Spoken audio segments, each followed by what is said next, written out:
Good afternoon, everybody, and welcome to the Town of Greenwich Planning and Zoning Commission. Our meeting being held virtually on Tuesday, September 17th, 2024. Seated this evening. Recording in progress. Our first alternate will be Ann Noel Jones, and if needed, Mary Jenkins and Arnold Wells would follow. We have several items postponed tonight. First, numbers 6 and 7, which is the Town of Greenwich for the proposal for the ice rink, and that's the municipal improvement, as well as the preliminary site plan and special permit. In addition, item number 8, neighbor to neighbor, for a final site plan and special permit at 220 East Putnam Avenue. Then items 11, 12, and 13, which relate to the application of Greenwich American Inc., and those are for a zoning text amendment, a zoning map amendment, and a final site plan and special permit at 1 American Lane. This is for the 198 unit development up there. That is all I've got. With that, I would like to make a motion that we change the order of the agenda and that we first hear from that we take first the item from the Town of Greenwich for the, where did it go? There we go, the Town of Greenwich Board of Selectmen, which is item number 3 for an MI to extend the existing lease agreement. Could I have, I hereby make that motion. Could I have a second? Second. All in favor? Aye. Aye. Okay, Mr. Camillo, if you would raise your hand. There he is. Okay. Patrick, I'm not seeing Tom Basili. Could you make sure he's available? He is here. Okay, could you promote him so we're ready? Sure. Okay, thank you. So, Mr. Camillo, good afternoon. I will first read the item.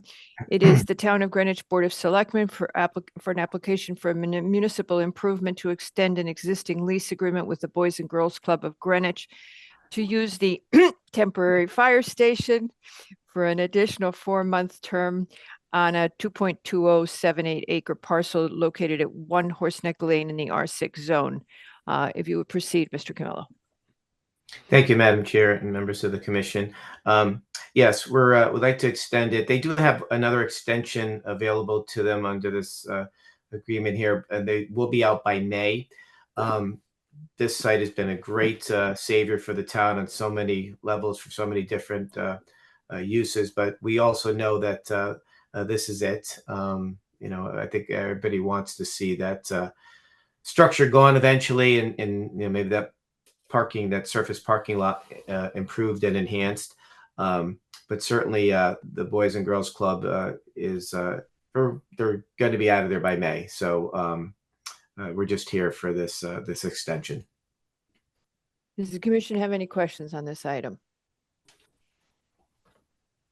Seeing no questions, does anybody from the public wish to comment on this application? This is regarding the lease extension so that the Boys and Girls Club may continue on a town-owned property, which is the temporary firehouse at on the Horseneck parking lot. Please raise your virtual hand if you have any comments and you are a member of the public. There are no comments from the public. With that, does anybody object to closing this application at this time?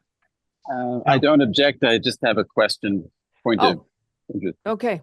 Go ahead, Mr. Levy. How is our parking situation in that lot? Have we recovered from COVID? I think all the lots, I don't know if they've completely recovered, but you're seeing more and more cars there. You know, as I mentioned earlier, we'd love at some point, surface parking lots are not really looked upon favorably around the country anymore for obvious reasons. And there's probably some things we could do there, including adding parking built into the grade there. But right now, no, we're fine. But more and more companies, as we heard today on the news, are going to be requiring people to come back to work 5 days a week. Not all, but a lot more are doing that now. So you know, that's going to, I assume, start to fill up a little bit more as we go. But it's not just that lot; it's all of them. And just to follow up on that, you did mention that these buildings have saved the town money. So I just want to flesh that out a little bit more. If are there other uses for these buildings if we don't need the parking now? You know, it's a great question because we had the fire department there when Byram was being redone, and it saved us. This is certainly a use that's very helpful to an organization, the Boys and Girls Club, that means a lot to us here in town. You know, I can't tell you if tomorrow somebody else came to us, but we've been telling people who've been asking for this to go away for a long time, and the commission has been great to. I know a lot of you sitting on the commission probably would like to see this thing go, and you've been great every time the town has asked for an extension for a different use. But at some point, we really got to move forward, I think, and start to look at all of these surface parking lots, and also aesthetically, this, as someone once said, it looked like something just plopped it there out of the sky. So, but again, we're not complaining. It's served us well here. So, Mr. Levy, if I may, the commission's gone on record that the last time, actually with the proposal to do this lease for the Boys and Girls Club, we went on record that we had agreed to building the temporary firehouse only for the fire department, and that it was considered temporary at the time. And we asked that since it is not meant to be permanent, since it doesn't have, it isn't attractive relative to its location as the gateway to Greenwich, that the BET put funds in the budget for its demolition with the plan of replacing it with something in the future if we don't need the parking, but that's something that is attractive for Greenwich because of its location. And that might be whatever it is, a park, a building, anything, but that it not be the continuation of what was proposed to us 10 years ago as a temporary facility. I believe on the record, we called it a Quonset hut. Sorry, Fred. So we would like to see, we've asked that it be, that the original offer made to us 10 years ago be honored. And then because they've been NGOs that have come forward for leasing, we've been loath to deny them, because the NGOs have also had significant benefit as a result of being able to occupy this building. But it's not pretty. And it doesn't say, it's not a good gateway to Greenwich. Okay, so with that, are there any more questions? Okay, seeing no more questions, Mr. Secretary, might I have a motion? Did we check with Go the ahead. public? Did we get, Yes, we did. We did. Thank you. While you were napping? apparently. Yes, we did. We asked if there was no public comment. Thank you, though, because I do forget. Thank you very much. Mr. McRae? This is municipal improvement east extension 1 Horse Neck Lane, PLPZ 2022-198. Whereas the office of the first selectman is requesting municipal improvement to extend the temporary firehouse lease between the town of Greenwich and Boys and Girls Club of Greenwich. The commission finds that the original lease had a start date of 9/1/22. At a meeting on 8/8/24, the Board of Selectmen voted to approve the referral of the MI to the Planning and Zoning Commission in accordance with Section 99A2 of the Town Charter. And as indicated on the 2019 Plan of Conservation and Development, the proposal is consistent with guiding principles 6.2 and 6.4A. Therefore, motion to grant municipal improvement status in accordance with Section 99A2 of the Town Charter, noting the following. As requested, the lease will be extended to January 30th of 2025 with a possible extension for another additional 4 months. And the commission shall review any lease extensions prior to presentation to the Board of Selectmen. Per the original site plan approval, prior to September 30th, 2024, the applicant shall apply for funding and demolition of the existing buildings and reclaiming the site. Further, the applicant shall provide the commission with a comprehensive study of potential uses for the existing site buildings. The applicant shall provide the requested information prior to the expiration of the extended lease. Do I have a second? Oh, Second, wait, Mr. LaRoe? I'm sorry, Mr. McRae, did I hear you say that the Planning and Zoning Commission will review before going to the Board of Selectmen?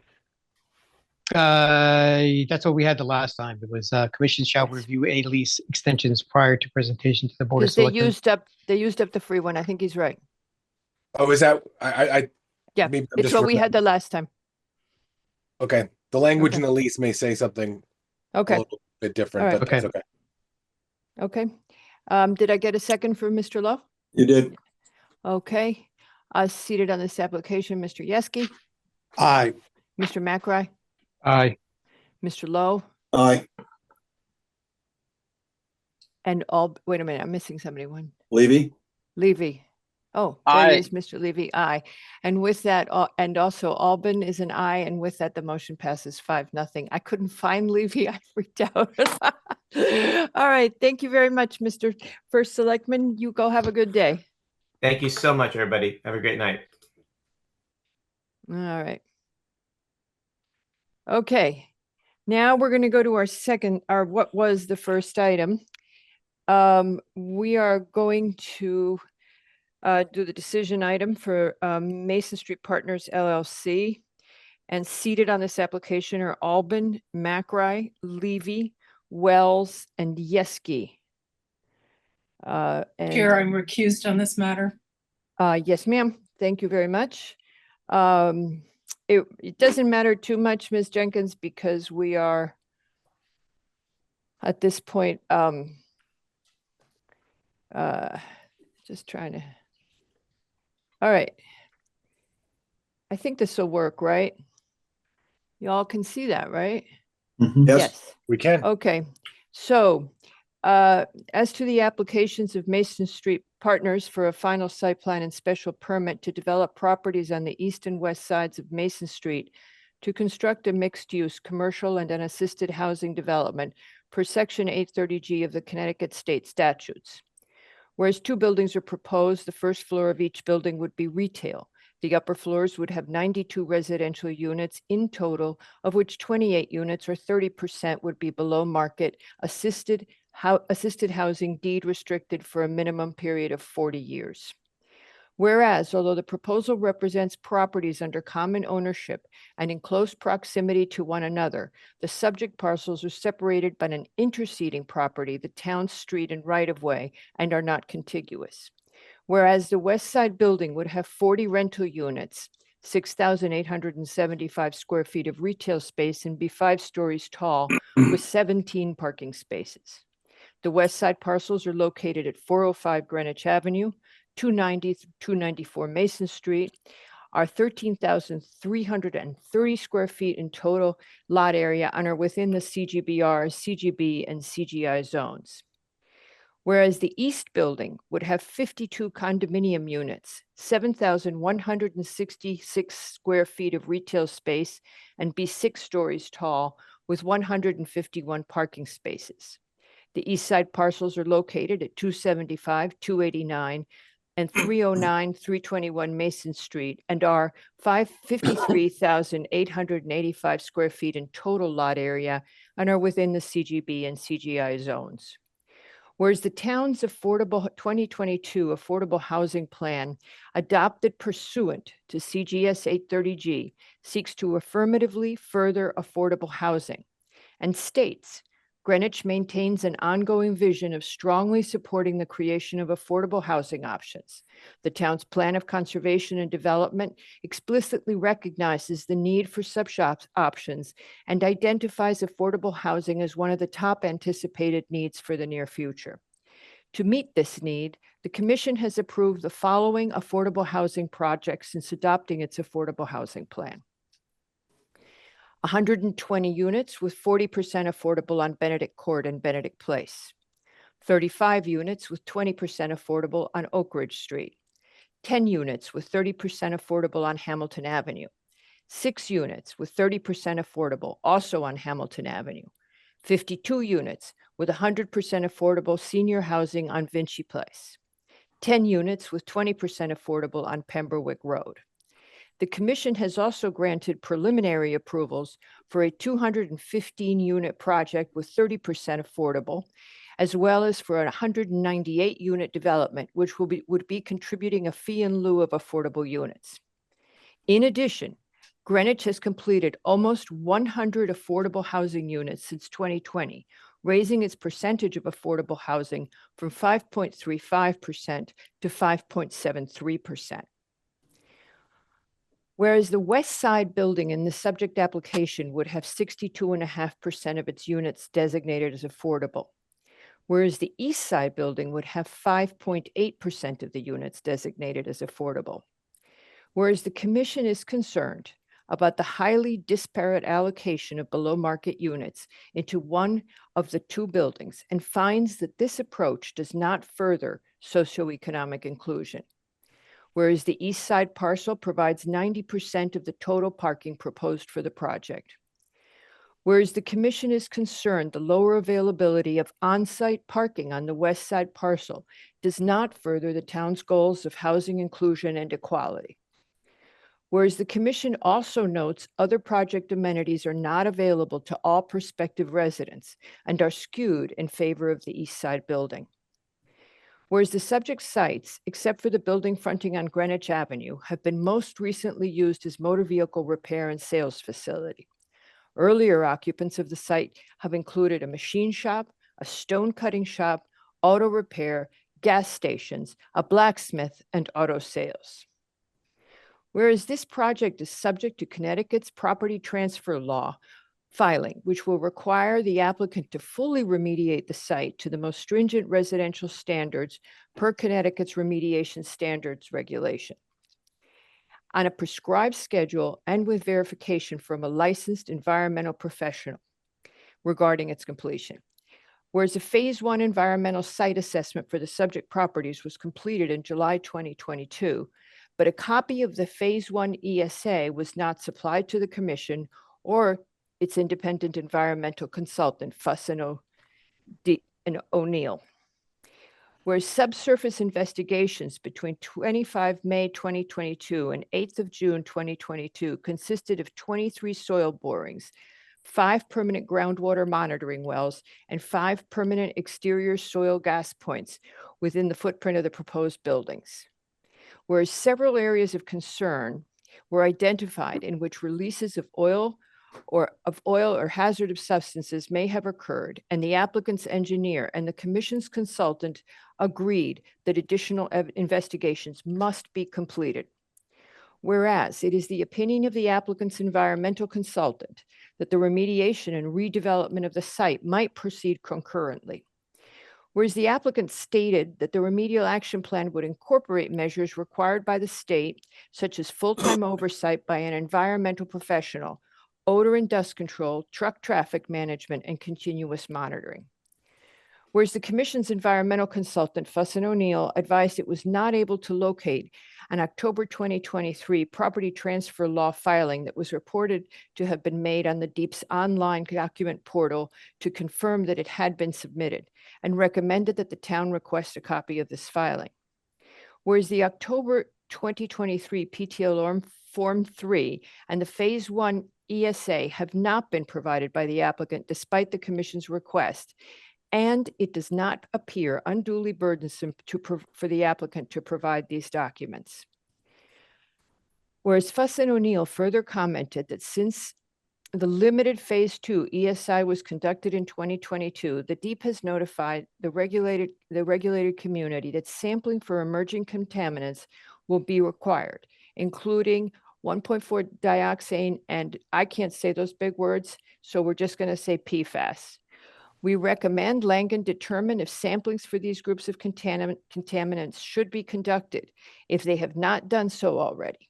Specifically, the DEEP has identified the dioxane and or PFAS as potential constituents of concern at sites where antifreeze has been stored or used, vehicle washing and detailing has occurred, or at locations where automotive fluids have been stored or used. The presence of these COCs, specifically PFAS, could have significant implications, financial implications for soil and groundwater remediation. Whereas the commission notes that the environmental site investigation, while reportedly ongoing, has not been completed, and a remedial action plan has not been submitted to nor approved by the Connecticut DEP. Whereas despite applicant assurances that they can easily accomplish full remediation of the site to Connecticut residential standards, along with an issuance of an LEP to verify that the remediation has been completed, the commission notes the lack of factual evidence in the application file to support these statements. The commission finds that this evidence is necessary to protect substantial interests in public health and safety, and that the requirement, therefore, does not impose an undue burden on the applicant. Whereas the commission finds that a full remediation of this site to a level acceptable for residential use is essential to health and safety.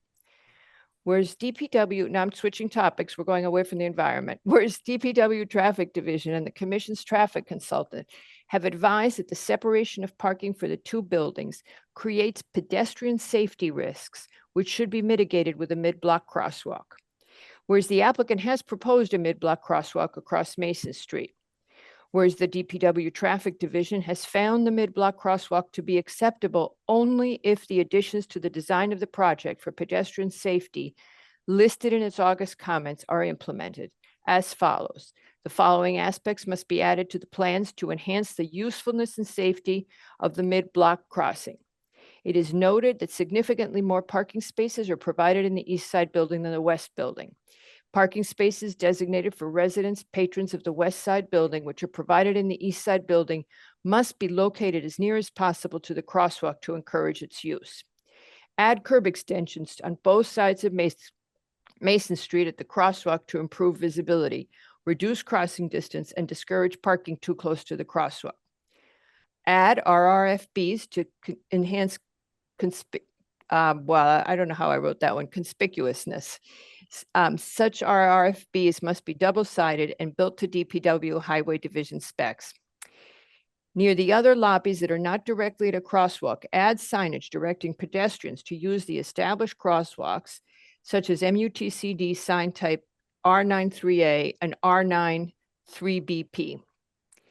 Whereas in its August 2024 comments, the DPW Traffic Division also required that the applicant resubmit prior to P&Z final site plan approval to address the following. Additional analysis of traffic signal warrants is required for the intersection of Mason Street at Bruce Park Avenue. The July 24, 2024 Labella memo states that the MUTCD crash experience traffic signal warrant is not met under the 1-year evaluation range. However, the 3-year evaluation range was not considered. Per the crash data provided by Labella, there were 6 angle crashes in the last 3.5 years, which exceeds the MUTCD criteria of 5 crashes in 3 years for a 3-legged intersection. The crash experience warrant requires further evaluation that accounts for traffic volumes to conclusively determine if a signal is warranted now or in the future build condition. Regarding the pedestrian improvements proposed at the intersection of Mason Street at Bruce Park Avenue, the curb extensions along the northern curb line of Mason Street are acceptable, but an angled return curb on the western curb extension must be provided. The proposed Mason Street median on the westbound approach must be constructed as a raised cut-through pedestrian refuge island with a minimum 6-foot-long refuge area. Provide a single travel lane on the north side of the island at least 12 feet wide. Adjust the footprint of the median to accommodate the Greenwich ladder truck and a WV50 trailer as the design vehicles. Provide a smaller painted median on the opposite side of the intersection to establish receiving lane alignment. Additional meetings with DPW staff may be required prior to zoning and building permit approval to finalize the design of the median. The design team must follow up with the missing updated sightline sheets that were requested on a previous submission, see DPW engineering comments from 5/28/24, and traffic comments from 6/5/24. No additional sightline diagrams were included with this submission. The Labella memo, dated 6/27/24, states that 11 on-street parking spaces will have to be removed to meet driveway sightline criteria. The applicant must discuss this with parking services. The design team has stated they plan to remove portions of the ledge outcropping along Bruce Park Avenue frontage. Said ledge removal must be shown on their site plan, and the plans must document the sight lines with and without ledge removal from Mason Street looking east onto Bruce Park Avenue. Additional information regarding a sidewalk easement is necessary. The design team indicated they are open to or will be proposing said easement to provide sidewalk widths greater than 5 foot, given the anticipated downtown activity levels. The design team must conduct further investigations into traffic and pedestrian safety measures for the intersection of Bruce Park, Railroad Avenue, and Mason Street, such as, but not limited to, curb extensions, refuge island, always stop control, and signal warrants. That is because the data, history of crashes, traffic and pedestrian volumes, and delay suggest improvements are necessary if the development is going to notably increase activity at this intersection. The applicant must address or respond to any and all comments from Beta Group, Inc. On its own, the development on the west side of Mason Street is underparked and relies on the development on the east side. To ensure that each building retains enough parking in perpetuity, regardless of future property sales or changes in management, since the development is comprised of separate parcels that cannot typically be consolidated, it is recommended that a parking agreement be placed as a condition of approval and recorded on the land records. The development may result in a loss of significant loss of on-street parking. See the engineering letter by Juan Paredes, dated 8/1/24. Clarify if any of the development's parking areas will be available for use by the public to replace what is lost. Whereas the commission fully agrees with DPW traffic that a parking agreement is needed to preserve sufficient parking spaces for both buildings, and that said agreement should be recorded on the land records after review by the planning and zoning staff and the land law department. Whereas the applicant has provided a draft parking agreement for review. Whereas the commission further finds the applicant should address the remaining DPW traffic division comments, which all relate to resident safety. Whereas DPW engineering, now we're going to drainage, DPW engineering division requested on July 19th, 2024, that the applicant resubmit drainage plans prior to the P&Z final site plan approval, and noted it had not been provided sufficient information to fully assess the proposed drainage plan. And it stated, the current site plan has less information than the previous submission. A detailed review of site plan and drainage design may not be provided at this time. The installation of staging and material storage area is a part of the erosion control measures. Use of a 10-foot wide right-of-way at 294 Mason Street post-development. It is currently used as a driveway. Backing out into the road is not recommended. Whereas on August 1st, 2024, DPW Engineering Division again asked that the applicant resubmit drainage and erosion control plans prior to P&Z final site plan approval, noting the following. The installation of a staging and material storage area is part of erosion control measures. The proposed development aims to reduce peak runoff discharges up to and including 25-year storm events. Increases for the 50 and 100-year storm events are acceptable. However, the 100-year storm peak discharge shows a significant increase. Modifications to the drainage design may be discussed to reduce this increase. Whereas the applicant stated that stormwater management and drainage do not constitute health or safety issues. Whereas the commission notes that CGS 830G does not supersede the requirements of the town's engineering department or of its drainage manual. These standards are enabled by the town's charter pursuant to relevant state laws and apply to all site work in the town of Greenwich. Whereas the commission finds that the proper management of stormwater runoff and the protection of downgradient properties and town infrastructure are a significant matter related to health and safety. Whereas the fire department issued the following comments. 2021 International Fire Code portion of the 2022 Connecticut State Fire Safety Code, Chapter 5, Fire Service Features, Section 501, General 501.1 Scope, 501.3 Construction Documents, Section 504 Access to building openings and roof shall be provided. Overhead wires obstructing access to roof shall be addressed. Underground parking structure with electrical vehicles shall upgrade to sprinkler system to an FM Global Hazard Class 3. 2022 Connecticut State Fire Prevention Code, Chapter 13, Fire Protection Systems, existing hydrant access, needs 36-inch clearance around it for access with a fire lane marked. Whereas the commission has received no written evidence that the proposed development addresses fire department concerns.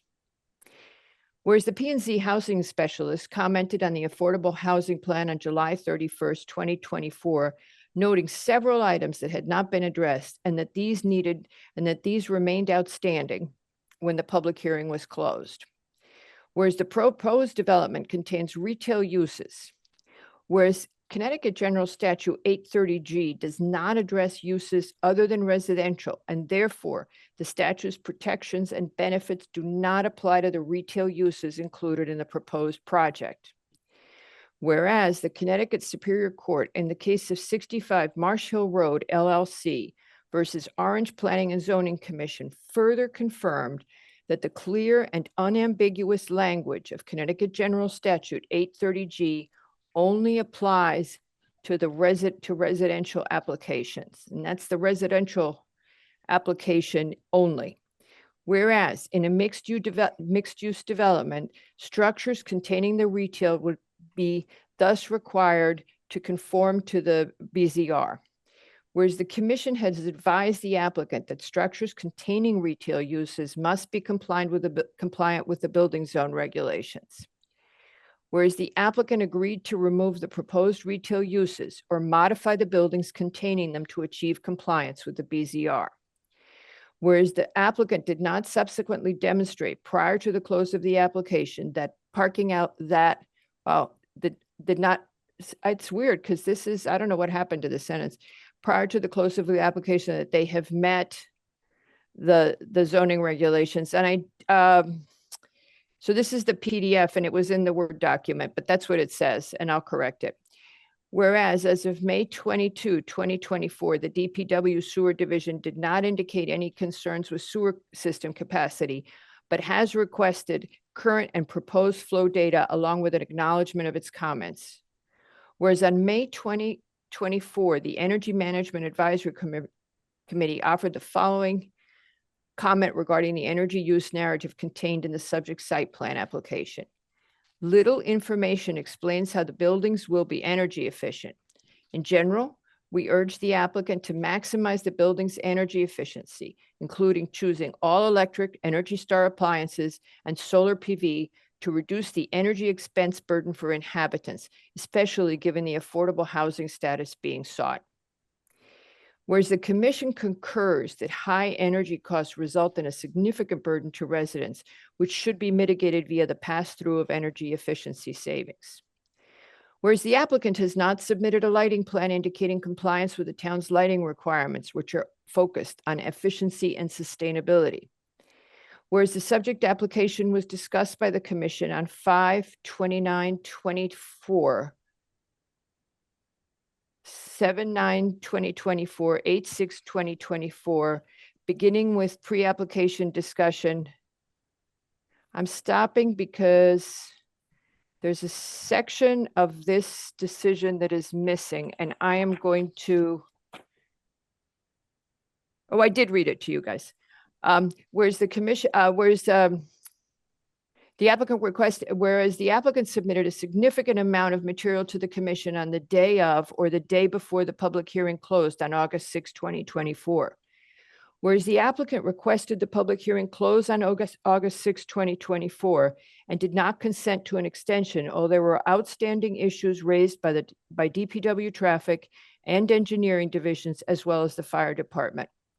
Whereas the commission thus finds the applicant has incompletely addressed issues regarding traffic, pedestrian safety, stormwater management, zoning compliance, and environmental remediation.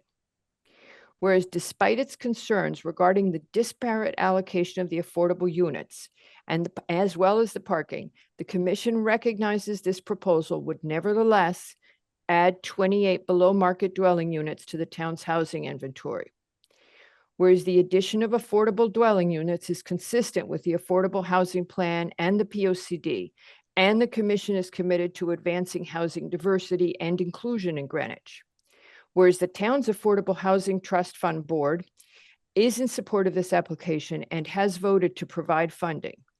Therefore, be it resolved that this application is hereby approved with the following modifications to be addressed before the issuance of zoning permit for construction. 1, the applicant shall complete all environmental investigations and provide remedial action plan approved by DEEP. The applicant shall revise the site plans to construct parking ratably for the 2 structures or fund the safety measures required as a result of the proposed disparity. The applicant shall submit documentation for parking agreements in perpetuity that would allow the west side residents to utilize the parking on the east side, but subject to review by law department and planning and zoning staff. The applicant shall revise the site plans to either remove the retail uses or present a building that is in full compliance with the BZR. Conformance of these final plans with all of the applicable regulations shall be confirmed by P&Z staff and the ZEO prior to zoning permits if the project remains mixed use. The applicant shall address the comments of the DPW Engineering Division related to compliance with the drainage manual. The applicant shall obtain approval from the DPW Traffic Division and specifically address the safety issues raised by DPW. The intersection of Mason Street and Bruce Park Avenue will require improvements. The applicant shall prepare an intersection improvement plan that addresses the issues raised by DPW and meet the requirements of the town's roadway design guidelines. The crash experience warrant requires further evaluation that accounts for traffic volumes to conclusively determine if a traffic signal is needed now or in the future at this intersection. If the signal is required now, the applicant shall design and install the required traffic control devices. The applicant shall obtain written confirmation from the fire marshal's office that concerns regarding access and safety have been addressed in the proposed design. The applicant shall provide details on the project's energy efficiency measures with the goal of reducing resident cost. The applicant shall submit a lighting plan that complies with the town's regulation if proposing retail uses in the project. The applicant shall submit a final revised affordability plan and declaration of restrictions to the housing specialist for review and approval.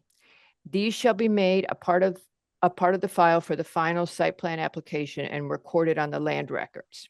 The applicant shall obtain the town approvals necessary to remove or locate any on-street parking spaces along Mason Street or Bruce Park. And that, folks, is it. Mr. McRae, you have your hand up. Could I ask for a second before we have discussion? Second. Second. Wells, I'll take Wells. We have seconded it. Let's discuss it. Mr. McRae. I'm incredibly uncomfortable with this application as it stands. Mhm. There's so many issues that have significant concern and that are resolved, and in my view, need to be resolved before we take any action.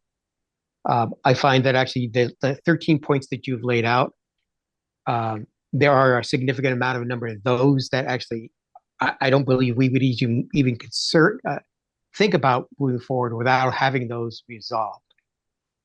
I think just simple stuff. If you indulge me for a minute here, just the scale of the building. I mean, we would be doing a clear disservice to the town without actually discussing the scale. I'm unclear as to what's the status of the structures extending out to Greenwich Avenue, the very heart of our community. And I think we need to consider further consideration of what the proposal does to the very fabric of the town.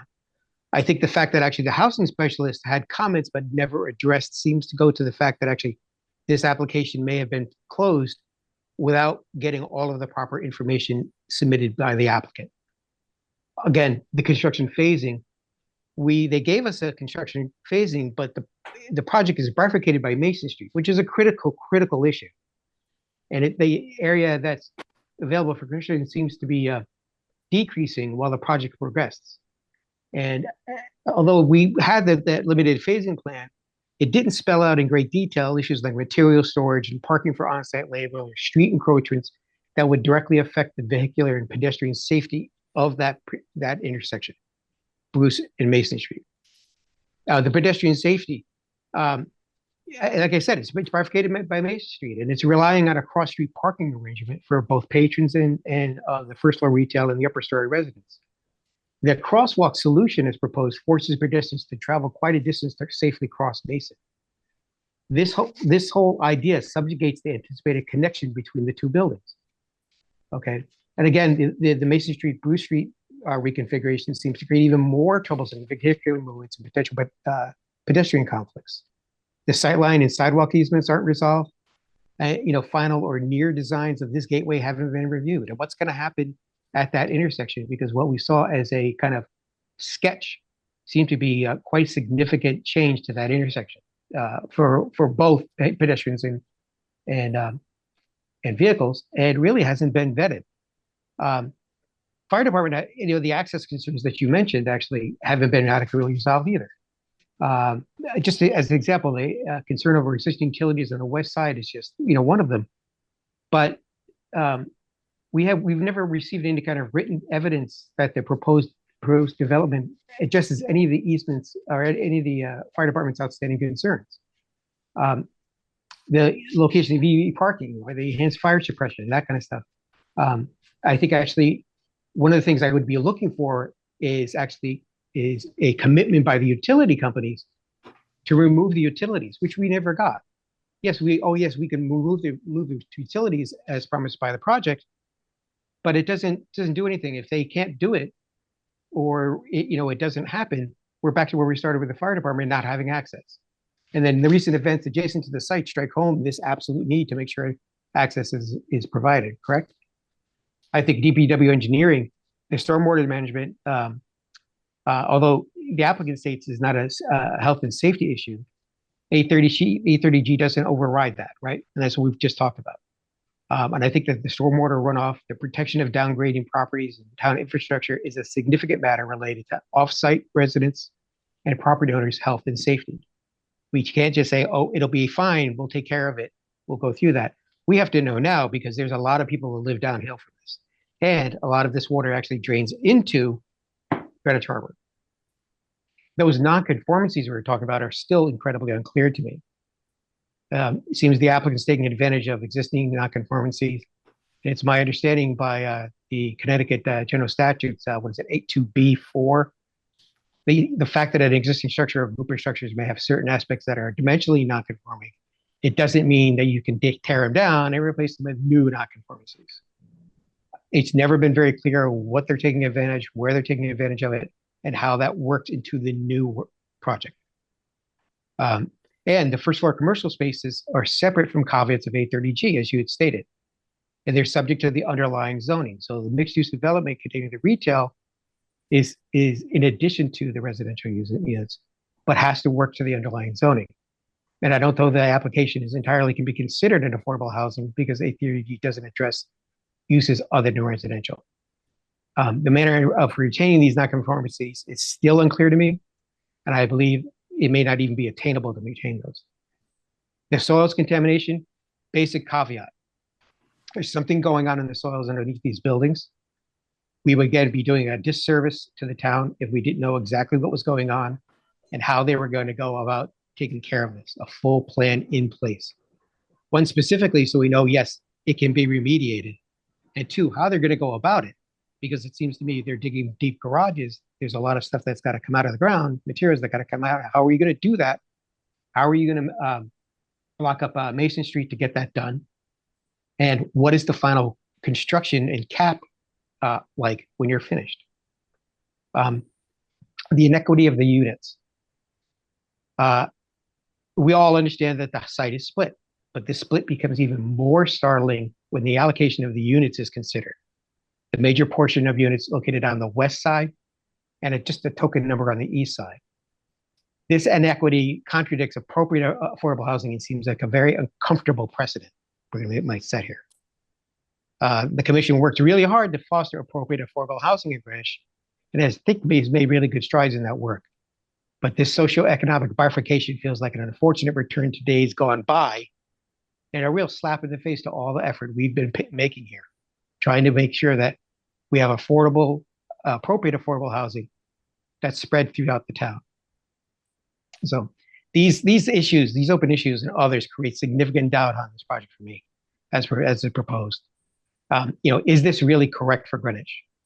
I think we all recognize the need for the affordable housing, but appropriate affordable housing, appropriate projects that don't tear the fabric of our town or compromise our sense of place. The sense of place that I think this project really wants to take advantage of. Thank you.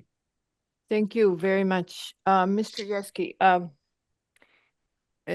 just so you all know, we've lost Mr. Levy, so we are now 4. So we still have a quorum. We still have enough people seated to vote, but it'll only be the 4 of us. Mr. Yeski, go ahead. Yeah, between the motion and Mr. Commissioner Macri, I think an awful lot has been pointed out that's lacking in this application. To the extent that I think it's an incomplete application. I'm aware that 830G really wants affordable housing built. I think, as Commissioner Macri said, we've made tremendous efforts, starting with the POCD, was one of the top 2 priorities of the town, through the Housing Trust Fund into the Affordable Housing Plan. And then you got it in the motion about the number of projects we've approved, and we're underreporting. There were a number of the projects we were on a flight path to approve, and they've changed. So I think we've shown tremendous progress in the town. This is not the right project for the town. I think the town is totally committed to affordable housing, but I'm not committed to this particular project. Mr. Wells?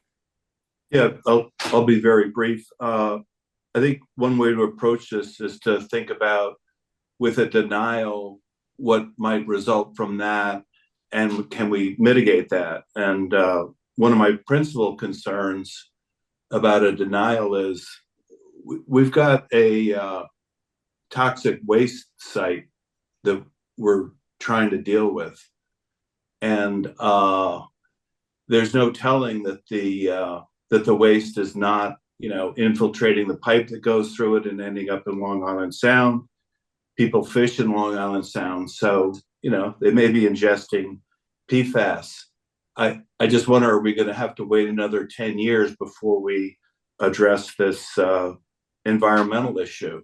Now, the town's not going to clean it up, so we're going to need a developer to clean it up. Maybe that's not enough reason to approve this, but I really think we need to think about how is this environmental situation going to be addressed, and who's going to address it. Not only that, but when is it going to be addressed? I think it needs to be taken care of sooner rather than later. And there's also risk of the harmful chemicals getting into the groundwater. And that is certainly a health and safety issue that we shouldn't just brush under the rug. The other thing I'm concerned about with the denial is the signal it sends to Hartford. Hopefully they think we're serious about affordable housing. We are serious about affordable housing, but are those that want to take away home rule and overrule our regulations going to use this as an example against us? And I'm not aware of mitigants against that, but I want to mention those 2 points. And the third is, we've met 5 times over the last year on this project. This is the 6th meeting. I think the resolution that the chair has proposed has really covered the issues. I think we need to have confidence that the town departments and our staff can handle it. So that's basically what would a voting yes on this resolution would require. Thank you, Madam Chair. Thank you, Mr. Wells. Let me just comment. We postponed this and delayed it. And honestly, as I've been writing this to put forward to you guys, I've been anguishing because I have very mixed feelings about this. I feel like there are so many things that are open, and they are health and safety related, and they could be significant, and we don't know what the impact is. And why didn't we get this buttoned down? Why is this not all buttoned down so we can move forward? And I give you an application we recently approved, which is on Benedict Place. And that was all buttoned down, and we moved forward with a greater number of units. and approved it. And here we have so many open issues. Let me suggest this to you guys. What about do you want to see this? Hold on a second. So first, before I do that, Mr. Levy, we couldn't see you. Have you been listening to the whole discussion? Because if you haven't, we have to, were you in the, we couldn't see you. Have you missed the part of the discussion? Yes, I had some connectivity problems, but yes, I was listening. Okay. Well, okay, but did you hear everything? Yes. Okay, so you've heard the whole discussion, so we can go back to 5 people. So here's an option. I could amend the motion to approve. And we could make it a motion to deny. Or do you want to vote? We could just vote first. Why don't we vote first on the motion to approve and see where it goes? So based on that, Mr. McRae, how do you vote? On a motion to approve, nay. Mr. Levy, Nay. Mr. Yeski, Nay. Mr. Wells. Aye. So you're approving, okay, and Albin is also a nay. So the motion to approve has failed 4-1. Okay, now let me propose a motion to deny. And here is, okay, so here is the amendment I would propose to the motion to approve this application to convert it to a denial.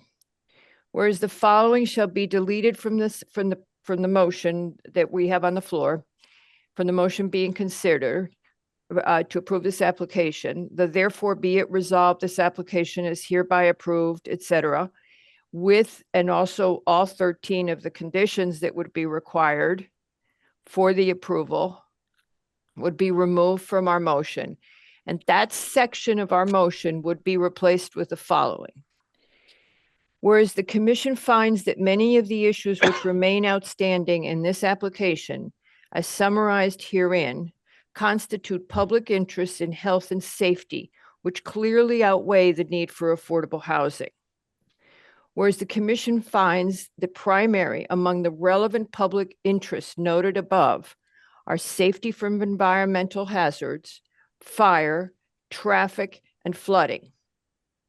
Whereas the commission notes there is not sufficient evidence in the record that these public interests can be protected by modifications to the current application. Whereas the commission also finds that the applicant has failed to provide evidence of zoning compliance for the proposed retail uses, which such as required by the town regulations, zoning regulation, as indicated by state statute and supported by case law. Therefore, be it hereby resolved that this application is hereby denied. Do I have a second? Second. Mr. Levy has seconded. Mr. McRae, how do you vote? That would Motion be to deny. deny is yay. Yes. Mr. Levy, Aye. Mr. Yeski, Aye. Mr. Wells, Aye. Albin is also aye, and with that, the motion to deny passes 5-0. Thank you, everybody. We're done. Dead silence. Okie dokie. Thank you, Sorry, Madam Chair. Madam Chair, Mr. Basili, I don't know if we asked you to start transcribing, but that was what we wanted. Oh, Patrick.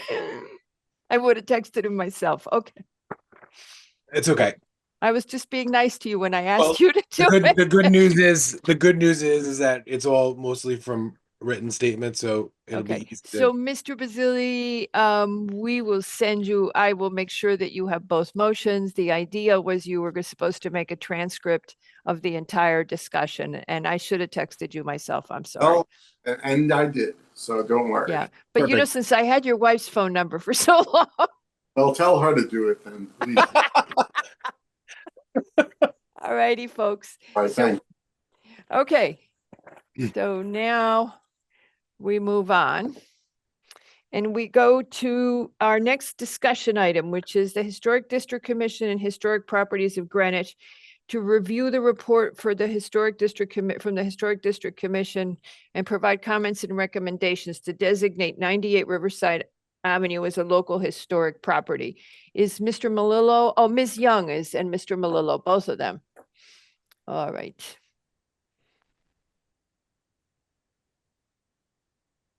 Ms. Young, I'm trying to get you into the meeting because I'm dying to see you. There she is. And Mr. Malillo, are you in? There he is. Hello, Ann Young. So Ann Young left us, but she's back to do this project, and we miss her very much. Well, I miss all of you, but I'm going to start off on the right foot by having Andrew take the lead. Okay, Mr. Malillo, if you would go ahead. Hello, Madam Chair, and members of the commission. My name is Andrew Malillo. I'm secretary to the Historic District Commission here in town, and I'm very pleased to introduce this item number 2, which is the Redmond Fitzgerald House. It's located at 98 Riverside Avenue, and it's seeking a local historic designation per the general statutes referenced in your agenda. The owners of the home, the Morrises, are seeking this local designation and have hired a very great consultant firm, Historic Properties of Greenwich, to help them in that process, and this is why they're here. The study report was sent to the Historic District Commission on the July 10th meeting, and it was presented by Ms. Green. And after the report was discussed and presented and reviewed by each member of the commission, as one of our members, Mr. Kagan, expressed, it was a model report that should be used for all future reports that seek to place this type of designation on a property. And it passed unanimously to be sent to you all to review so they can go and move forward in their next steps of the process to place this designation on the property. The history is very well laid out in the report.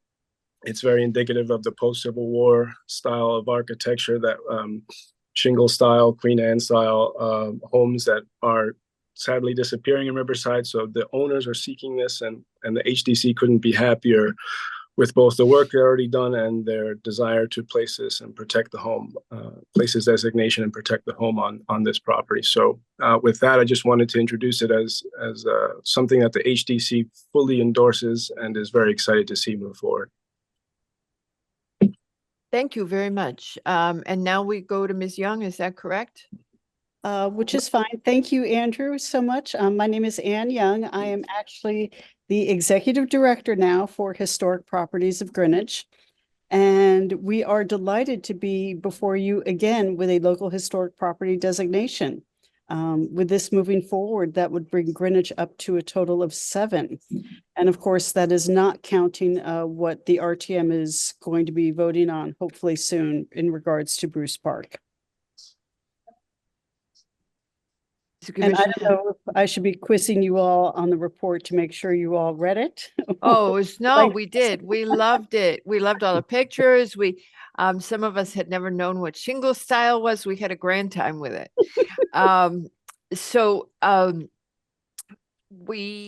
You from here will go to the RTM because this would be an ordinance. And correct?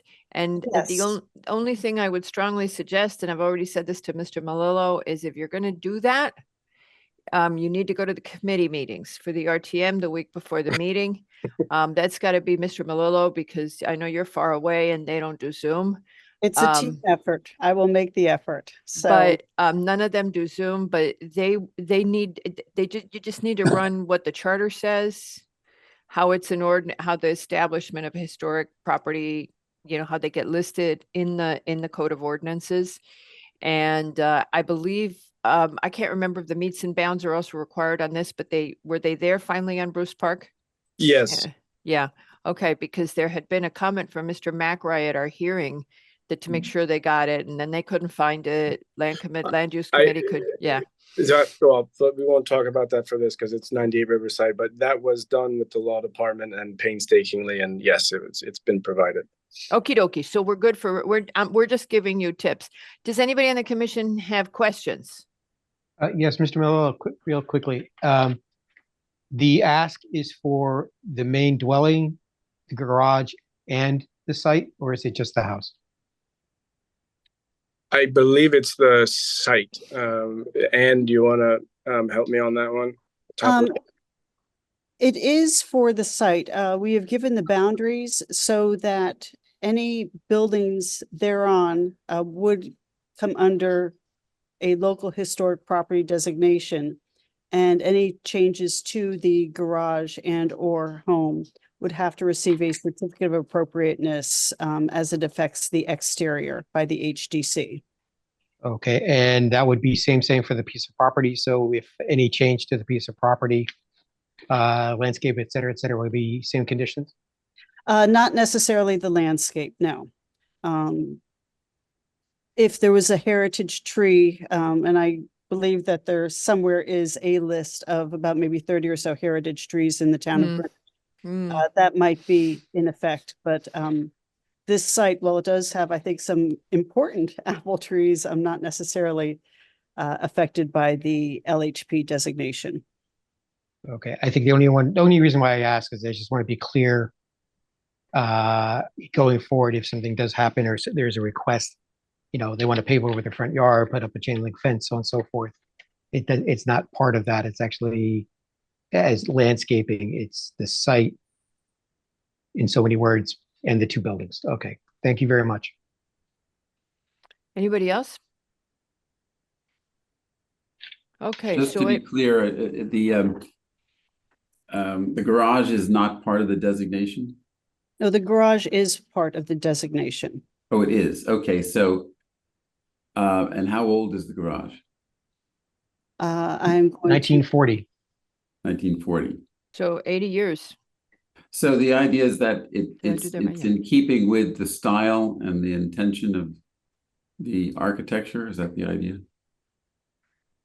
Well, what would happen is if a change would want to be done to the garage, we would either take into account the present style of the garage, or what could happen is a new garage could be built on the same footprint as long as it enhances or uses architectural elements of the main house. Since the garage was not built at the same time as the main house, it has two options to go down should anyone seek a change to it, if that makes sense. Yes. I was just wondering about if work is done to, say, a structure like this, somebody could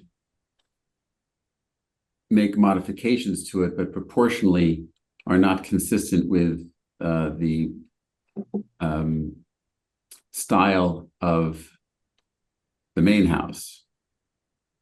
And do you think it's important to use words like proportion and scale in order to kind of hone in on what is important about these structures? Well, I think proportion and scale is probably going to be a subjective consensus. And that's where the Historic District Commission would be coming in, depending upon what design was presented to them. The Historic District Commission in the past has been really, really wonderful in terms of trying to completely understand whatever design is presented to them, why it's being presented, and then the relationship to the site. So it's going to go through 10 members, for a discussion, with also public input, as well as having the neighbors weigh in. And I do think at that point, consensus does come in terms of what is appropriate for proportion. Okay, thank you. Anybody else? How about members of the public? Would you like to speak on the historic designation for 98 Riverside Avenue? Please raise your virtual hand. Now, I see the folks here that I know are interested. Does anybody wish to speak in regarding the application of 98 Riverside Avenue to be designated historic? Nope. Okay. So does anybody on the commission object to closing this item at this time? No. Seeing no objection, this application is hereby closed. And therefore, we would entertain a motion from, Oh, yes, Sorry, Madam Chair, it's not an application. This is just a discussion item discussion item. and a comment, so. Okay, so we will move on with this discussion item. And our job, as Mr. LaRoe has pointed out, and Mr. McRae is well aware, would be whether or not we endorse this. Mr. McRae, may I hear a motion from you? Okay, this is 98 Riverside Avenue, local historic property designation of the Redmond Fitzgerald House. The applicant is requesting comments and recommendations per Connecticut General Statutes, Section 714Q, to designate the residential dwellings and site a local historic property. Whereas they're at their 3/14/23 meeting, the Board of Selectmen approved the HDC as the study committee for the designation project. The property owner has provided or the applicant has provided a significant and detailed background history on the house and the properties through a comprehensive study report. At the 7/10/24 HDC meeting, they unanimously moved to accept the study report as presented. Therefore, the commission finds the Planning and Zoning greatly appreciates the comprehensive study report on the house and the site as presented and has no recommendations or additional comments to the report. The recommendation designation is keeping with guiding principles 1, specifically objective 1.4 ACD of the 2019 Town of Greenwich Planning POCD, and per section 7-14 QC of Connecticut General Statutes, Planning and Zoning Commission accepts the study report and strongly endorses the proposal that the Redmond Fitzgerald House and site at 98 Riverside Avenue be designated a local historic property. Do I have a second for that Second. lovely motion? Second. Mr. Yeski has seconded. Mr. Yeski, how do you vote? Aye. Mr. McRae? Aye. Mr. Wells? I'm sorry, Mr. Wells isn't seated yet. Sorry. Mr. Levy? Aye. Mr. Lowe? Aye. And Albin is also aye. And with that, the motion passes 5-0. Congratulations. We will be sure to support you at the RTM. We weren't there for the first hearing, for the first read last night on the other one, but we will make sure we go for the second read, which is normally when they tally what's interesting. So somebody from P&Z will be there to say that we endorse it and that it's consistent with the POCD, which is one of the questions they asked you. I wrote a letter concerning that, but I'll send it out later. Yeah, but we should say it too. Yep. Since it has to go to us. Okay, thank you. It was nice seeing you, Ms. Young. Thank you. Great seeing you all. Thank you all. Bye-bye. Bye. Bye-bye.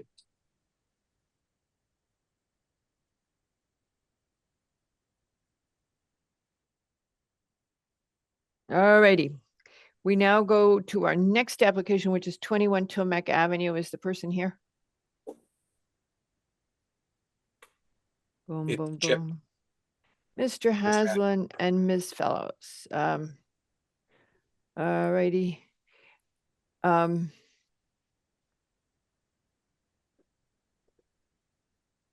Where'd he go? He's in Never Never Land? No, he's There he joining. is. Yep. Okay. Oh, yeah, I've got the panelists in a funny place. Okay, Mr. Haslam, there's a phone number that has the hand up. That would probably be Trevor Fellows, my client. Okay, and Oh, also bastard. Teresa Fellows has her hand up. Do Uh, you want to have them join you in speaking, or would you like to make the presentation and bring them in later? Oh, we could do that. That's fine. Okay. I thought you might have questions of the fellows. Yeah, so- So I asked them to, join obviously, but also to be ready to present if need be. Okay, so let me just read the application. So this is application number 4, Teresa and Trevor Fellows for a final subdivision to modify the declaration of restrictions on the previously approved final subdivision regarding the tree protection on a property located at 21 Tomac Avenue in the R12 zone. This property is 0.358 acres. And with that, Mr. Haslam, if you would go ahead. Thank you. Just to begin, did everyone have a chance to read the memo that I provided to the file? It was a 3-page memo about the history of the property and what the fellows have done with the property. I just want to make sure everybody got it because there were some questions that were asked yesterday that made me unsure whether it was clear that the tree in issue, which I'll refer to as the maple tree, that was cut down by Mr. Fellows, landscape arborist, and also that the tree was on the Fellows property at 21 Tomac, not in the open space adjacent to that. So I just want to make that clear if I could. Also clear to us, I think self-evident to you as well, is under the declaration from 1988 and the notes in the subdivision plan, the Fellows should have asked your permission to take that tree down before they did, and they regret that fact. They were unaware of it when they cut the tree down. And I think also what's self-evident is that the tree was rotten to the core, really, and that it was a safety hazard. That being said, I can't go back, and the Fellows can't go back and make good on the fact that they cut it down without getting your permission. But I'm hoping that the commission will look at this and say, had the Fellows come before you back in 2020 and asked your permission, hopefully you would have granted it. In addition to your permission, by the terms of the declaration, they also would need permission of the adjoining landowners, not just the other members of the association, but of the which made up the subdivision, but also of the other abutting owners. You will see that all of those people have indicated that they have no objection to your making a change to the declaration or the subdivision, really, by allowing the restriction to be removed, which I suggest to you has now become somewhat moot. But again, that's not a justification for it. I did ask Mr. Fellows if he recalled, this is pretty early on, meeting with his closing attorney and discussing the fact that there was this declaration and note on the subdivision map, and he did not recall that, but he reminded me that they closed in the house in July of 2020. It was kind of in the early stages of COVID. They met in their attorney's garage, wearing masks and doing social distancing. And it was, other than a lot of signatures, there was not a lot of interaction with their attorney as to this declaration, if any at all. So again, it's not a justification, it's just an explanation of why they didn't know about the restriction. Quite soon after the trees were taken down, Doreen Carroll Andrews from Inland Wetlands appeared and indicated to the Fellows that they needed to get permission from IWWA to remove that tree and 5 other trees that they were taking down that were also dead at the same time.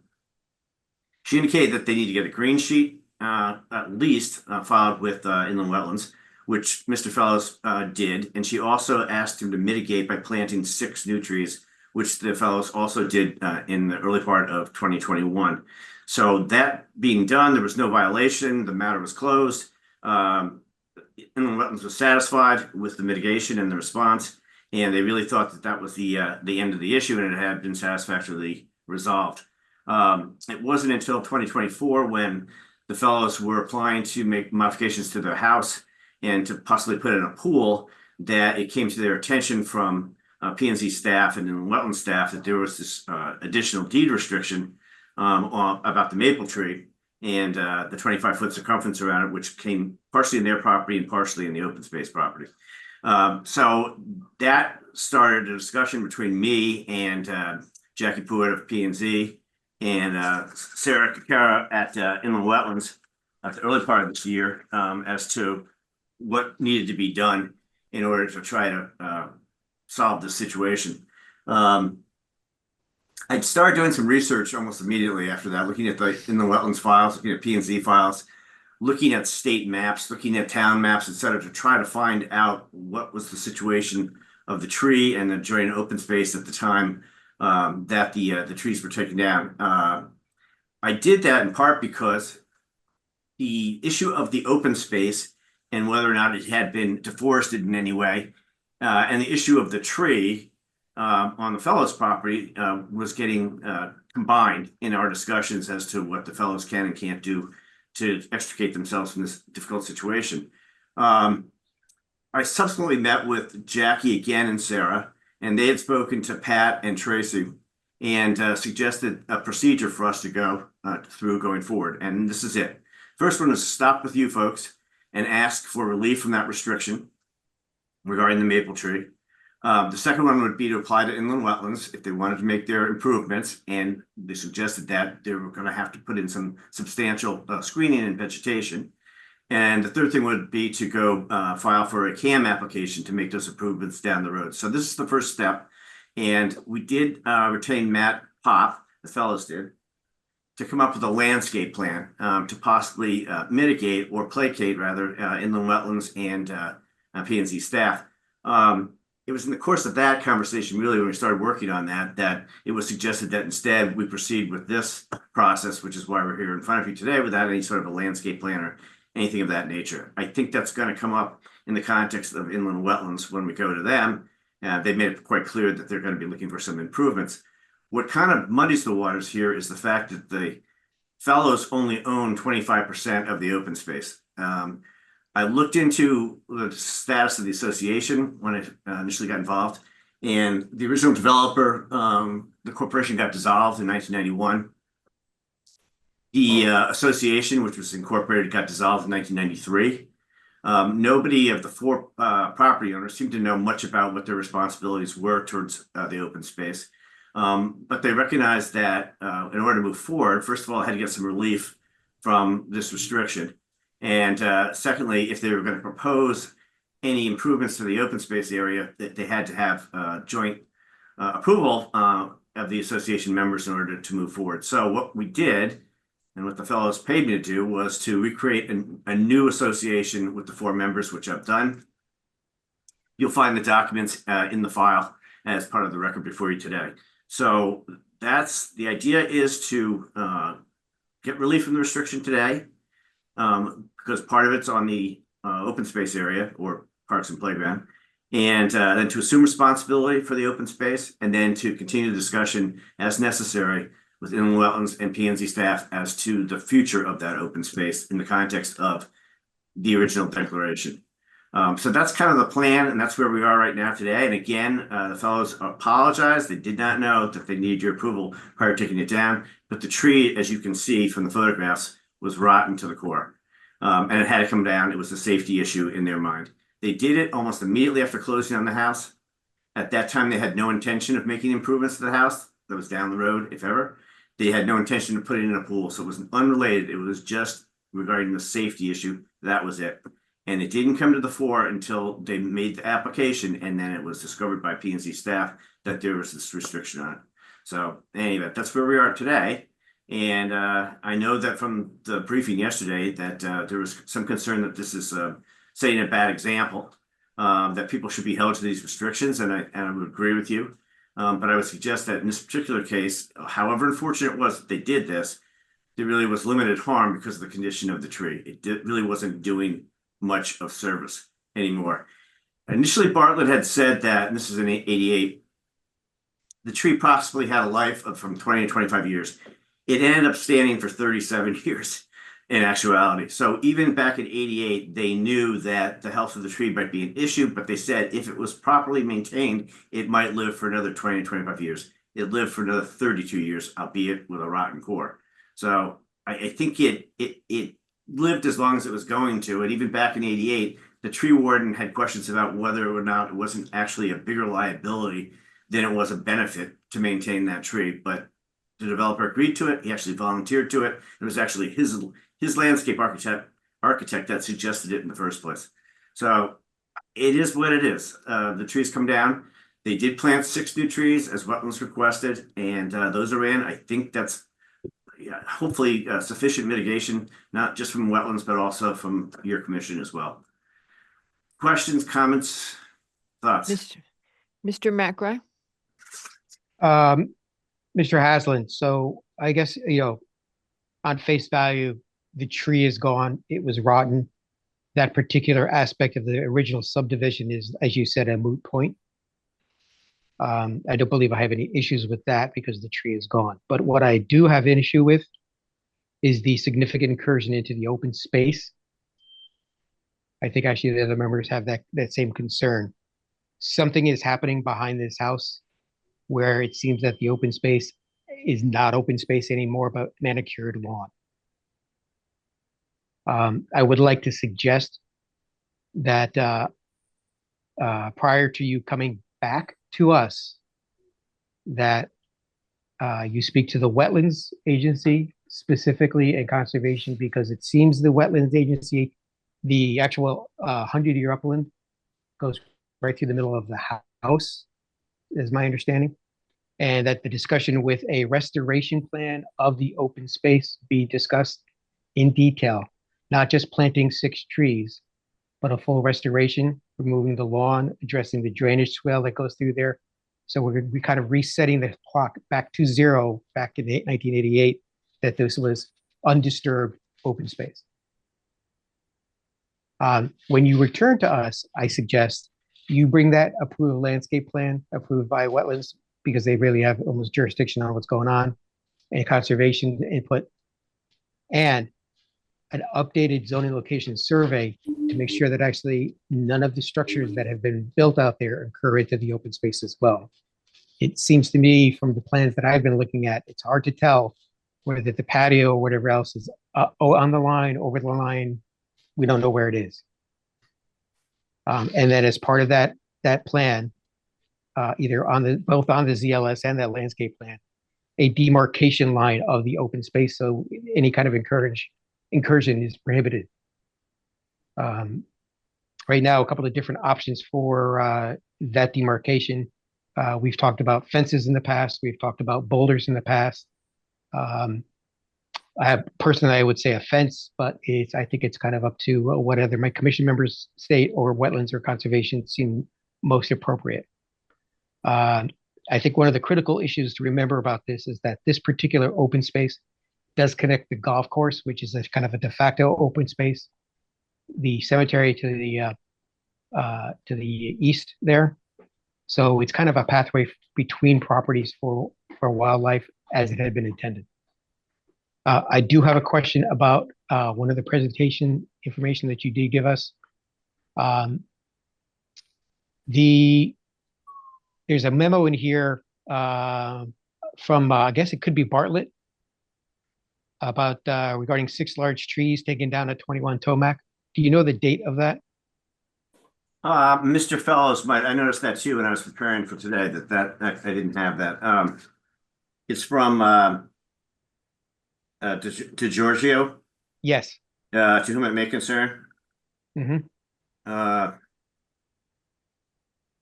I believe this was submitted at the time that the wetlands issue arose, but if you can promote Mr. Fellows, he might be able to respond to that. Okay, while you're doing that, a question as well. Mr. Fellows, if you would raise your hand, there's somebody with a phone, but I know I saw Mr. Fellows.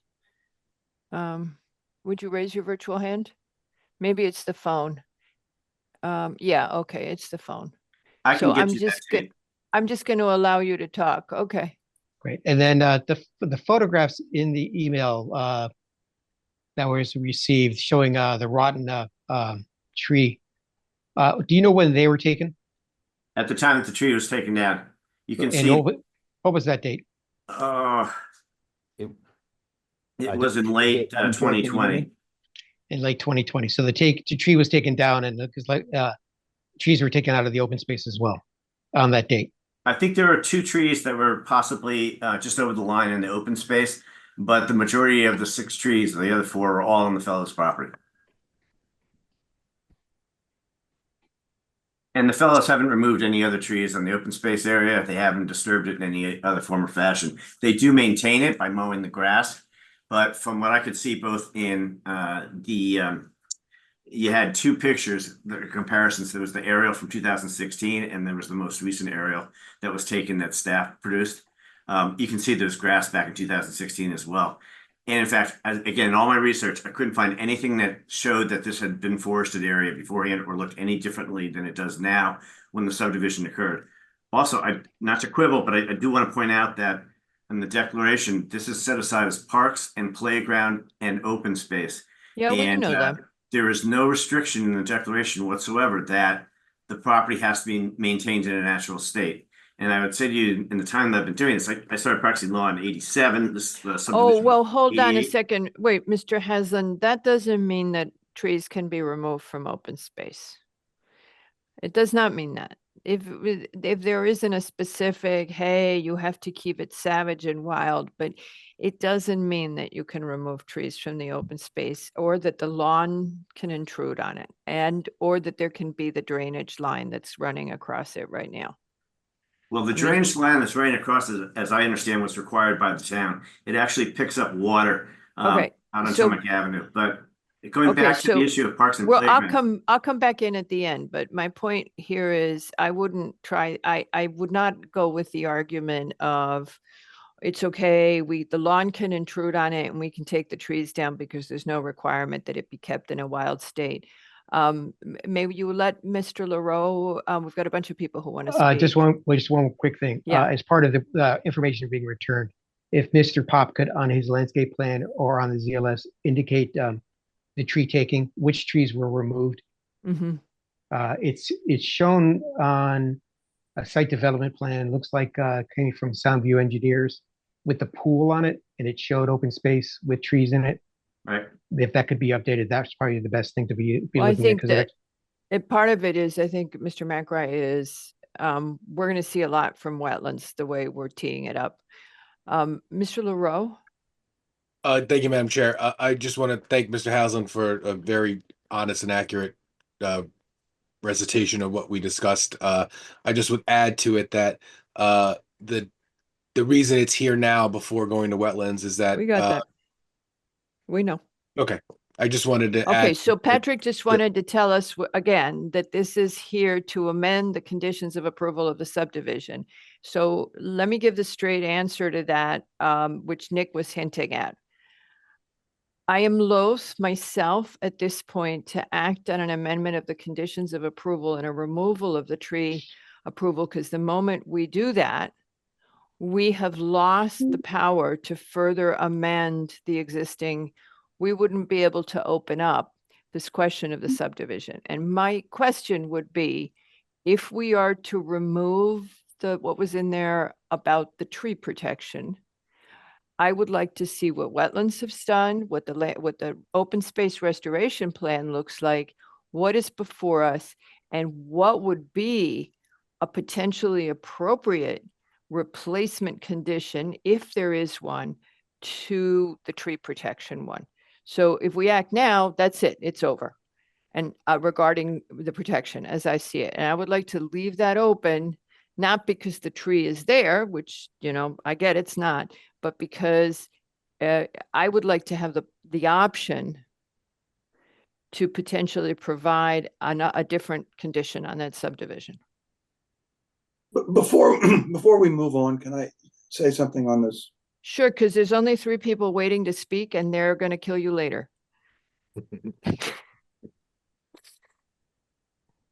Sorry. Mr. Lowe, go ahead. You already did. Sorry, I was giving you No, grief. have the other people. I just didn't want it to leave us in the lurch here. and I No, wanted to- we won't. We'll let you speak. Okay, Mr. Wells. Unmute, please. You turned off your screen. There you go. Yeah, Okay. thank you. Thank you, Madam Chair. And I am not sanguine about the removal of the 64-inch in circumference tree. Others might be. But I don't have to say from an environmental point of view, trees help with drainage, remove carbon, reduce heat island effect, and they're also animal habitat. So this, from an environmental point of view, this property is worse off from taking that tree down. Now trees die. Now, naturally, they die and then they're replaced by other ones. But so I would like to see the applicant propose a mitigation or replacement plan for the large tree that came down, not the 6 that were taken down in the open space, but replacement for this large tree. Conservation is suggesting of a tree this side, the planting of 10 or 11 trees, but that would be, very important for me anyway. I also think that since we're now discussing this, there's a plan for a pool and an addition. And I think given what's going on with the open space and with this tree, that application should come back to the commission so we can look at the entire project, planning plans for the pool. Where's the pool going to be? How close is it going to be to the open space? How close is it going to be to wetlands? And what's the increase in impervious surfaces due to the pool and the patio, which is not going to help with the flooding issues in Riverside. So I think we need a holistic approach to this and not kind of a one-off, oh, the tree's down, so let's just remove the restrictions and go on. Thank you, Madam Chair. Thank you. Mr. LaRoe, were you done? No, I didn't get to my point. So I thank you for yours, Madam Chair. I just want to go over, we're in sort of a cyclical circle here with the Wetlands Agency and us. They really need to know what the protection area around the tree is going to be treated like, and if the commission is going to let any planting go on in the open space. So my suggestion was, and I think it's what you we're always happy to communicate with wetlands through staff, which is we're happy to communicate. I personally am happy to communicate. Hold on a second. Let me just do this. All right. Can everybody see that okay? Yeah, zoom in if you can. Yeah, I don't know how to do that on this one because I'm doing it out of an email. Full screen, maybe? Yeah, try that. That might work. No, that didn't really help, did it? Nope. Well, it took the clutter away, but if you hit. Yeah, okay, so let me just tell you quickly. Here's the wetland. Here's the 100-foot review area, and here's the dwelling. All right, now, our message is that wetlands comes first. And what we would do is we would advise wetlands that we are at their discretion on this matter, and that the treatment for the open space, et cetera, we would like to see them establish everything they would like to see ideally, and that we will follow in sync with them, that we are willing to consider, obviously, since the tree is not there, we would remove the protection on the tree, but that, however, we want to see what wetlands is looking for in terms of what the open space restoration, the kind of landscaping they would like to see in it, and therefore we will wait for them, and at that time we would then act to remove that condition that exists there, but that we want first to see what is ideal environmentally. That would be my proposal. So my sense is I'm grateful that somebody is here to give it to us, but I would like to see how we're going to restore this and whether or not we want additional conditions. Because again, we have one shot at this in terms of what conditions. So one of the conditions that, for example, we might consider is that the open space, Mr. Macro, I usually say this, so I'm assuming you did and I missed it, demarcation of the open space. So it's very clear that the lawn intrusion in the open space is not to happen in the future. We would recondition the subdivision based on the restoration that wetlands has asked for that subdivision. That's what I'm wanting to do. So the I only want to. difficulty I have, Madam Chair, with that, in large part, and as I said, I did a lot of research, and I did ask wetlands to provide me with whatever they had as to that open space and the nature of it. Not just in 2020 when the fellows bought the property, but going back to 88. And the only thing I got was that figure 1 and 2, which is the two aerials, the 2016, the other one. So restoring it to what, I'm not exactly sure. And then there's no clear, nothing in the subdivision file. There's nothing in the declaration that would indicate exactly what the commission intended back in 1988. Right. To this property. So exactly. Restoration is a tough word. So let me answer you. It's in the 100-foot review area. Therefore, since it's in the 100-foot area, wetlands could come back and let us know what they think the best alternative would be. That's what I'm looking for. Okay.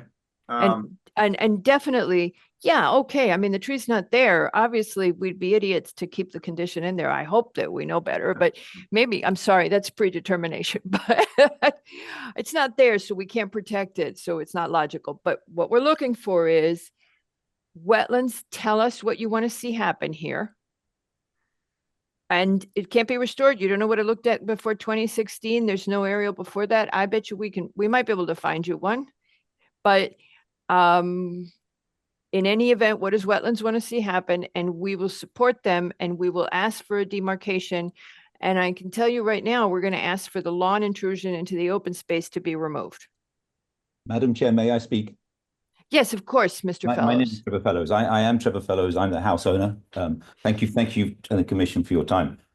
Chip, is it okay to speak for a couple of seconds? Because yes, of course. I'd like to make a couple of points, which I think may have got lost in this.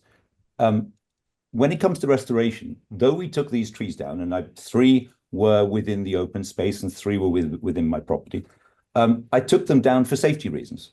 Yeah, no problem. I've got that. No, you've got that, but I wanted to make a couple of points. It's very genuine. I don't want anyone to be on this commission to think that we were trying to pull a fast one. When we first moved here, my parents-in-law narrowly escaped a tree falling on the house that they were in Winnetta Road in Old Greenwich. I had a good friend's parent die in Sandy through being hit by a tree.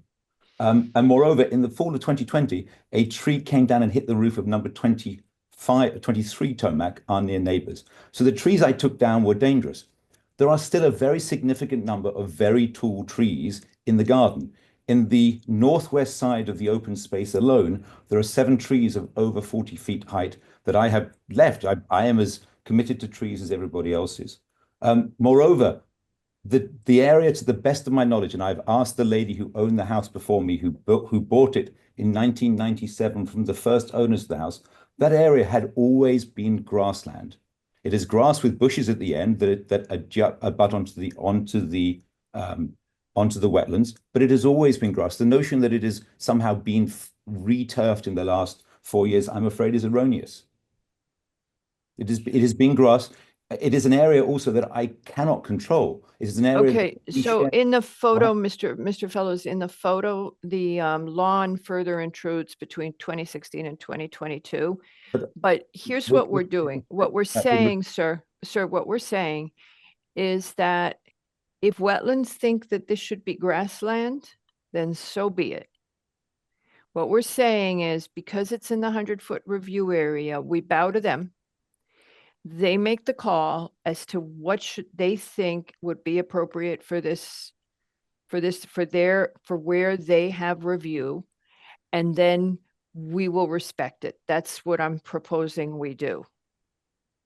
I'm not laying blame. I totally get the thing. Go ahead, sir. May I make another point if I may?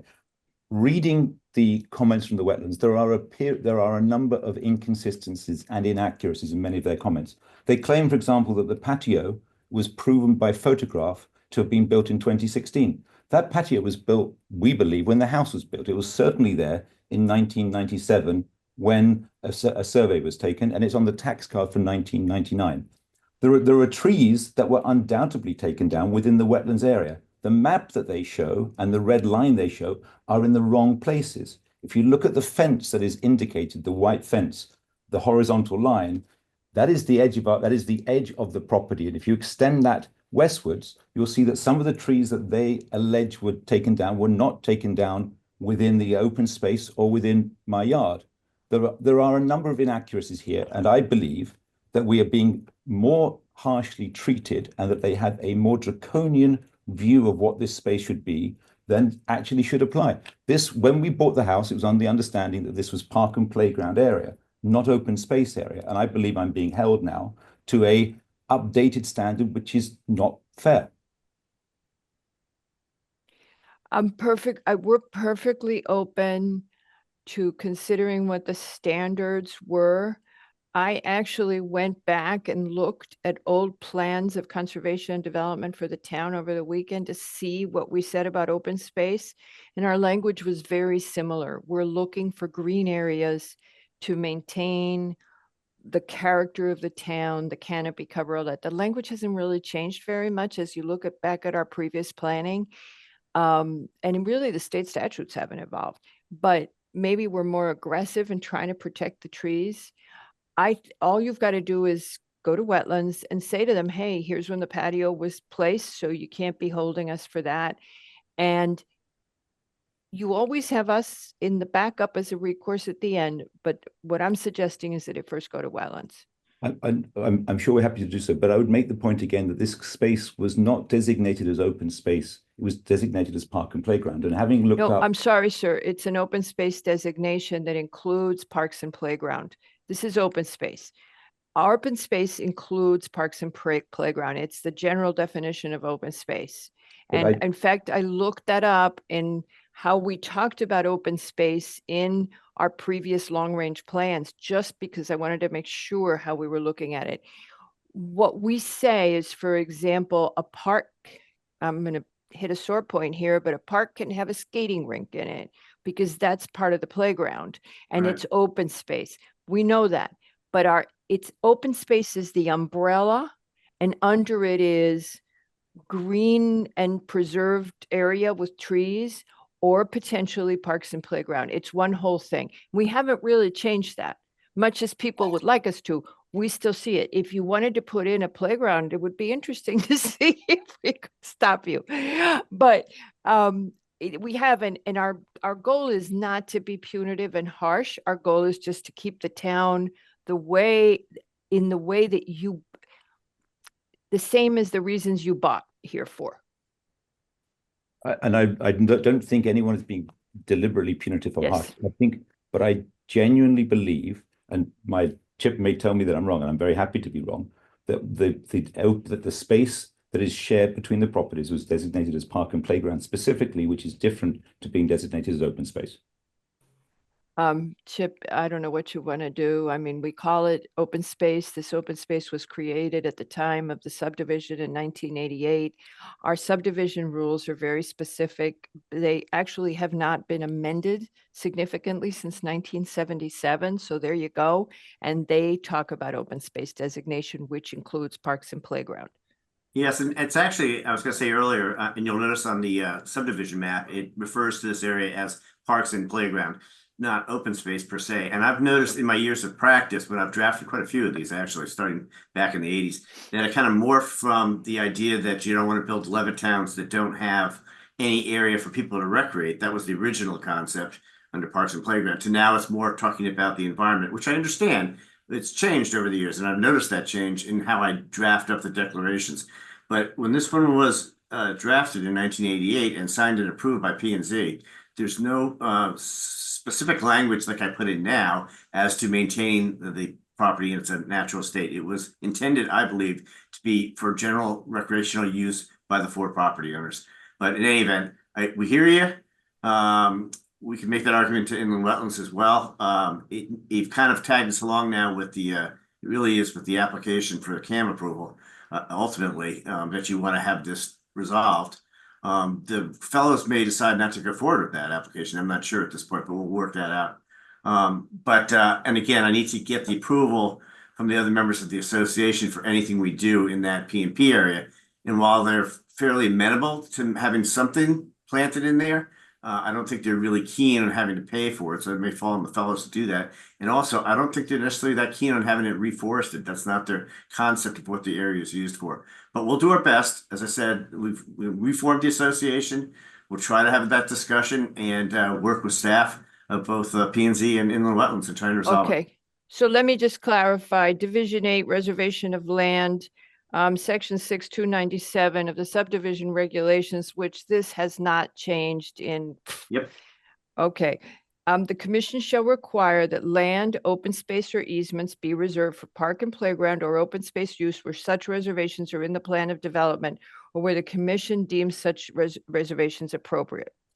It also says in section 6296, the natural features of the site should be preserved to the fullest extent. The felling of trees should be held to a minimum. Okay, But so both permit recreational use, but I don't want to quibble with. I'm not Yeah. arguing recreational use. If wetlands has a problem with how you propose to use it, because it's in the upland review area, then we'd like to hear from them first. Otherwise, totally open. See what wetlands says and see what you can do. But I want to hear where they are with the upland review area and what they would like to do. Okay, thank you. Thank you. I think we have I'm sorry. direction. But no, you haven't heard from everybody, and there's the public and Mr. Lowe.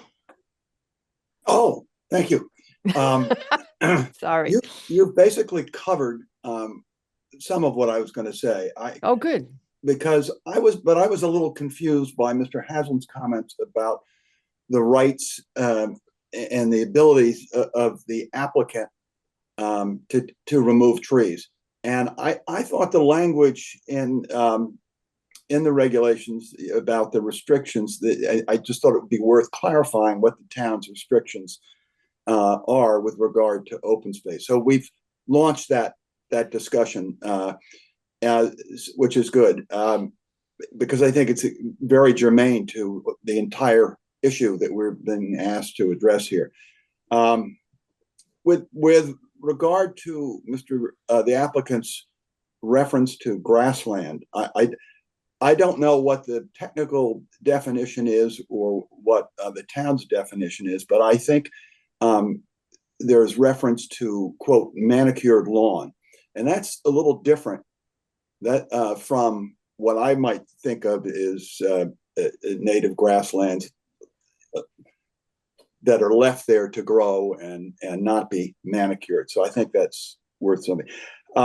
Also, with regard to those two photos we were given and that showed where the existing patio is, it seems to me that when you compare those two with regard to that patio, maybe my question is, was there some sort of original area designated to serve the function of a patio, and that the later photographs may reflect a more enhanced patio?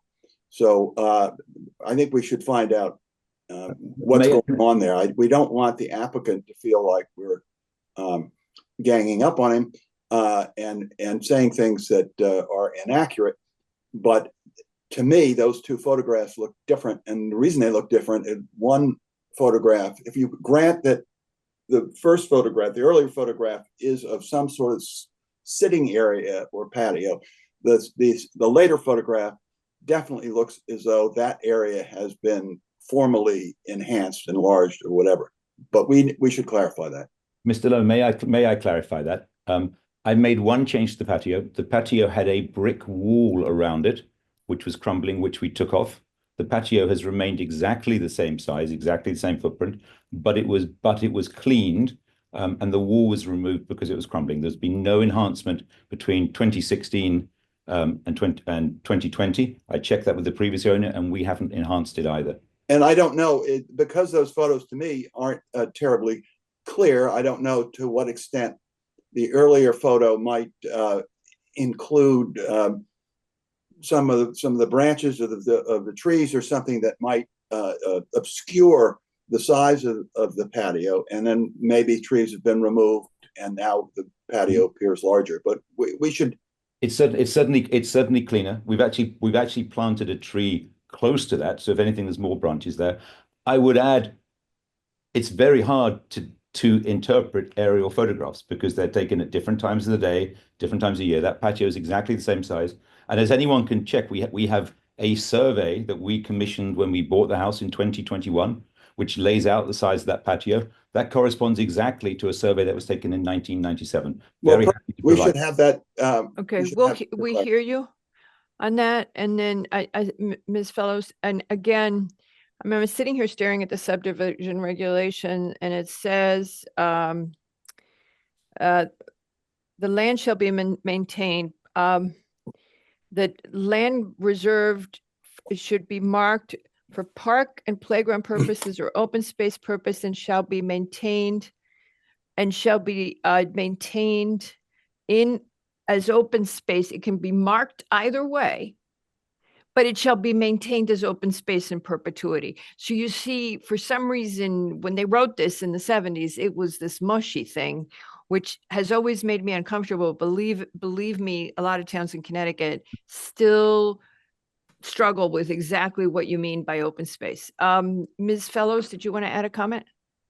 Yes, I did. Just one thing very quickly to say that when we first bought the house, the back Yes. garden was dead, basically, because these big old trees had blocked all of the sun. There was nothing growing. It was a really sad landscape. Very the wildlife wasn't in there, nothing was there. And now that the sun is coming in, you can see the wetlands area has completely flourished and everything is green and growing in there again. And the plants and the trees that we have that are established, that's why we have grass growing again, because it's all come back to life. The garden is now alive because it's not under the shadow of a couple of big old trees anymore. And I would say the amount of wildlife in our garden now is incredible. I'm a naturist. I love the outdoors, and we're doing everything we can to encourage the greenness of our garden. And it really has come back to life since we did that. So. Okay, thank you. Anything else from the commission? All right, how about public comment? I see we've got one hand up. Francia Alvarez has her hand up.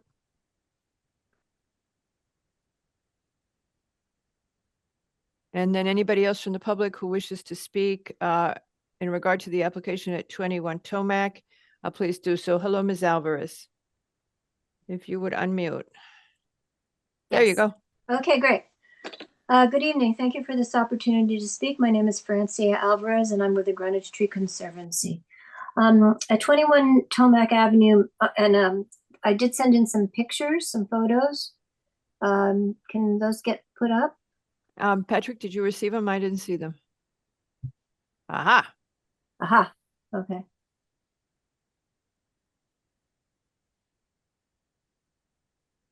The first one is for the map that was done in 1988. And there we go. Okay, so let me start. At 21 Tomac Avenue, many trees have come down in the area called Park and Playground, which was meant for the common use of the association. There was not included a site plan for the existing trees when the Park and Playground designation was first approved in 1988. There appears to be no site plan submitted for when the current owner first purchased the property showing the existing trees. And there appears to be no site plan for when the owner decided to take down the 64-inch maple tree, nor inclusion of the other trees that were also taken down at the same time. In addition, there is no landscaping plan in this submission showing what will be replaced by species and by DBH as you move forward. So this first map, I just wanted to point out, somebody just said in this conversation that the 64-inch tree, the maple, was not in the parks area, in the Park and Playground area, but it was on the owner's property. And it's really hard to see from this map whether or not that is the case. It appears that it could be a boundary tree according to this, and I wondered if there's any other indication, any other maps that would really define where that tree was located. Yeah, we have one.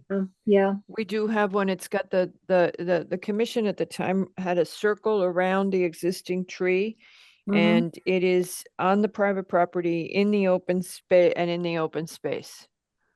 And so it's both. It's and also, boundary. I'm sorry, I take it back. It's Patrick, can you put up the circle? Because now the one, the circle. Yeah, so it's in that, and it's also, yeah, there we go. That's the name I'm forgetting is, what's those people's name? And in the Morgan land. There you go. So there's your circle. There's lot 2, which is the Fellows. Then there's the open space, and the tree just teeny weeny goes into the open space, but the circle, the protection circle around it, is in the open space. Does that answer your question? Yes. So it is not necessarily the property owners. It's a border tree, borderline. Yeah, tree. It's hard to tell looking at it if they did it accurately, but it looks like a more than half of the trunk would have been on the Fellows property, but definitely the protection circle is also in the open space and a piece of the tree. Looking at what we've got, which is now the same as what you've got. Go ahead, ma'am. Sure. So in this map, it actually states here, it's a little hard to read. Located upon lot 2 is the 64-inch maple. Activities within the restricted area designated on the lot, including any cutting or pruning of said maple tree, shall proceed only after a determination by the Planning and Zoning Commission that such activities will be irreparable, will not cause irreparable damage to the tree. So the fact that this did not go before Planning and Zoning goes completely against what this is indicated on this property map. I'll go to the next slide, please.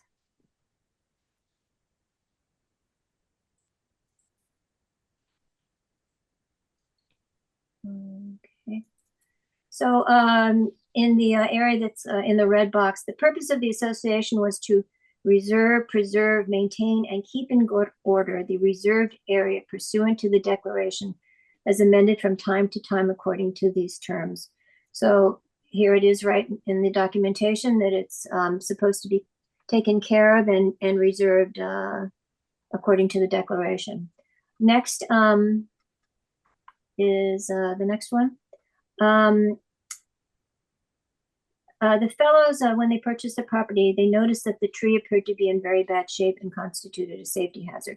And I did see the pictures, and it certainly was a safety hazard, and I understand why they did take it down. But a tree surgeon was to remove it in August of 2000, along with the other trees whose health also appeared to be compromised. But there was no indication as to exactly where those other trees were in this statement, and whether they had also been observed by a arborist to determine if they were bad. The next slide. This slide shows you looking out towards Tomac, and the date is over the golf course. All the trees that were there in 2017, there's a lot of trees. And we go to the next slide, which shows you in 2024. So you can see there very clearly how many trees have been removed in that area. It's not just a few trees, it's quite a number. You go to the next slide, and this indicates the demarcation for the parks and playground area.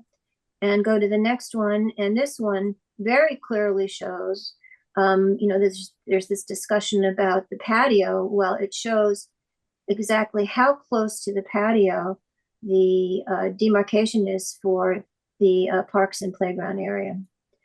And the next one at the bottom, this was a letter to the neighbors from Mr. Trevor. As you know, we are in the lengthy process of applying for planning permission to extend, alter our garage, and possibly add a pool to our yard.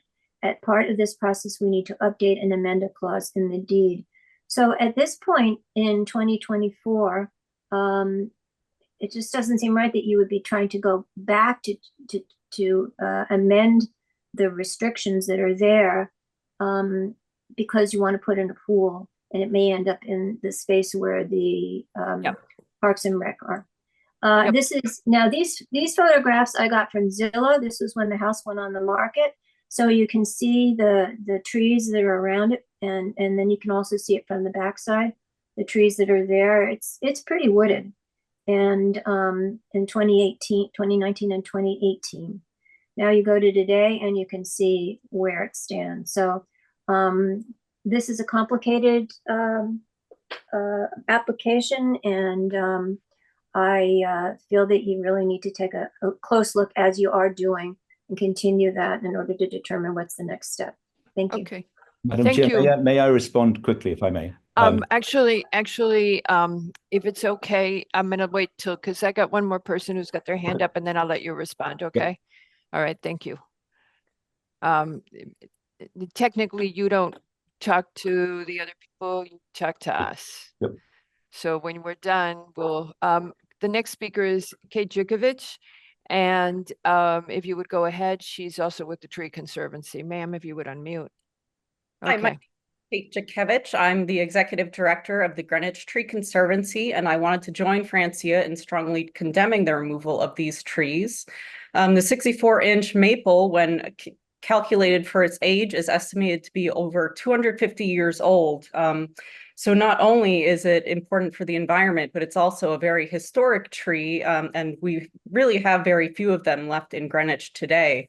We do, of course, understand the need for safety and the concerns that a tree in poor health might have, but even with trees in poor health, there are a lot of moderate measures that can be taken prior to complete removal. But unfortunately, the premature removal without authorization of this tree removed the opportunity to explore potential more intermediate options prior to removal. I was also somewhat disturbed to hear them talking about what great light their garden gets after the removal of these trees. We just want to remind remind people that gardens are not a replacement for trees. They have very different benefits that they give to health and the environment. And removing a tree is not a tree that without permission is not acceptable, even if it does provide more sunlight for your house or your garden. I also want to point out that, usually we consider that ignorance of the law or regulation is not an excuse for breaking it, which appears to be kind of the defense that they're making now. So we would still urge that we go for this violation be treated with the gravity it deserves, and that maximum fines or penalties be levied against this perpetrator. So we see hopefully homeowners being a little more educated about the places that they purchase in the future, give them a little bit of financial incentive so we can try to make sure that this doesn't happen again. Even if it is due to ignorance, it's the responsibility of a homeowner to investigate fully the rules and regulations regarding the homes they purchase.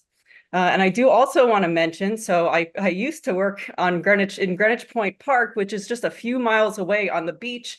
And there's already every single summer, they have to close the beach due to water quality concerns, due to pollution, runoff, bacteria, invasives, and trees actually are incredibly helpful for the coastline to prevent some of this polluted runoff from getting into the water.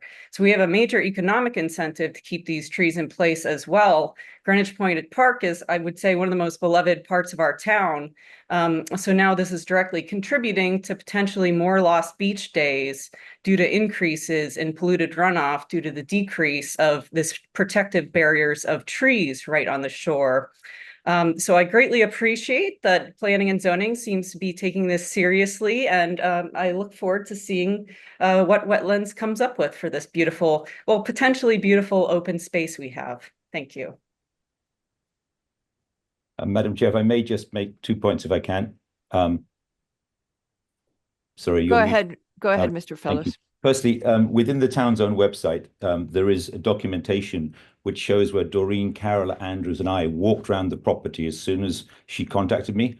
I showed her the trees that were taken down, and that is, I think, under document ID 063877. The map is there. It absolutely shows the trees.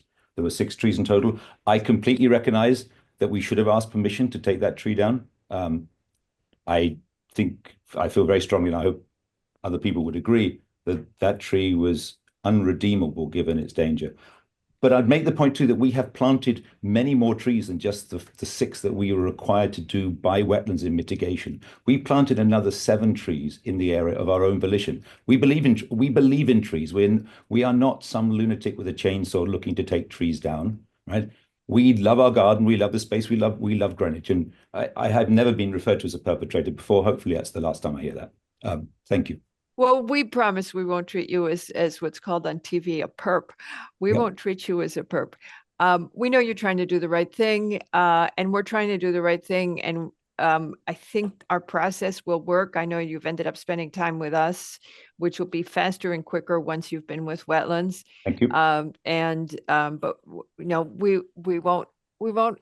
we won't draw you and quarter you or anything like that. And you got one more member of the commission who wants to speak, and then we'll move on. Mr. Levy. Thank you, Madam Chair. I did want to talk, comment on the idea of fines and penalties. And I think that for better or for worse, there really are no such remedies. And I think that in a case like this in particular, I think there's this kind of discussion has lots of merit and furthers understanding. And I think it's a more neighborly way to deal with these issues. So I appreciate that some feel that somebody could get away with not following the letter of regulations, at least in this case. But I do think that the process is a good one. And here we are talking about it and resolving it. Right. And it's in goodwill. Okay, so Mr. Haslam, process work for you? I really don't. Well, I'll have to speak to my clients. Okay, so speak with your clients.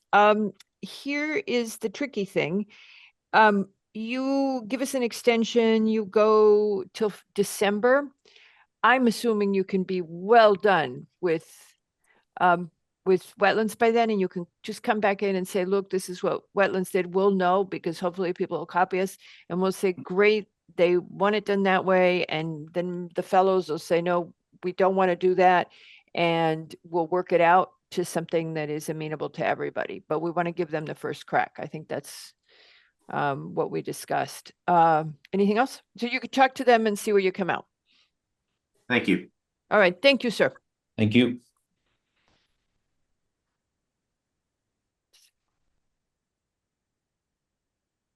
Okay.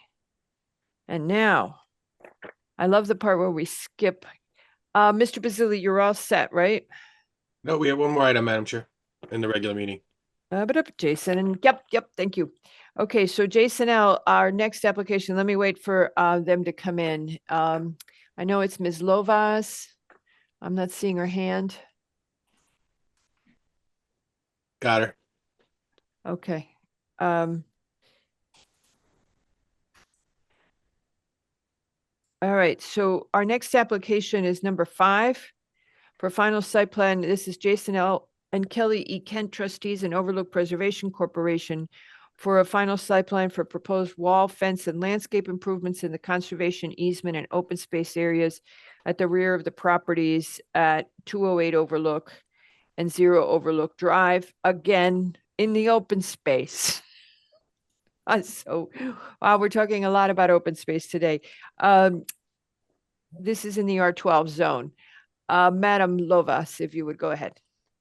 Sure, thank you very much. So we took into account, again, all of your comments. We've planted a much more diverse planting plan for the open space. We've removed all the thujas. We are looking to do, meet all of your expectations on that. We've removed any uplighting on the property. I'm trying to think if there's a third thing you guys had requested, but basically we followed everything. I spent some time looking at alternative wall sections per your recommendations. And every time I did that, I once again hit the same problem I've been having all along. It's disturbing the open space more, so it's more impactful to that area. And I did listen in on your questions/comments yesterday, and I'd like to hit on 2 things that were brought up. Number one, the reason that the soil is now not why we are needing to do this now versus before. The soil originally was being held in place by invasive species. We removed those. There was a significant amount of poison ivy and some other items that were removed. And in doing that, we received a phone call from the general contractor that the soils were eroding above the ledge. So that's what started the situation that we're now trying to deal with. Number 2, the question was why the wall, if it was moved to the 208 Overlook property line, why it needed to be 5'6". It needs to be that high because the soil that we are trying to retain is above the ledge, not below. The wall wouldn't be necessary if we were trying to retain the soil below the ledge. That soil can be stabilized by planting. It doesn't need a wall at all. The soil that we need to retain is above the ledge, and that is driving the location of that wall. We reached out to Tony DeAndrea to kind of get his feedback. You know, he's an expert at this, and he has always been our civil engineer on this project. And he prepared a letter for us and talked to me at length about his recommendations. And he said that the location that we're proposing, he finds appropriate and correct and would strongly encourage it. I'm not sure if you guys had a chance to review that letter, but basically outlines those points. I have not had a chance to review Mr. DeAndrea's letter. It came in this afternoon or something, and I was not able to. So if someone else can comment on it, normally stuff that comes in late in the day like that, we can't always get to. Madam Kulikowski? Would you like me to read it into the record? Or yeah, just tell us what it Or I says. can screen share it, whichever one Oh you no, want. or just tell us what it says. We trust you. Okay. I'll look for it now. All right, hold on. Let me just blow it up so I can see it. You want me to just summarize it? If you Can I just say something? Sure. Yeah. I mean, we're asked to prepare for these meetings, and I think we all are quite diligent in our efforts to do so. And when presented with something at the 11th hour, after the 11th hour, and being asked to respond to it, it is not, it's kind of a disservice to the process and to us. If this is something quick and easy, fine, but this happens all the time, and I'm not singling out this applicant. We've talked about this in the past, and if there's something of substance there, we need time to reflect on it, and on the spot reflection is not serving anyone well, in my view. Well, fundamentally, he says that the wall is necessary because, go ahead, Tracy. Yes, I agree with you. That's why I said, look, I have not been able to read it because it came in today, but let's give it a shot. Right. So he starts out by discussing the removal of the invasive vegetation, and that is what is revealed the extent of the ledge and is leading to this the erosion, and that it's the area behind the retaining wall that would provide a small valuable area for planting, and that he again echoes that moving the wall to the property line would mean a much higher wall and wider area to be filled with soil, which is not what anybody wants. And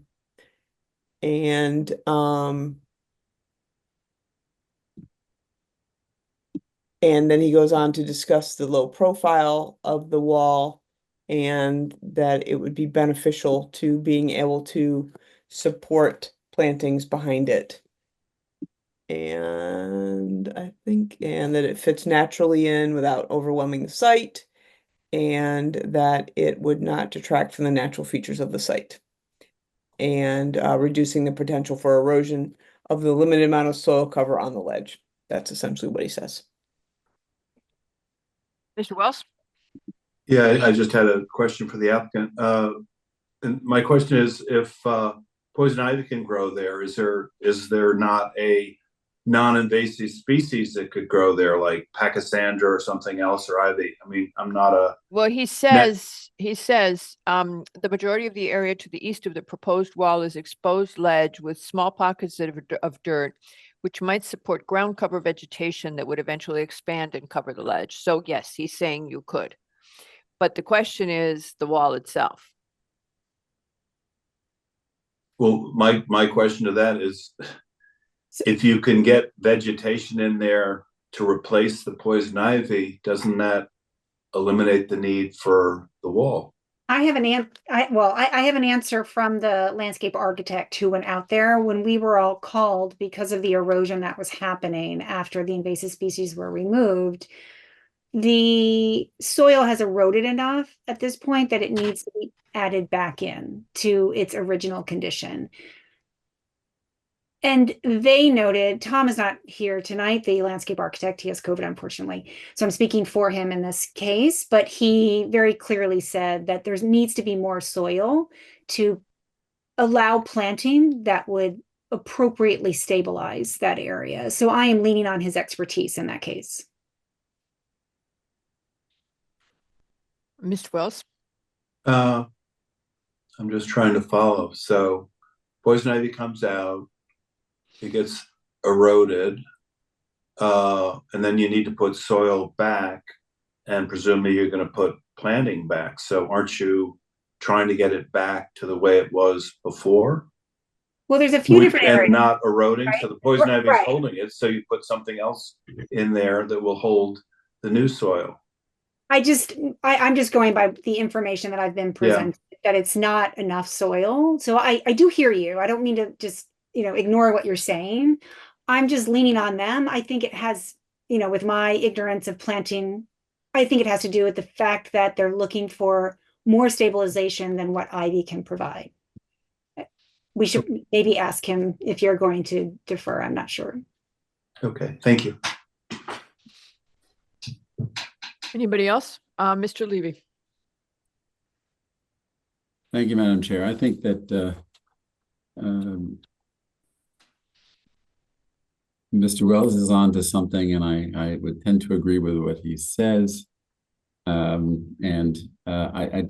I really would need to understand. I don't really have a good grasp for why this wall needs to be built the way it is. And I think I need a little more time to explore this and hear more, but it doesn't make a lot of sense to me. Okay. This is the third time we've heard it. Mr. McRae? Following with Mr. Wells, it would seem actually if the invasives were removed, you're putting soils back to support some kind of vegetation. But if it was, invasives where they low to the ground, so you can put back something that's not tall or anything like that, just enough to stabilize the soil on top of the ledge.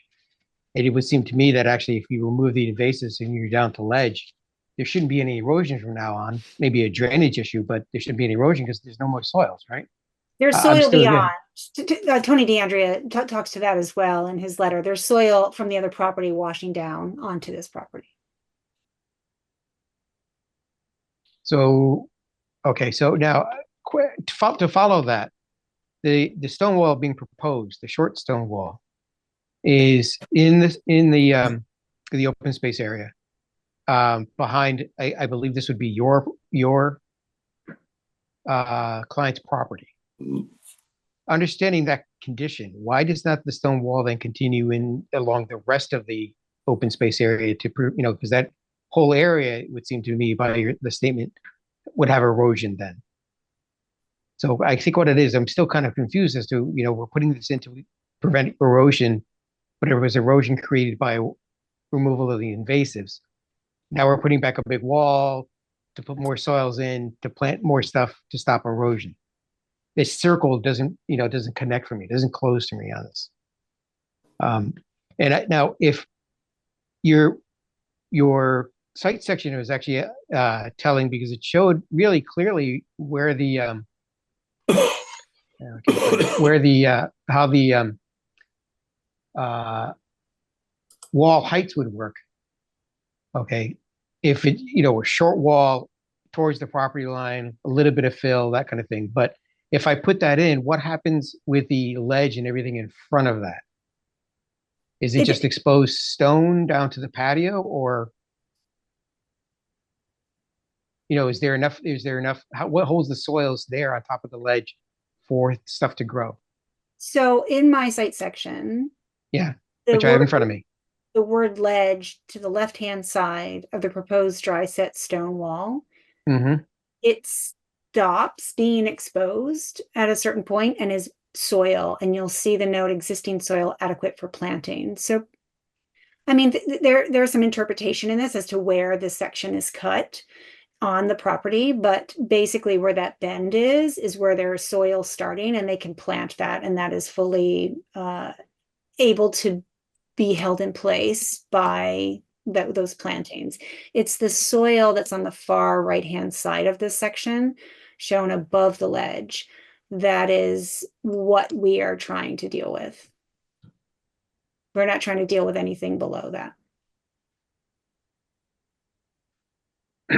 Okay, but and everything to the left of the dry set stone wall is still in the open space conservation area. It is, Okay. but we don't, yeah, it's fully plantable. There's no issue there. And so we wouldn't be before you if the soil above that ledge wasn't there. It's everything else is fine. Okay, thank you. Okay. Anybody else? So the question before you guys is, do you have any further questions? We'll turn to the public for a sec, but do you have any questions on this regarding the location of the wall? And do you want to see it further revised at this time, the proposed extension of the wall and the location of the wall? Because Nick, you were talking yesterday about whether the wall could be moved and lowered. Yeah, it seems that putting a wall to hold back a little bit of soil for erosion purposes, and the erosion purposes are the soils are actually coming from an adjacent property. That's something new to me now, as opposed to the dry set wall being inside the property line and lower, okay, to prevent erosion from the whole space, the whole open space, from getting down into the property. I don't know why that, but it seems much more logical to me to put that low wall in the property, inside the property line, and retaining whatever erosion is happening until it stops happening with the vegetation in the open space. I think actually, so the suggestion from Mr. Wells is, if it's soil stabilization, why can't you plant something low, Pachysandra, et cetera, et cetera? Why are there actually, do they have to be trees or bushes or anything? Because it would seem to me the open space, after a while, Mother Nature is going to take over and it's going to be stable soil, because that's what Mother Nature does for us. Madam Lovis? I have to lean, I'm sorry, on the landscape architect who has clearly advised me that that is not possible with the current soil levels. So I wish he was here. I don't have more information than Is that the soil levels, if the stone wall is moved to the property line, there's not enough soil, if you would, behind that where the wall would be. It doesn't prevent the erosion that we are encountering, though, on the property, which is above the ledge. It doesn't at all remediate that problem. Or I should, Okay, I think word it that's where it is, and I think that's where I lose you on the discussion. Is that well, we may have to wait till the landscape architect comes back. We may not want to spend time on this, Mr. Lowe. Yeah, I'm confused. I won't put those words into Mr. McRae's head, but I agree with him. I don't understand how moving the wall to the property line in some way is going to increase the erosion. I don't get that, but so that's all I was going to say. If you want to wait till the landscape architect can provide a rationale for this recommendation, so be it. Okay. Ms. Jones. So I also have some questions that I think would go back towards the landscape architect with regard to, again, having the lower wall, the fact that there would be some fill, but you've already also got soil there that is existing, that is capable of taking plants, and that you would have some planting there and perhaps some soil that goes into this ledge, where that you could have plants that would absorb some of this erosion that we are concerned about coming down off of the ledge. And again, I think it's probably the landscape architect that can address that. But I'm not sort of entirely clear why that can't happen. So I just want to kind of say this again on the placement of the wall. So putting the wall out at the property line does not at all help the erosion that we are encountering. It has to be higher up in order to prevent the soils from higher up washing over the existing ledge. So putting the stone wall down the property line, the soil would still be coming down over that ledge and then just building up against this wall.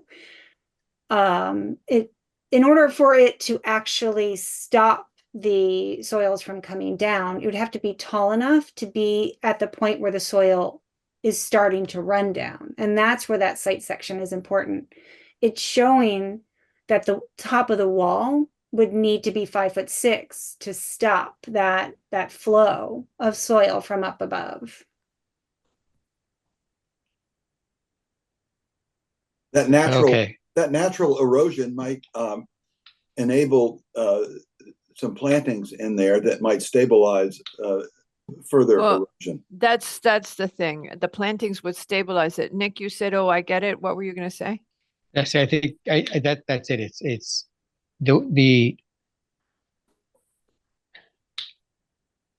It's the higher lower wall stopping erosion from uphill.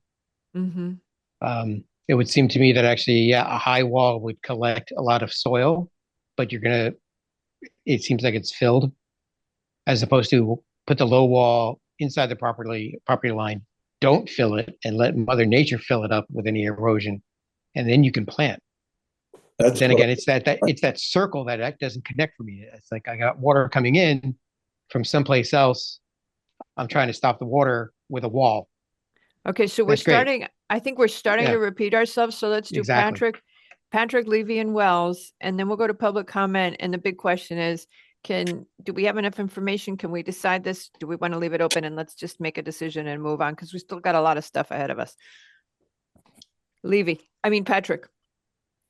Ms. Lovas, Mr. DeAndrea is in the audience, and if you wanted to call on him or not, I know you were waiting for the landscape architect, but he is here. Yeah, I would welcome his comments. That would be great. All right. Okay. In the meantime, Mr. Levy. Yes, I'd like to leave it open and move on. That's all. All right. Okay. Mr. Wells. Just briefly, we, at the last meeting, we said we didn't like the trees up along the property line in the open space because they were for screening purposes, but trees also absorb water. So if there's water coming down, causing erosion, I'm going to go back and say, why not leave the trees in there? They're going to soak up the water and they're also going to block some of the soil from coming down. Easy answer, because our issue was with the evergreen, with the green giants, with the thujas. Our issue is that the thujas are selected not for their environmental contribution, but for their screening capacity. They were a workhorse for screening, and that's why they're picked. There are better trees for water retention and management. And so what we asked them was really, don't do the screening type trees, pick something that is better. And I don't think we had comments on that in the staff report, but that would be a question we would want to double check, because I have to look everything up because I'm no landscaper. So I look at the tree species and I got to go check out what it does. So, but our point was, thujas are just not environmentally the greatest, which is what gets Levy off, but why Levy doesn't like them. But they screen. Okay. All right. Okay. So we do have Tony, but I'm hearing that people want to wait till the landscapers in and talk some more then, and then we could move on. Tony, we have read your memo. Let me just see if there's does anybody from the public wish to speak on this application? Please raise your virtual hand. This is 208 Overlook Drive and 0 Overlook Drive. All right. Also, what I'm hearing is that the commission's really foot dragging on it. They're just not crazy about it. If there's any solution you could come up with when your landscaper has recovered from COVID, if you would once again give it a shot. Otherwise, we'll let him speak and talk about what can last. Mr. DeAndrea. Madam Chair, I'd be more than happy to yield to the landscape architect, but I just had a couple of comments. Nancy called me late in the game. I knew that it was ongoing. I didn't realize it was going to be so controversial. But when Nancy asked me to look at it, I said, the commission typically doesn't like to do anything in the open space. However, at this location, it probably suits well because it covers or stops a low spot in the rocks. I think the word erosion was being misapplied because it's one of the unintended consequences of cleaning up the invasive species when you're doing it over ledge. So what's happening, I think, a lot of it is that the fine silts are washing off the top of the ledge. And now if we can stop that offsite source at the top of the hill, that would be good. Moving the wall to the outside of the open space seems like a good idea to not intrude into the open space. However, it's just more fill covering the ledge. The ledge could be an attractive amenity to the property once it's clean. And I do believe that there are little pockets that you can plant ground cover that will grow and address both concerns. So in my opinion, at the time, I thought that the wall at that location, filling in the ravine or the drop or the depression where the water does concentrate would probably do some good. That was the purpose of my late arriving letter because I got a later arriving request. Yeah, But- that's okay. We won't hold it against you and we won't call you a perpetrator. All right, thank you. But but I think what I'm hearing the commission is really still looking for, can we do this without the wall? Or the wall could be moved and could we do it without the wall? And they're still anguishing. And yes, you're absolutely right. You know how much we resist anything in the open space. And it began with, yeah, the open space should have the screening, it should be used for screening purposes. And then everybody got really uncomfortable. So shall we just come back? Let me just look at the timing. We have time before it's a must decide on the 2nd of November. So we've got some time. I think if Patrick can get you on the next meeting, hopefully not the one with the big applications on it, Patrick, but if we can get on the next meeting and we'll hopefully be able to button this down. It's just called a meeting, Madam Chair, but yes, we'll have you on the next meeting. I'm sorry, what did I say? Did I say meeting? You said not the one with the big items on it, and I just was making a joke that's Oh. just a meeting. All right. Yes. Yeah. You know, you want to get all those big things in one night and torture us. Okay. Okay. So Madam Lovas, I'm sorry we couldn't come to closure, but hopefully if we continue this item, your landscaper will feel better and we'll be able to get it done. Great. Thank you for your Thank time. you very much. Bye. All right. Now we can go to the public hearing. Thank you, Mr. Deandra. Let's go. All right. I can't get him out now. There he goes. Mr. Basili, you're good, right? Yes, right. Go ahead. We now go to the public hearing.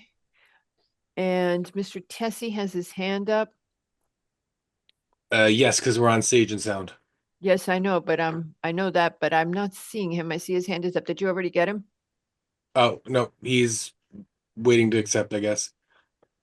Yeah. Okay. No, Chip Madam- Haslin is. Madam Chair, we're accused on this. Yeah, I know. Hold on a second. Let me announce it first. All right, there's Mr. Tessie.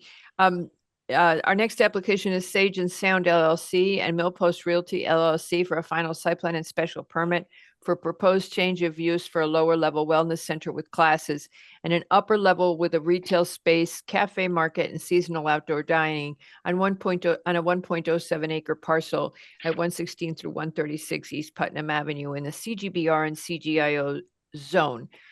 Mr. Tessie, if you would Yes, go Madam ahead, Chair. you know where we're confused and you've sent some clarifications. Again, I couldn't get to everything this afternoon. You sent a clarification to the health department regarding your uses. So if you would, and also, you know, the confusion we had about your parking in the Asiana space. So go ahead.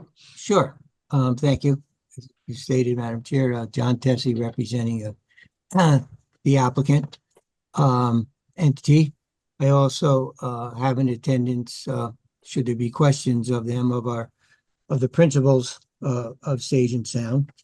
That would be Lauren Zucker and Lacey Tisch, and also their architect, Virginia Maggiore. Again, to answer questions in their terms of business and regarding perhaps the layout and questions about that of the space. Insofar as the information that arrived today from Mr. Sorry, from the health department, that was primarily as a result of the questions he had as articulated and concluded within the staff report. So I dutifully sent him the additional information, and he responded with an email stating essentially he didn't have any concerns to hold up the application at the zoning level and would deal with the normal process with the health department for uses proposed at the time of building permit application. Oh, I didn't get that from his email at all. I just, That was the whole purpose of why I sent it. yeah, to but him. I didn't see that he said in his email that it was okay. I just thought he was asking the questions to get clarification, and then I didn't see another answer from him. No, The he last thing I specific- remember seeing, okay, He specifically stated in his email that he would address the items would be addressed at the time of building permit, okay, which was the same response he gave to the cafe component in his original transmission. okay, let me see if I can to figure that Bianca. out. All right. It's the problem with getting stuff late in the day. Okay. So That's we all. have, can't even find it. Uh, I forwarded it to Patrick and Tracy, so they should have. so, I can share it. I yeah, have it no, up on the just, screen if you want. just tell me what the subject is. Has everybody read it? It's like one sentence. Yeah, it's a couple, so it's from 9:22 this morning, and it says, "Thanks for that, John. The health department will need to license this facility and will require a plan review of this portion of the space to be submitted to this office prior to submission to the building department. Based on this, the health department approves this application." Okay, great. I got halfway up that. Okay, There now you our next open question was that Yes. we were asking yesterday, is this whole thing with the uses and the parking? Yes. Which, if you would walk us through it with the site plan and how much, I think you're gonna have to give us a table, which with the Patsy's thing coming in and the expansion of Lucenti Design. Well, insofar as Patsy's coming in, Patsy's is open. Okay, so first of all, And go ahead. Let me go back and help me out with this. Yes. We were all confused. Why was it originally presented to us as this is going into the entire space of Asiana and its own, Asiana is only becoming this? No, that's actually not the case. This space, what was the name? This actual space, and I thought he made it clear, where I think it got confusing with Asiana is on the issue. Well, let me digress for a second. This space was originally space for what's their name again? Let me get it in my life. Was the original, I think it was a furniture store. And I just blanking out on the name. But the reference to Asiana space had to do with the, if you will, the back and forth that the former director Katie DeLuca had with Alyssa Kalisian on the reduction in the Asiana space total seating. That was this whole back and forth. I was not involved in it, but I included it. Alyssa wanted me to include it, by the way, because essentially it was an inventory of parking utilization. And that's what she and Katie went back and forth on. I talked to Patrick a little bit about it today also. So I think that added the confusion when we referenced the Asiana space per the request of the landlord. about the fact that Patsy's would have less seats. I believe Patsy's has around 70, about 20 seats or so less. than, Okay, it was IGA. clear at the briefing. Well, I heard that- you at the briefing. Yeah, I'm just Yeah, telling that you we all thought all of the Asiana space was being converted to this use. That's okay. It was clear that that's what we came My- away thinking. Madam Jenkins, you have your hand up. You're going to rescue me from this. Well, I will try to rescue you, Madam Chair. I think the confusion, Mr. Tessie, was because there are two entrances to this property similar to what Asiana had. You have one in the parking lot below and you have one at street level. And so if we all got confused, I think as we're all thinking, yeah, the kitchen is downstairs, Asiana, and the dining room is upstairs. If I could just, I'm sorry, if I can just change. No, I've go got ahead. a couple of questions. You send a list of the services that will be provided, and you say one client and one practitioner. What's the total number that you would have at any particular time? Because I wasn't sure whether we had 8 or 10. The actual number of, there are 3 treatment rooms, 1 facial, 4 what they call contrast seats, and then 2 head spa. So if you add those up, those are 10. 10. So you would theoretically, would you have 10 practitioners and 10 clients then?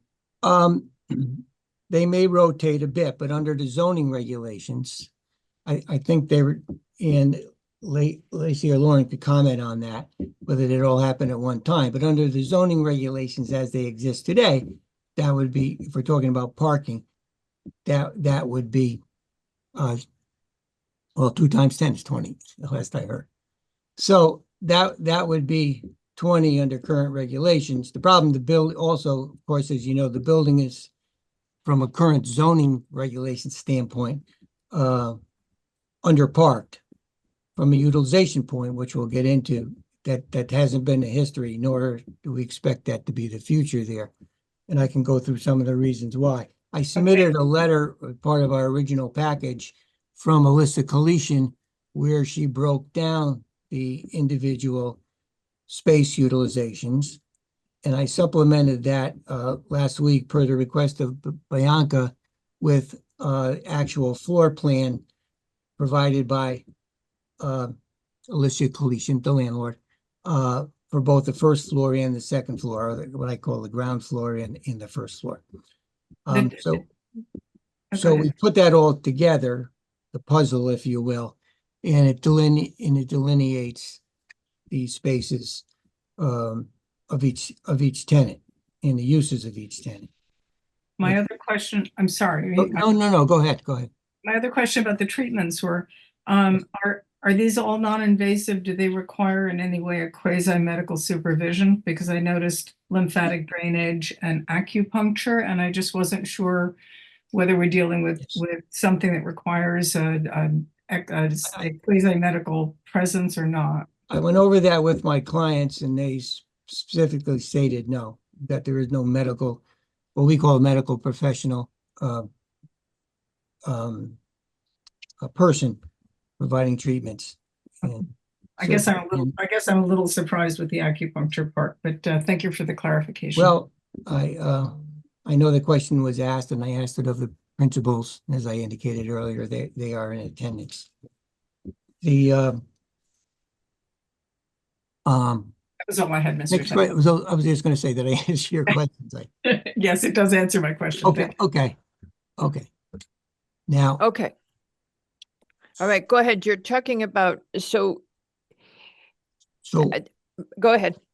All right. So on the, staying on the parking use theme, we have on the first floor, a small cafe proposed with 22 seats, with a retail component, small retail component of about 600 square feet. So when we do the math on that, it's I come up with, depending on how you round up, but let's say an additional 10 parking spaces theoretically needed under the regulations. So covering that, using Bianca's analysis, she comes up with 48. I think, and I didn't get a chance to talk to her, is what she did in the staff report. It seems like she doubled up on the treatment rooms, because he indicated 2 per station per room. Because I couldn't get to her 48 with the numbers that she provided. So I get to 30 with her numbers. Now, we have also the outdoor dining component. That would be a seasonal component, right? You would be coming back to the commission every year for an approval of the outdoor dining. And of course, you're going to take into account, a number of factors, which would include, are there any issues? Maybe parking would be one of them. I don't think it would ever be there based upon the history of that building. I do note that there was some assumption yesterday that Berkshire Hathaway would need 25 parking spaces. Now that's a zoning regulation, as we all know, because that's just based upon square footage, right?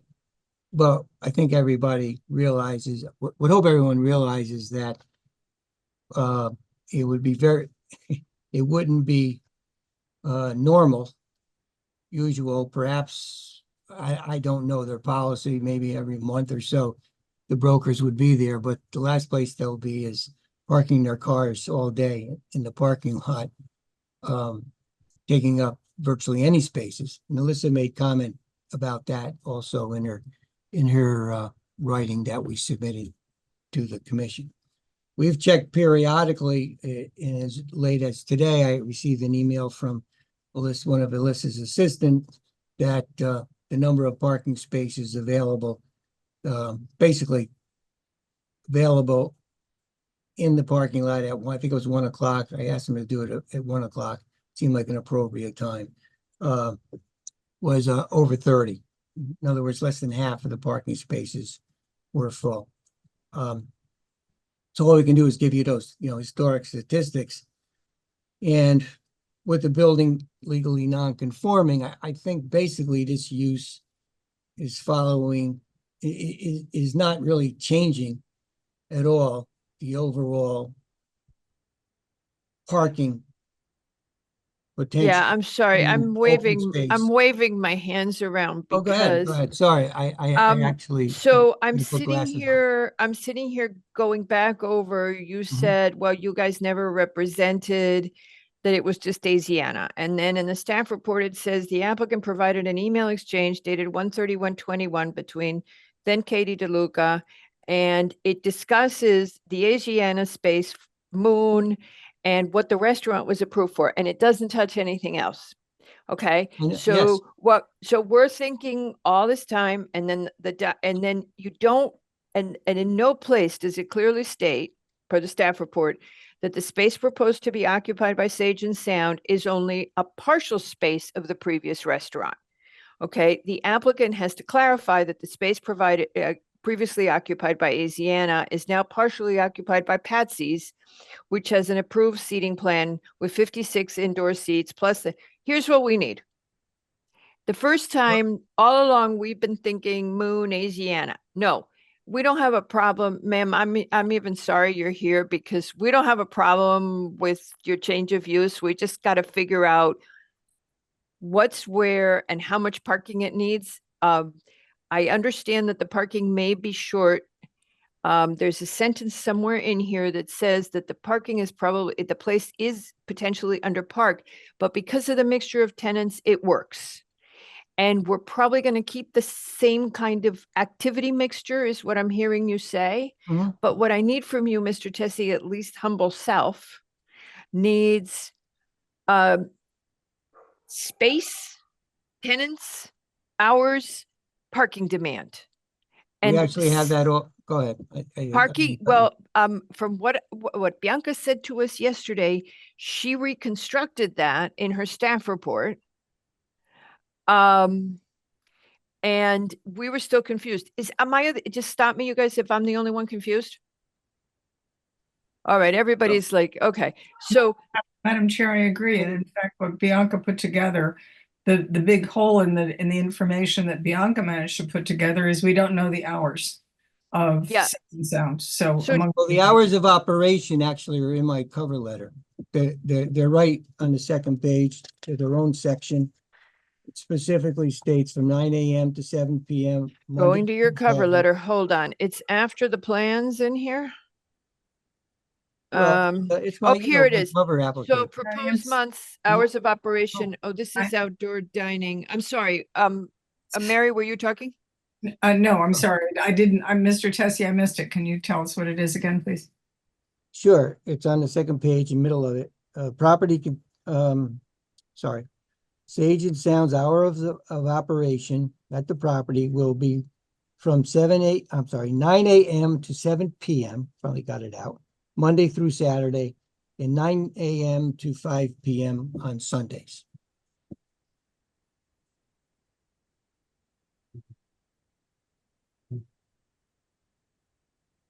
Nine AM to 7 PM, Monday through Saturday, and 9 to 5 PM on Sundays.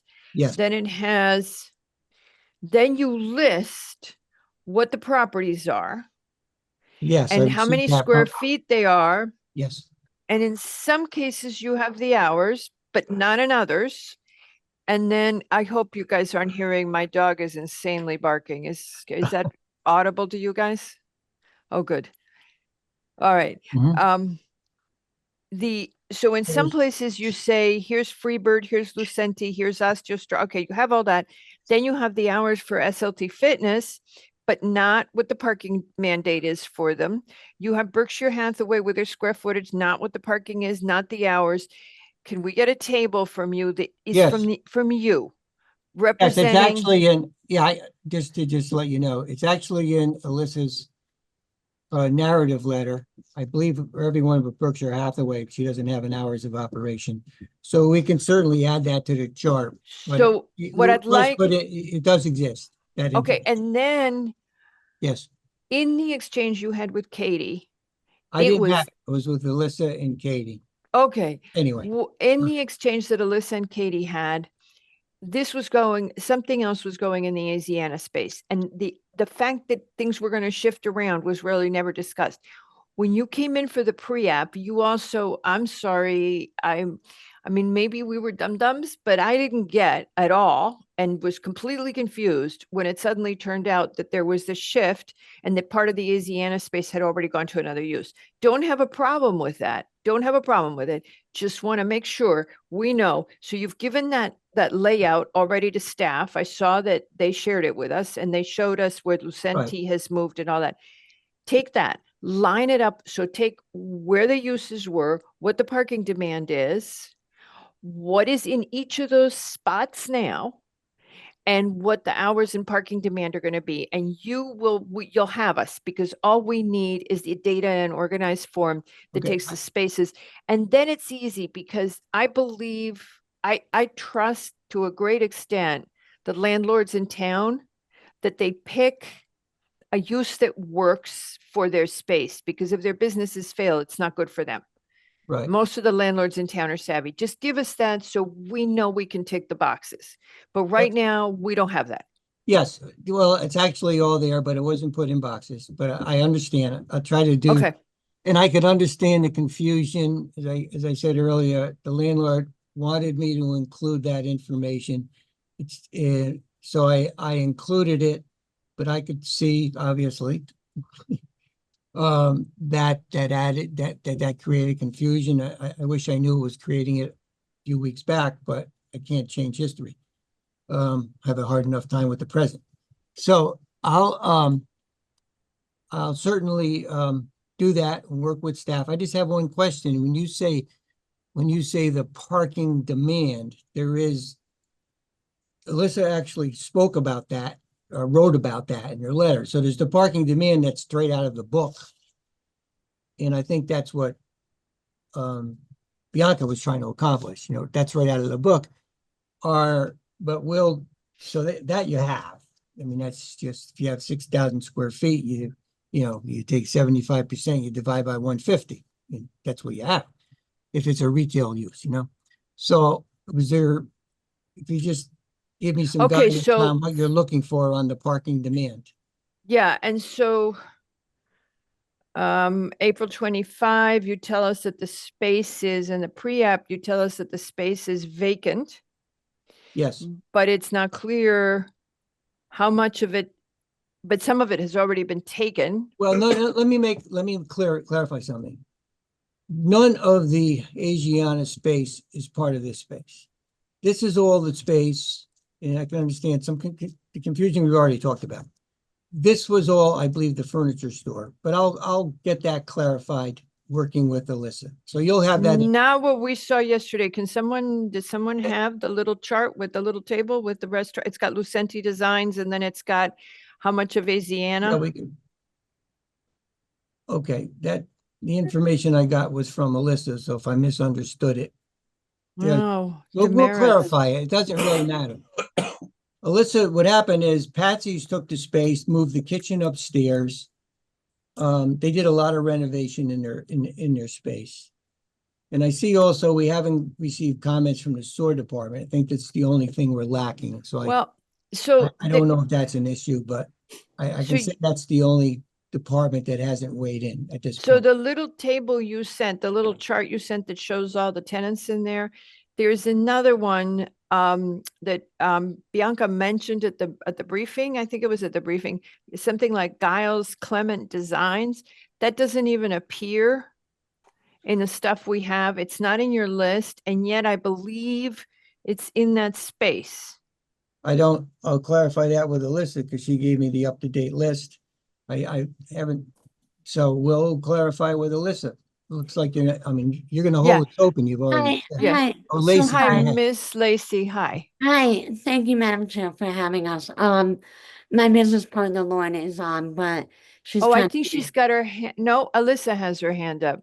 I did want to clarify that the Giles Clement space, the one that was just mentioned, is the space that Sage and Sound is occupying and, well, hoping to occupy, and that is what we put in. That might not have been clarified in the letter, but that is the space that we are looking at. Okay, so see that was never clear to us. So we just, again, please, ma'am, know that we have I have not heard us identify any concern so far with the use, and we want you to succeed and be well and all that. But we just need to understand how the space is going to be allocated, who was there, who's going to be there, and that it all works. And then we will have done our homework and we'll be good. Sorry, ma'am. may I ask a clarifying question so me Of course. and Lauren can get you exactly what you need?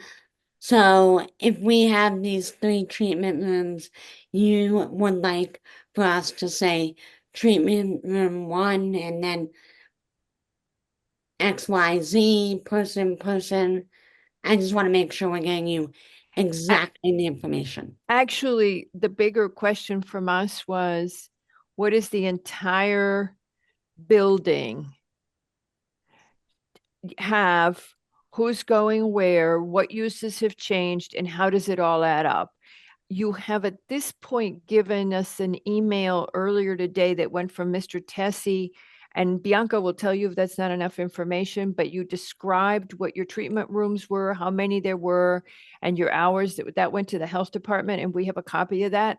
So Right. you should be okay. We just, it was the way it was being described to us about the Asiana space that completely got us off track. And we just need to have, so Giles is here and Lucenti's here, and here are their hours, and here's how much parking everybody needs.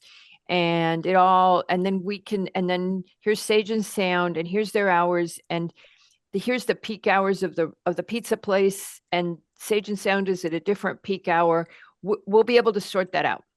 So this is not so much about you right now as it is about us okay. understanding. Okay, that's really what I'm trying to say in my long-winded way. I'm sorry. No, I said we it too appreciate the complicated. time. Yeah. We appreciate the time and I'll let you Yeah. guys I continue. mean, we're just trying to make sure we got all the numbers. And because Okay. it's what we do. And we just make sure that everybody who's in a space technically is okay. And we know you may be underparked, but again, as I said, I don't think Ms. Kalishan would be renting to you guys unless she had figured this out. So if Mr. Tessie gives us the numbers, we should be in good shape.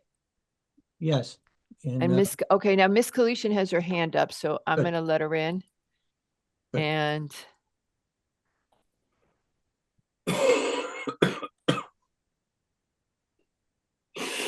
all right, there she is. And that she's the only one with her hand up that I can see. Okay, Ms. Kalishan, if you would unmute and go ahead. Hi, guys. I think Lacey cleared it up when she explained that the space was the furniture Giles Gilles Clement.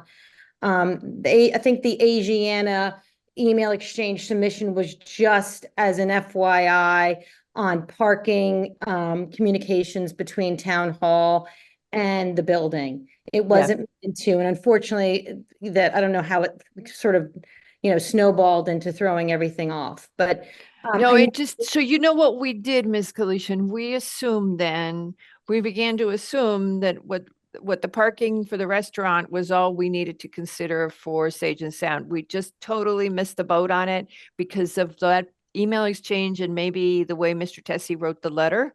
So it's simple because I think all the data is out there, and if you just recap it and give it to us, we should get you in and out in a few minutes. Yeah, I'll be able to put that together with your help, Alyssa. I'll have you look at it tomorrow. Okay, I'll make sure that we won't be eloquent. Maybe it'll be 1 o'clock in the morning and we're the least eloquent then. What do you mean? You wake and stay up till tomorrow? Right? Oh, no. So if you could just, I think we have time, right? Yeah, so we have time if, Patrick, I know I keep throwing things onto another meeting, but if, you would, just as soon as staff is content that the data is in a way that the commission can get its arms around it, if you would put this back on an agenda, we'd be thrilled. And then is Jason Kennard with you guys? I don't believe so. Okay, the hand went back down. Okay. So for the Sage and Sound folks, oh, the hand went back up. Mr. Kennard, did you wish to speak? Is that why your hand keeps going up? All right. Mr. Kennard, go ahead. Hi, good evening, everyone. I don't need to speak. I was just letting you know that I was present. Thank you. Oh, okay. Thank you. Somebody. All right. Okay. That was nice. So we'll try to get you in and out quickly. And it's not for Sage and Sound to worry about at this point, I think. Yeah, we'll put it all together. Well, And thank you. It was did very- Sewer not comment, Mr. Tessie? I reached out to Mr. Feminella to ask why. Maybe, I don't know if Patrick or Tracy. I don't have comments. I think Mr. Feminella wasn't able to get it before today, so we'll follow up, but I don't have anything to report. Yes. Well, I know Bianca sent him, I don't know the date, but she had reached out to him at the beginning when the file came in and it got assigned to her. So, well, it should be pretty benign given the fact that we're, at least in my opinion, that Patsy's went through a major renovation and they would have needed to go through the SOAR process in connection with the renovation. It should but be, we shall see. yeah, and it should be benign. And again, you've heard us say this several times regarding this application already. These are the kind of uses that we know are the next wave in town. Mhm. We understand that. We're seeing them more and more, and we understand that, and we understand there's a demand. So as long as we've done our homework and nobody can say you didn't do a good job. So it's up to Mr. Tessie, give us the data and we will act as quickly as we can. Okay. Yeah, I Thank know. you so very much. Thank you. Thank you very much to both of you and to Ms. Kalishan you. and to Ms. Majori. Have a lovely evening. Bye-bye. Thank you so much. Bye-bye. Okay. See you later. Bye. Wait, you're gone, right? Because it's Chip now. Well, wait, there's something else before the next one, right? Nope. It's called dinner. Oh. Oh, I guess. Come we on, could- Arn, help me out here, buddy. Yep. 2 votes Um, for dinner. Make All that 3 right. votes for dinner, please. Okay, you guys. Well, we got 4. All right. Pretty I was please. just You make it like fun. trying to move Dennis us. agrees too, right, Dennis? Dinner? Oh, you guys. Okay, so the motivation was we could let Mr. Basili go home if we just did the next one. But okay, Mr. Basili, I was overruled. I was thinking you could go home. We could do the next one. I feel comfortable that Mr. Basili is probably comfortable and at home. Yeah, yeah. All right. And he may be Okay. hungry too. How about we reconvene at 7:30? Good by me. Because one Great. of us is kind of fried. All right. Thank you. Thank All you. right. Recording stopped.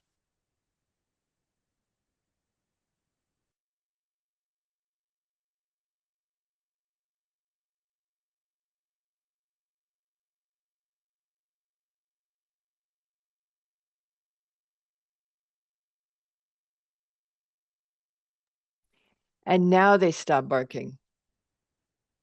It's all like children. They always. Caspian was like, like, I don't know what was getting delivered or who was on my front It porch. doesn't come through on your headphones, so you don't really need to worry. That's why I use the headphones. Yeah, Okay, well, it's been fun. I'll see you after we eat. sure. All right.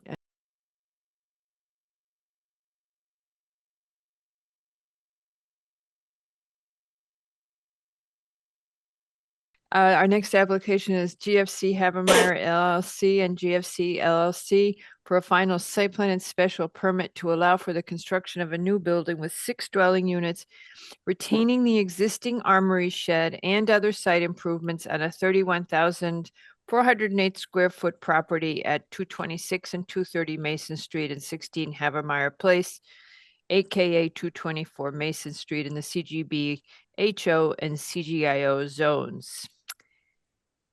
Mr. Haslam. Madam Chair, members of the commission, Chip Haslam for the applicant. With me tonight is Victor Chico, who, as I indicated, is the owner's rep.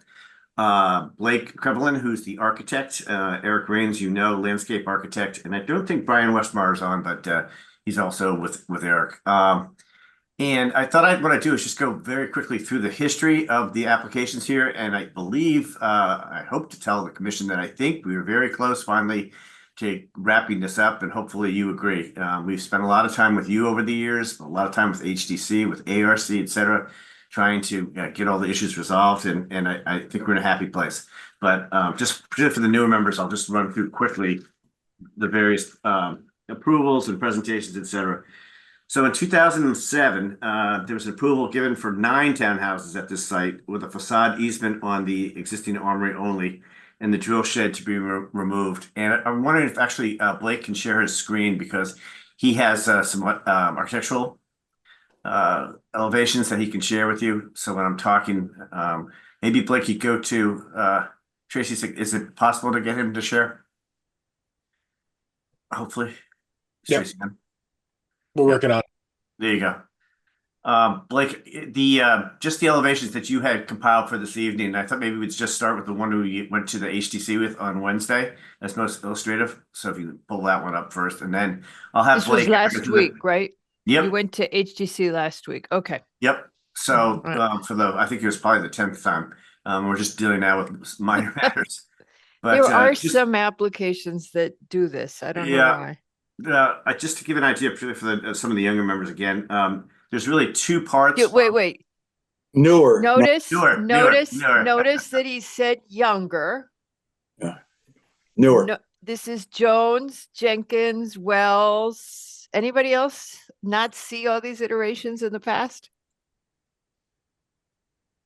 Well, Probably- Lo, were you saw Probably some of not. them. I've seen at least 3 or 4. So there's Yeah. this whole younger crew and okay.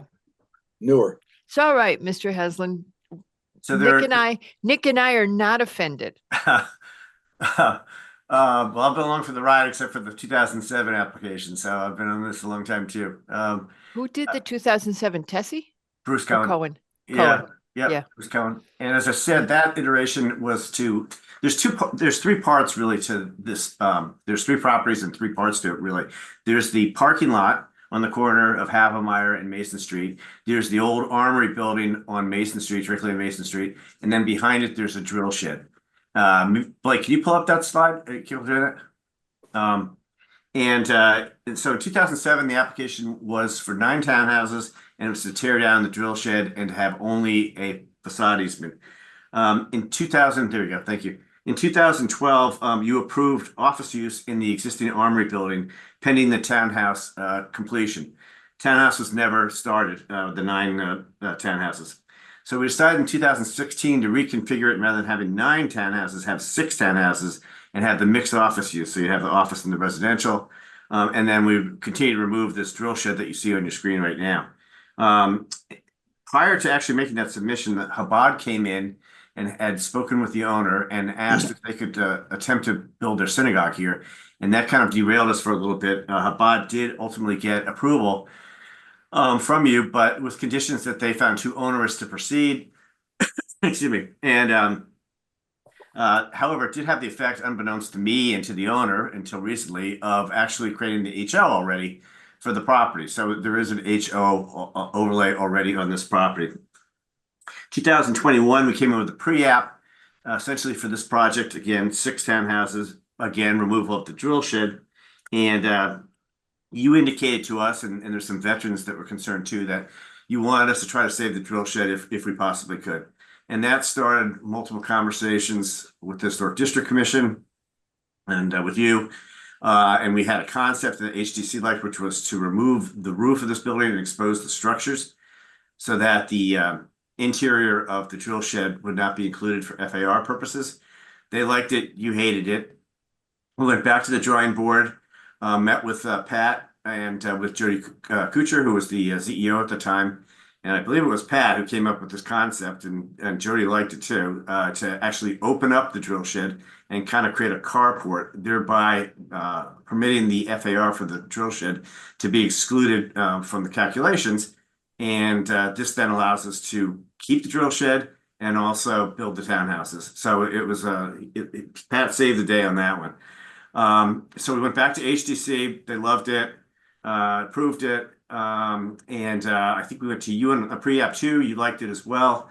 When we were doing the final plans, we discovered that these openings that we created on the western side, which you can see in the lower right corner, there's an interior stairwell that was going to be exposed to the elements and probably didn't meet code, but at the very least was dangerous. So again, back to Pat, what do? He suggested we do something like the Audi did with perforated panels, filling those gaps. So they're open, more than 50% open, but they're perforated.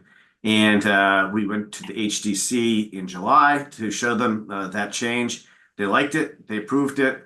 And they mentioned the fact that the elevator enclosure, which you see more to the left, right there, thank you. We had a proposal there to have it enclosed with basically the masonry that's on the new townhouses, that white masonry you see to the left.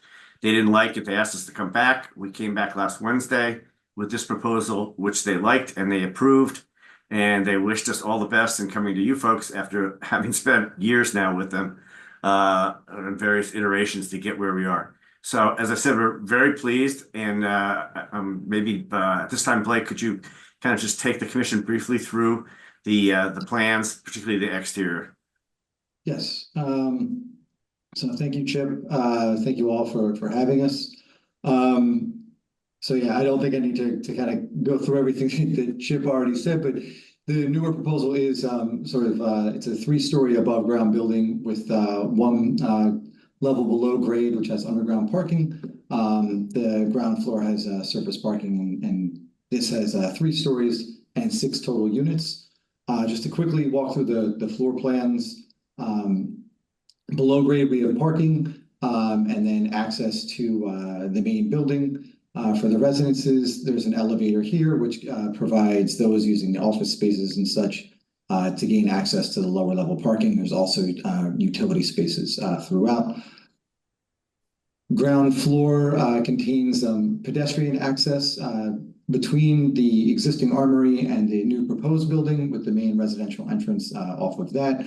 There's also a secondary entrance from the parking that leads directly into the area with a stairwell and elevator that goes to above.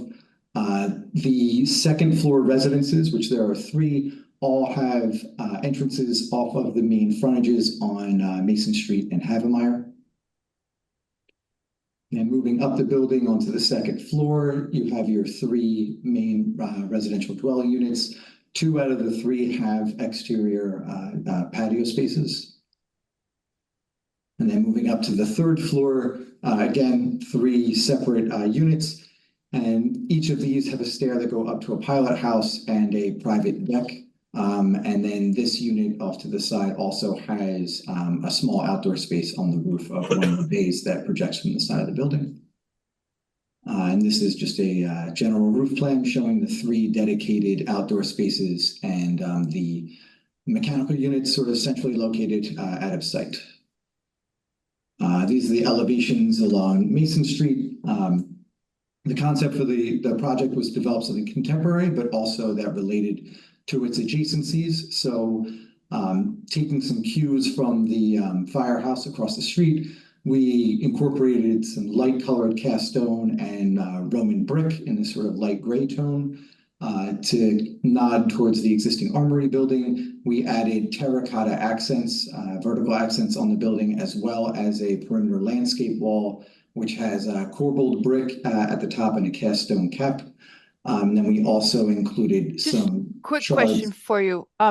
Yes. I noticed going back looking at previous iterations that it wasn't, am I wrong, that it was more of a brick look, a brick color, and you've gone to a grayer color and you're picking up now more on the firehouse than you are on the armory? In 2022, it was more of a clay color. Am I wrong? Beige and clay. Beige and clay. I looked up the pictures and it looked to me like the coloring was different. So I just thought you might remember how that evolved and how you, because I'm figuring HDC told you to do that. But go ahead. Sorry, didn't mean to interrupt.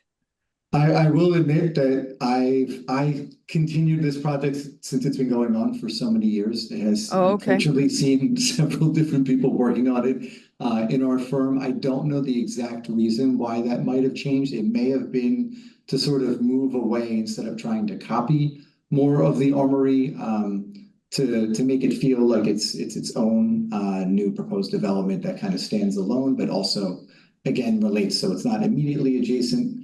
And it's not immediately adjacent to the firehouse, but allows it to have its own identity, but relating with some of the elements like the terracotta, the brick landscape wall, and the other materials throughout.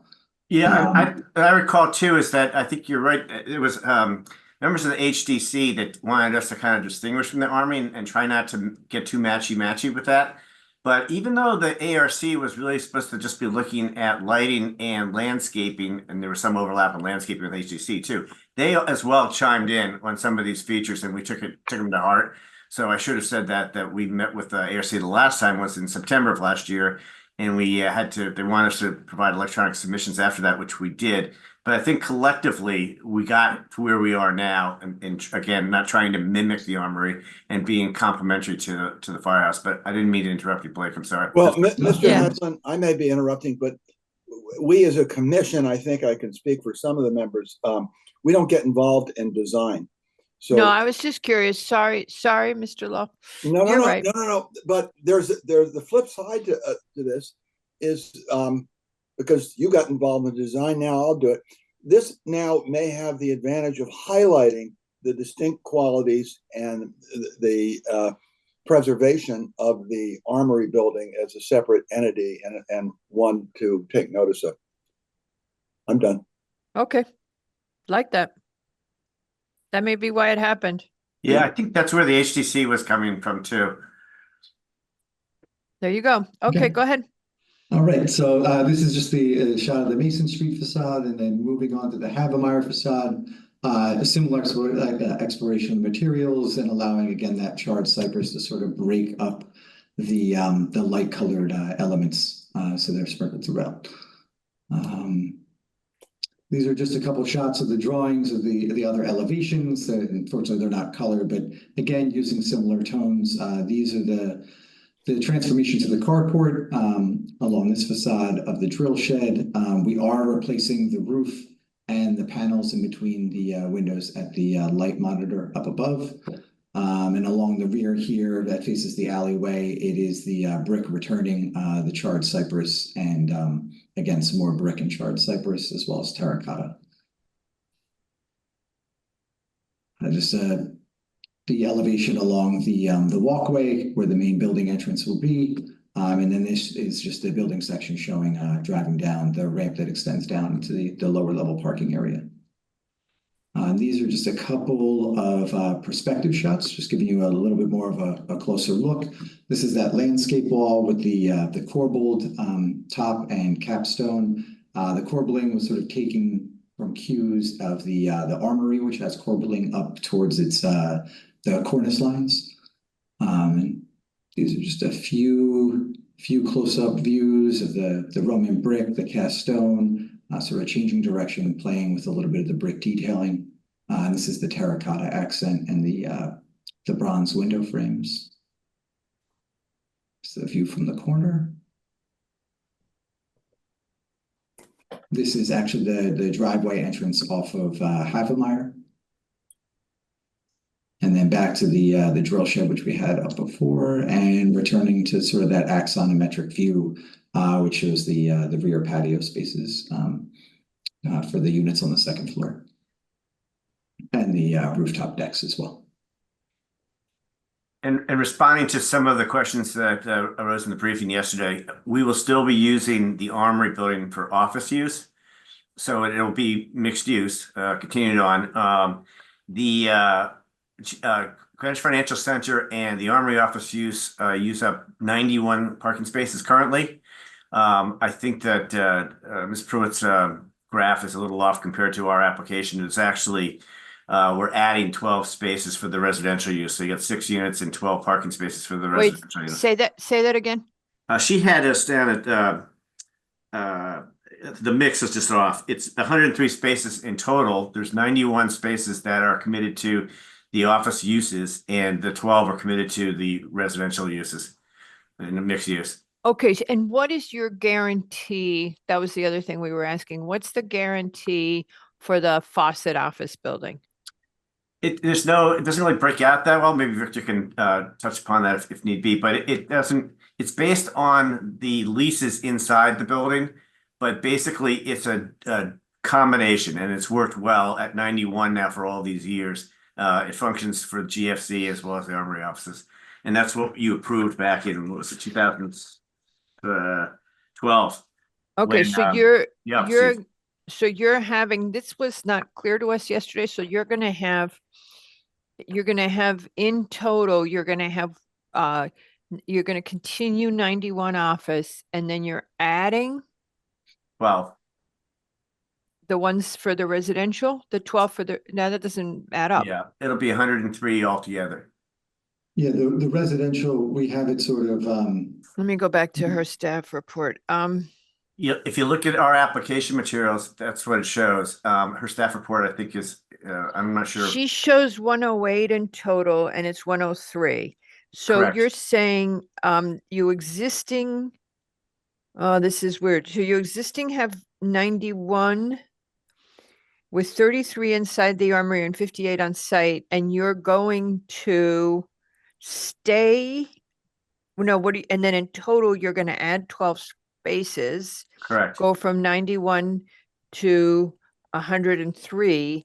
And those, if you will, you could just say that those 12 new spaces are to give 2 parking spaces per unit to the townhouses. That's what it ends up being, correct. Okay. Yep. All right. Okay. And so the office uses will remain the same. Actually, the office uses in the Armory will decrease slightly in square footage. So And at the end of the day, you're gonna have the same amount of parking that you've always had for the offices and has worked, and you're gonna have 12 additional spaces. Okay? Mhm. Other department comments, et cetera, that we reviewed, we submitted the flow analysis to the sewer division on Friday, so they have that. I understand they're gonna need a little time to review that, so Yeah, we so, get, it's gonna be open for a yeah, while. And right. then Greenwich Fire Department, Victor Chico did meet with the new fire marshal, Robert Roth, back in August, but he had just started in his new position. And it was a little, I think, overwhelming. So he gave us obviously his thoughts, and we'll communicate with him and go through all of his issues to make sure that he's satisfied with those. In addition, some of those come The up. question, that alley comment. Yeah, Yeah, what about that alley? Well, you'll address it with fire. we'll I address it, won't. but we're not using that alley for access into our building. Okay, That's all right. existing. Okay, But we want to clarify and get him comfortable with okay. issues. And also, you asked that we update the traffic impact study. We've retained Bernie Adler again to come back in and do that. And I think that we're going to also have him meet with the fire marshal as well, just to make sure that, again, the fire marshal is comfortable with the plans as proposed. But Bernie will update that traffic analysis that was done in 2017. So you'll have that. Conservation had some comments, but we have spent a considerable amount of time with the ARC, HDC, and the tree warden. Before we do that, when you do the traffic comment, could you just make sure that somebody gives us just the incremental, here's the units, here's the demand they generate, here's how many trips they are. I am so tired. I'm sorry, Mr. Haslam. I am so tired of seeing people give themselves wayward credit, pass by credit of 20% reduction in the traffic because someone was actually going to be on that road anyway. It's hogwash. Okay, just tell them, don't give us hogwash. We know that it's only 6 units. Just basically tell us how many trips a day 6 units are going to generate, what our levels of service are there any intersections or crosswalks that are a problem? I mean, 6 units should incrementally not be much, but at least don't sugarcoat it for us so we feel like it's not a good analysis. Because so much of the time we look at it and take this under advisement for other things, but we look at it and we're like, they haven't told us anything here. Noted. I will pass that along. Okay, so conservation is asking questions about why that you're using raised planters, and they have some design concerns. So you'll go to them. Yes, if we need to, but we can respond, I think, just directly on their comments. And Okay, also, hold on, let me scroll. Okay, go ahead. as I said too, we have spent time on landscaping with ARC, with HDC, and with the tree warden, and we have the blessings of all 3 of those entities or individuals for the current landscape plan. So that's a positive. Kind of, because there was this whole thing that conservation has on the tree, and how do you know how big and we got a little bit of clarification on that from Jackie yesterday. Right. But who said you really can't expect the American elm to get as tall as conservation is anticipating. But between Greg and conservation, we need to get to a good answer. Yes, and as I said, I didn't mention meeting with conservation or having their approval yet. I just mentioned the other 3 entities. But Eric Rains is on. He can address that right now if you wish us to. No, I think since you know what you've got to do. You've got to conservate. You've got to address conservation, who thinks some of your species are going to get bigger, and maybe the choice of street trees isn't ideal. And we'll, in the meantime, talk to them about how we're really looking for some heat island effect offset, which you would get from the American elm, which is why I think they picked it. One other thing that was bothering us all yesterday, it's tiny. What about this rubber thing for the tree wells? I'll defer to Eric on that because I don't claim to know any more than you do about what that's all about. So we're used to hearing about Silvacels. And so the question was, is this like a Silvacel or not? And why is it better or worse? And Mary, you have a question. Yeah, I think we were also looking for a photometric plan under the lighting Right. regs. And that you would be going to ARC with lighting and landscaping. We already did. Okay, and you didn't give them a photometric plan? I don't recall. I'll have to check the file on that, but yeah, And I guess they still would be under the old lighting regs, huh? I believe so because we started this pre-app Okay. in 2021. All right. But yes, if we didn't provide that, we will provide that. Yeah, so Jackie's asking you to conform with the regs, but I think you filed this. Well, when is it officially filed? We're opening it now. So this is a new application. The new lighting regs were already in place. So I think you have to conform with the new regs. Except for the fact that I'm obligated to file a pre-app with you folks. It's mandatory. And Yeah. so I filed that pre-app in 2021 and Oh, that's we right. continued on. So I think that, Yeah. right, But the record from, okay, so somebody tell me, so by law, Mr. Haslam, you were saying that once you filed the pre-app, I you thought are the now, pre-app had no legal Not standing binding. at all. yeah, it's not binding. It's So not binding and therefore, and I'm sure the applicant wants to abide by the current regulations. isn't he wonderful? Yes, I'm sure the applicant wants to abide with the current regulations because they're, they're nice to the planet. Okay. That's They do fine. dark skies. So take a look at that because I don't know if it counts as having been filed because what I do know is that the public record ceases to exist after the pre-app. Pat, do you know? Yep. Do you Well, want, I don't disagree with the point that it is non-binding, and while I understand Mr. Haslam has progressed quickly and in good faith, there may be other applications that linger for a long period of time, and then are we going to honor Yeah. something 5 years Yeah. ago, 10 years ago, just because there was a pre-app discussion? I think I think if it can be met, which I don't believe our regulations to be terribly onerous, it's essentially adopting current technologies. So I would strongly recommend that. Yeah, a simple fine. whereas clause will handle this. Yeah. Okay. that's fine. We'll take care of that. I think Pat makes a good point too about if you have a pre-app that you filed 5 years ago, that shouldn't put you in position. So we'll Okay. abide by the current regulations. If All we have, right. So, lighting, the landscaping, you're going to go to conservation, your sewer's outstanding. traffic what impact else? study. The traffic impact study, I think short and simple, but just factual if and what else? Meeting with the fire marshal again. Meeting with the fire marshal, make sure he has access. You're in a good location for that, but, You're not. did they have access? Because, they've been concerned about some of our previous applications, as you know, downtown. Yeah, they've got Um, 360-degree access on this property, which is nice. That's pretty Mr. rare. Wells, you have a question?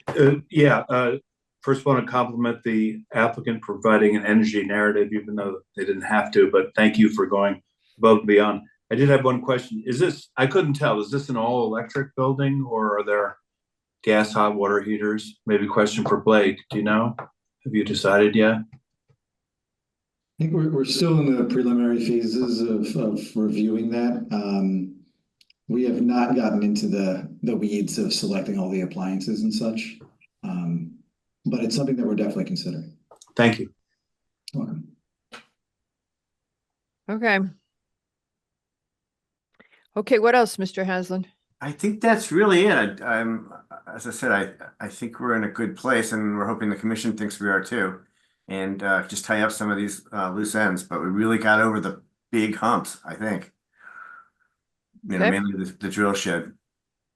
And I'm pleased that we can keep it. It is an odd thing that we agreed to the total demolition in 2007 and then just really changed after that. And then even when they were going to do the ghost structure. That was the worst. That was a funny night. Okay. Anything else from the commission? Any questions outstanding? All right. Not at this time. Excuse me, Mr. Levy? Not at this time. All right, does anybody from the public wish to speak on this application on Havermeyer? It's next to it's the Armory building and the parking lot next to it to construct 6 townhouses. Nope, nobody from the public wishes to speak. So Mr. Haslam and company will continue this application and we'll see you when you're ready to come back. Super. Thank you. All right, thank you, folks. Thank you, everybody, for coming. Thank you very much.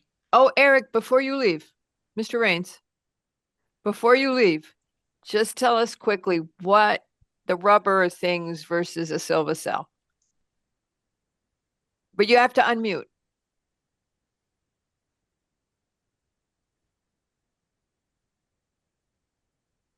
He may not be able to. Nope, still muted. That pesky computer's not letting you unmute. I got it right there. Okay, okay. Sorry, there's like 3 places to unmute. I didn't know which one. It's a replacement material for the traditional tree grates that you see oftentimes in older installations. It's a walkable surface, so it enables the area directly around the tree to be part of the sidewalk, basically, and it drains, so it allows water and air through it. It's something that Greg and I talked about for this site, as well as another site over on Railroad Avenue, and it's being used as a basically a tree surround to make more of a walkable surface without the kind of maintenance that tree grates typically require. Does it also include something like the Silva technology that you would be able to guide the roots and keep the tree healthy and growing? We don't have that here. We do have it over on Railroad Avenue, but we don't have, Silva's not part of this application. So you might think about it just to make those trees healthier, right? We worked with the tree warden to select that's one of the reasons why the trees we selected are what they are, because they take those sort of urban conditions a little better than lots of other trees. But yeah, right. we sort of talk about it as a team. It's a great product. We used it, down at the bottom of the avenue on the left side of several years. So you have Silva cells at the bottom of the avenue, right? There are 2 installed on the last 2 Right. trees at the bottom of the avenue on the left. We did several years ago, and those trees are doing great. Yeah, that's what we've been told, and we've told the town often doesn't want to do them because they're a couple of $1,000s more. They do add cost, but you more fully realize the benefit of street trees when they're in place. That's what we had heard, so we would encourage the applicant to do that, because you're not able to do very much in terms of trees on the site, but it would be lovely if you could get what's in those wonderful renderings, if you could Right. really get it to look like that. Right. And just for your reference, we do have them going from Steamboat to Arch Street on the train station project. Oh, fantastic. That's great. That's Yeah, great it's to hear. terrific. Yeah, it's terrific. That's yeah. fantastic. Thank you. Mr. Levy, you had a question for Mr. Rains? Yes, thank you, Madam Chair. I understand that you want to use elm trees, which I applaud, and I think they should do well. But that's a very, very good idea. Thank you. Thank you. It's interesting. Conservation had some concerns, but I think you could address them with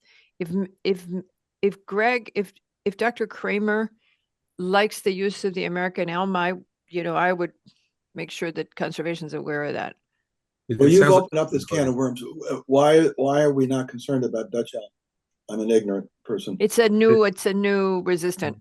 New resistant thing. Okay. Yeah, The reintroduction of the American elm is a very welcome idea.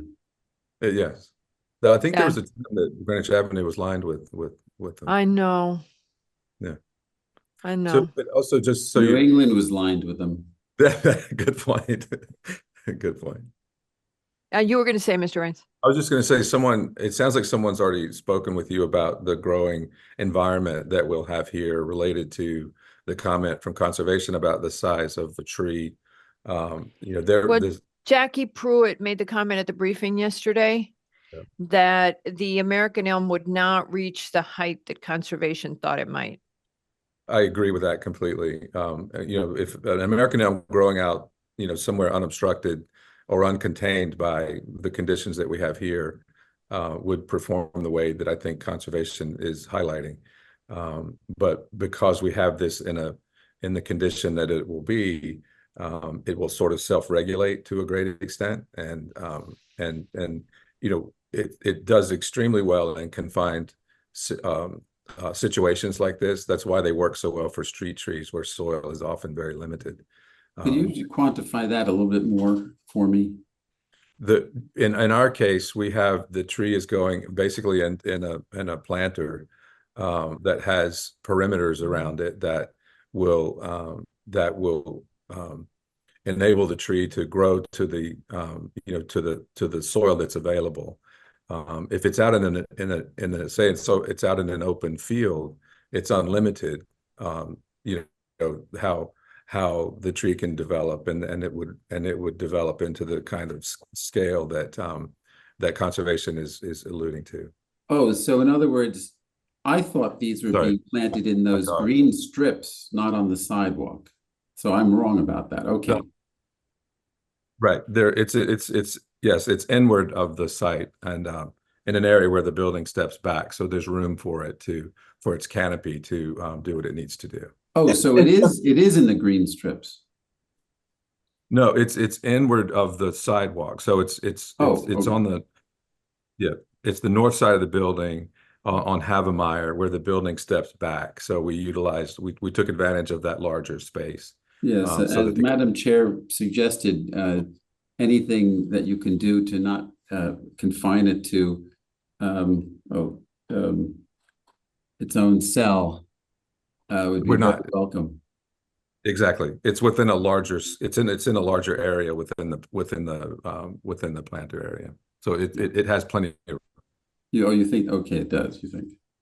Okay, thank you. One more thing that someone commented yesterday. Nick, this was you on Pickwick Plaza. One of the comments was, you remember, Mr. Rains, that all the landscaping the trees had to be removed from Pickwick? Yeah. Okay.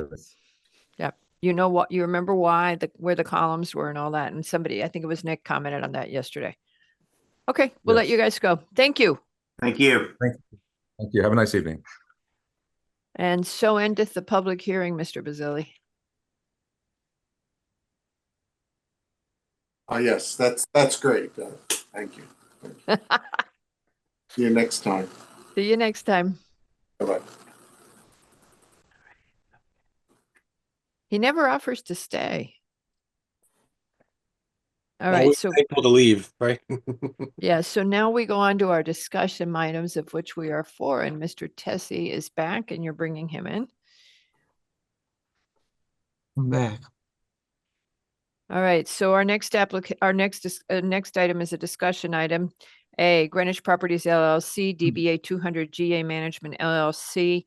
This is an application to revise the use regulations, which is 6103.1, to modify a previously approved application. The goal here is that at 200 Greenwich Avenue, owned by St. Mary's, that they would be able to utilize the second floor space as office.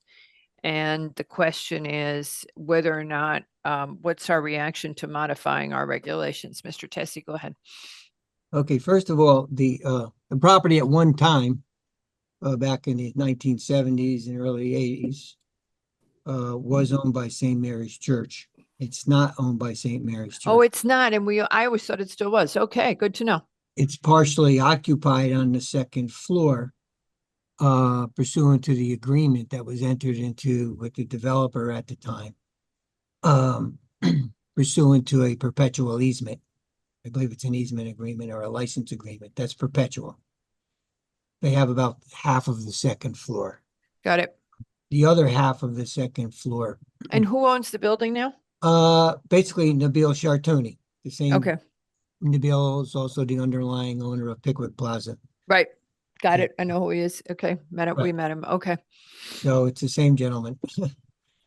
He certainly has a lot of parking on Greenwich Avenue. Give you that. Mhm.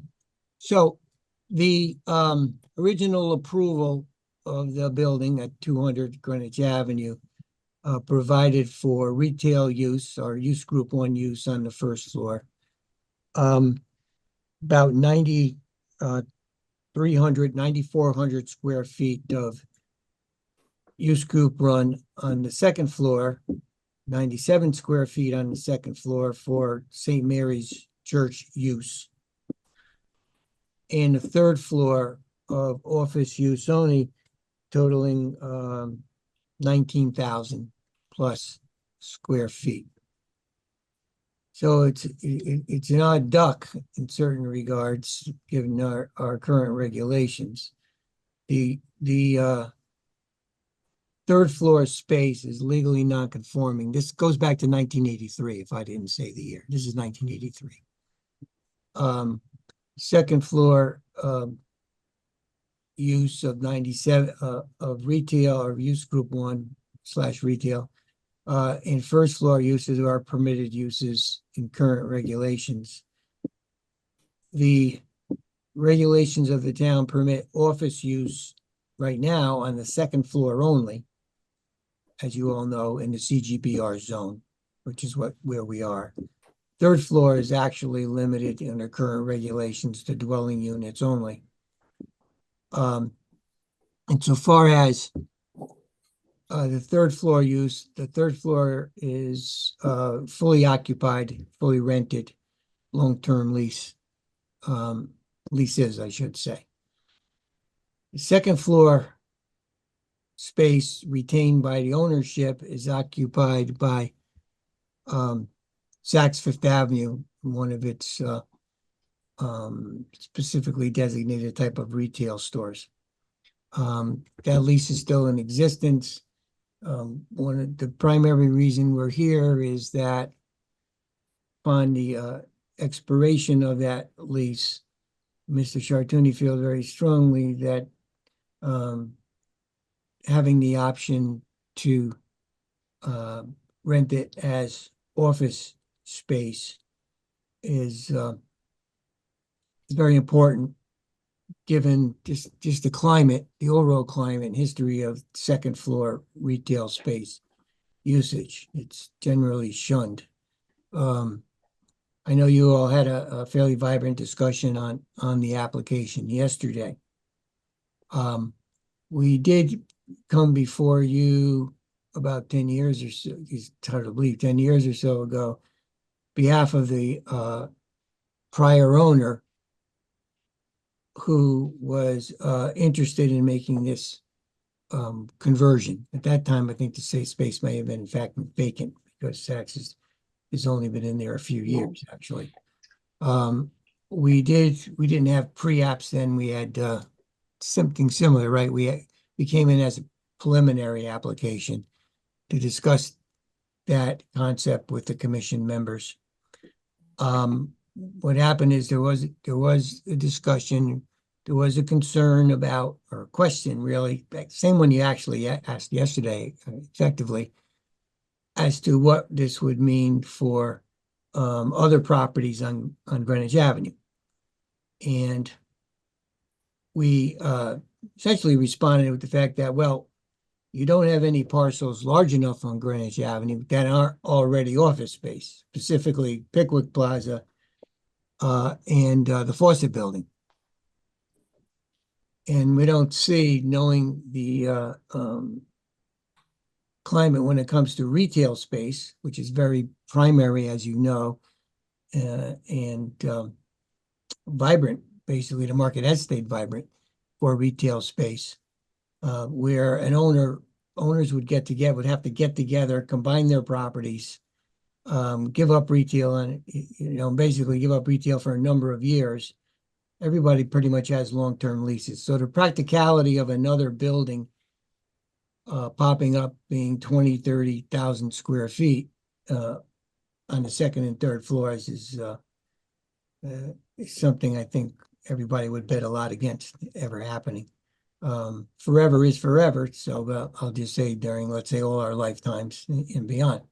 Wait a second, Now- Mr. Tessie, we've got, I think yesterday we came up with how many square feet is the Saks building? How many square feet is the Richards Yes, building? I can And how tell you many that. square feet is the Ralph Lauren building? Right. So those would be some questions. Hold on a second. Mr. Yeski has his hand up. Dennis? Yes. I can wait till Mr. Tessie. I wasn't at the briefing. Well, don't forget, it's only a pre-app and Right. we're a few minutes in, so I would say go ahead and jump in and give your thoughts and guidance because you got where this is going. Yes. Well, I was more interested in understanding the parking in the building, how Sure. exclusive it is, how big it is. Like Pickwick, you have a massive amount of parking. Is part of it devoted already to the offices? How many spaces? The same kind of analysis. And I missed that discussion. But isn't that kind of the major issue? You want to put office on the second, which would add to the parking. And you've got this parking facility right below. And is there enough capacity in that for that office? Yes, I'm happy to answer that. Well, just to digress, let me answer your question first, Madam Chair. And I'm glad Mr. Yeski brought up parking. That's the major differential. If you want to cite the Saks building, or not the Saks building, sorry, the Ralph Lauren building, they do not have parking. They do not have parking, nor do they have a third floor. Third floor use couldn't be office. The only thing they could do is second floor if they had the parking, because the parking is a requirement for office space irrespective of the floor, although we're talking about the second floor. So there is no other building that could be converted that's close to this because they don't have parking. As you know, Fawcett doesn't even have sufficient parking.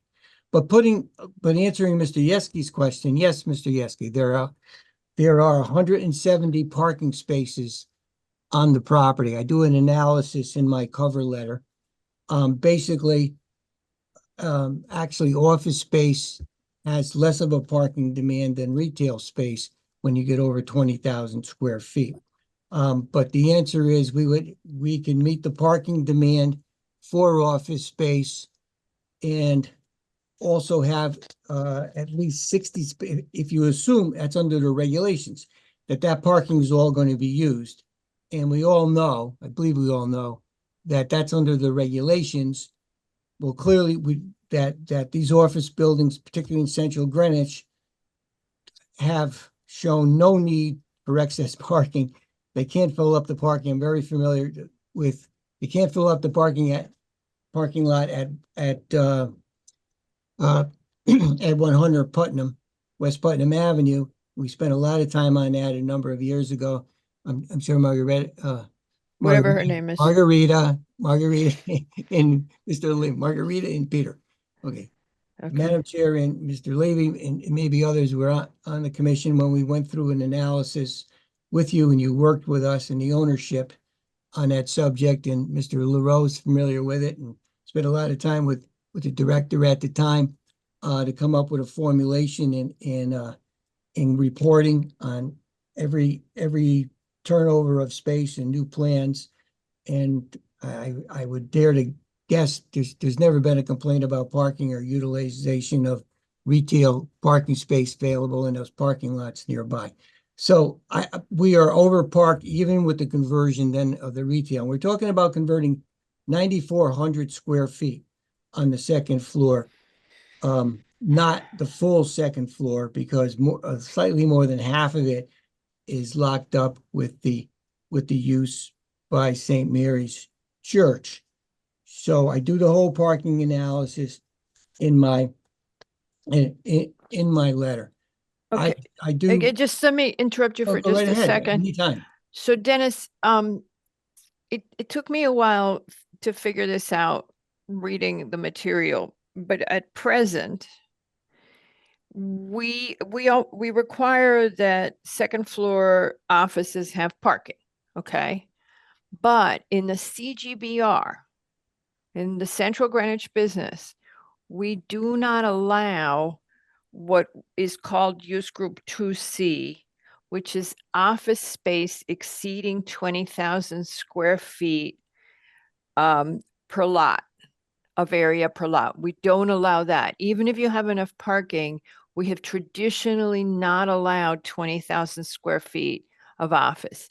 And the last time that this came into us, and I want to look at the transcript because I don't remember the discussion, there was a lot of resistance to this. And I want to go back and read it because I believe Don Heller was chair, Mr. Tessie, but I don't remember. So the question that Mr. Tessie is saying is, that is raising is, okay, you let St. Mary's, you make this text amendment for Central Greenwich Business Zone. What happens if someone demolishes a building and proposes to build something that has 20,000 square foot of office now, providing parking for it? Is that where we want the avenue to go? Because for some reason at present, when you hit 20,000 square feet, it's ixnay on the avenue, but you can have up to 20,000 square feet of office space on the avenue. And that's really the conceptual question before us. Yes, that is the conceptual question.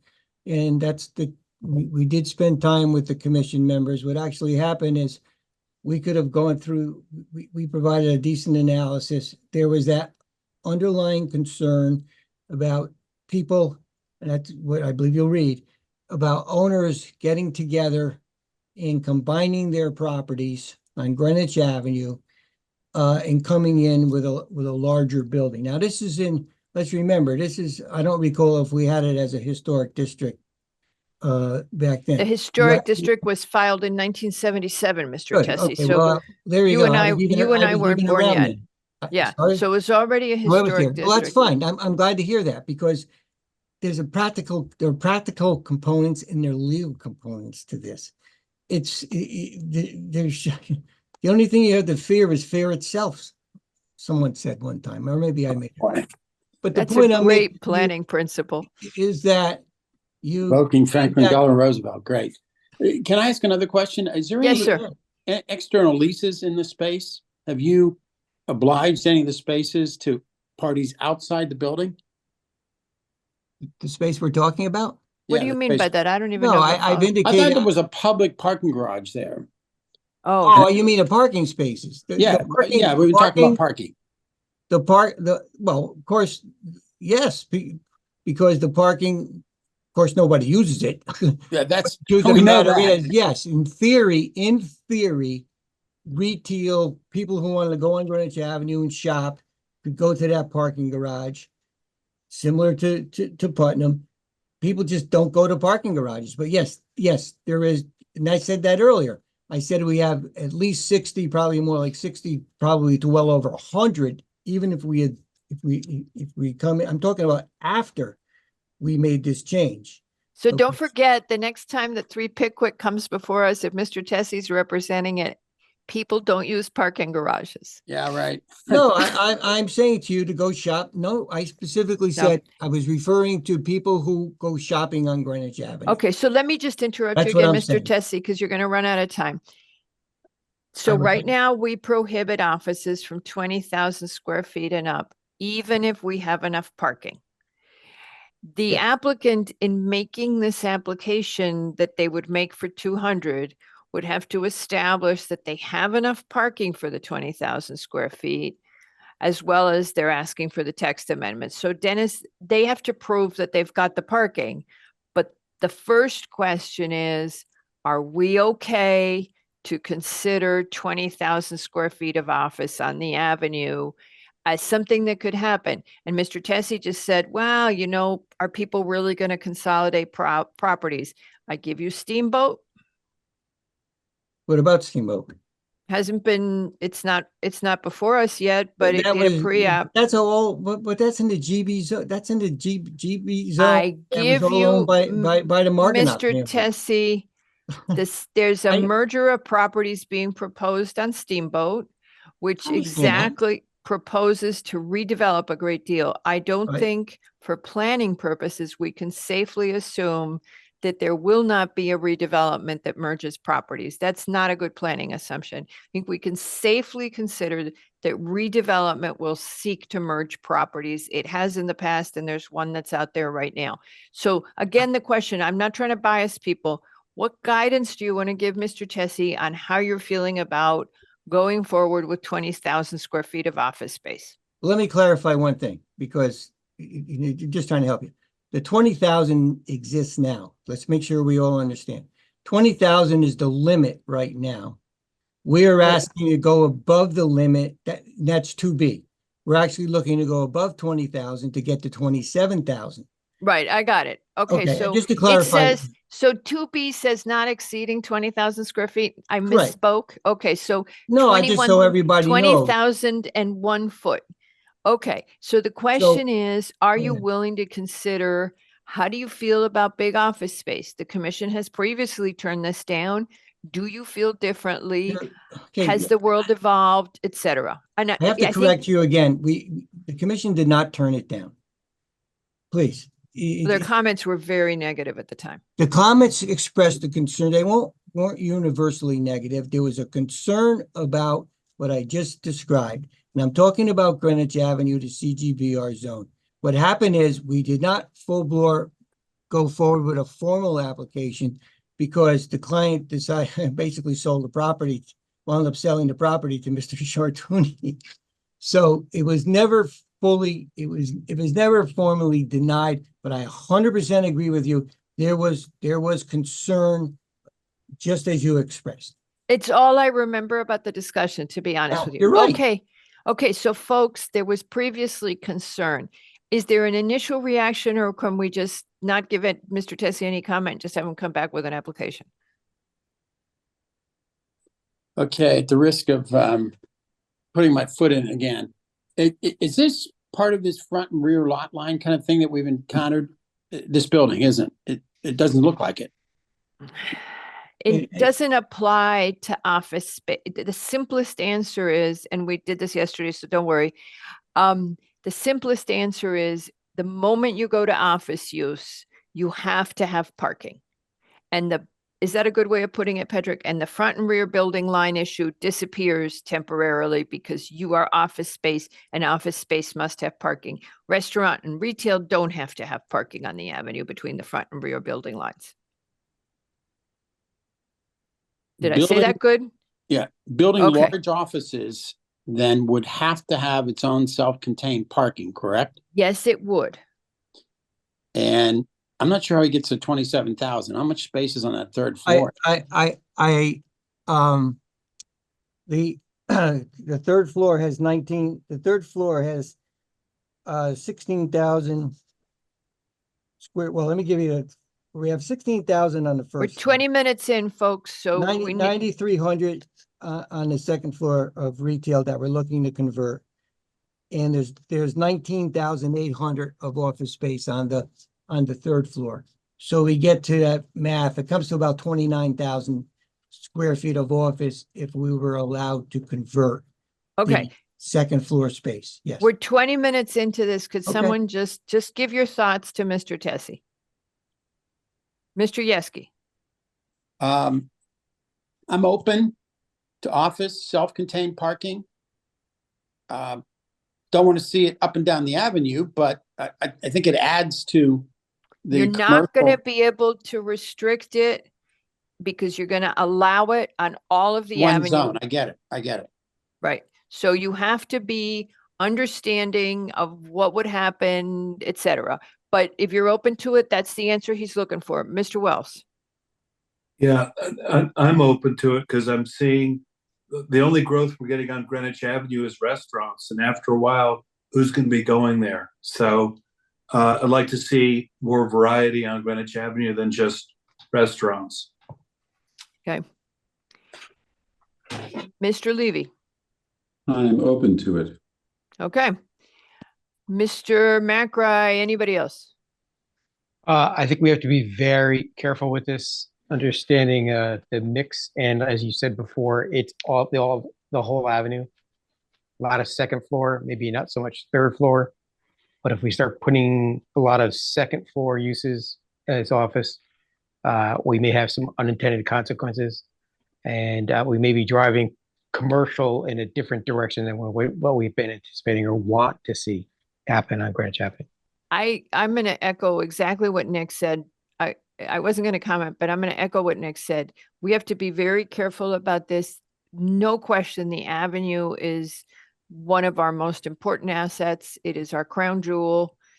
It's so important to us economically. Open to it, but with great caution. Good. I don't like the idea that somebody could redevelop other buildings. Anybody else? I also agree with that. I'm open to consideration, but worried about the long-term implications of it. Mary? I agree as well, Madam Chair. Loie? Very, very concerned about future possibilities there. Loie doesn't have a definitive view on this yet. Okay.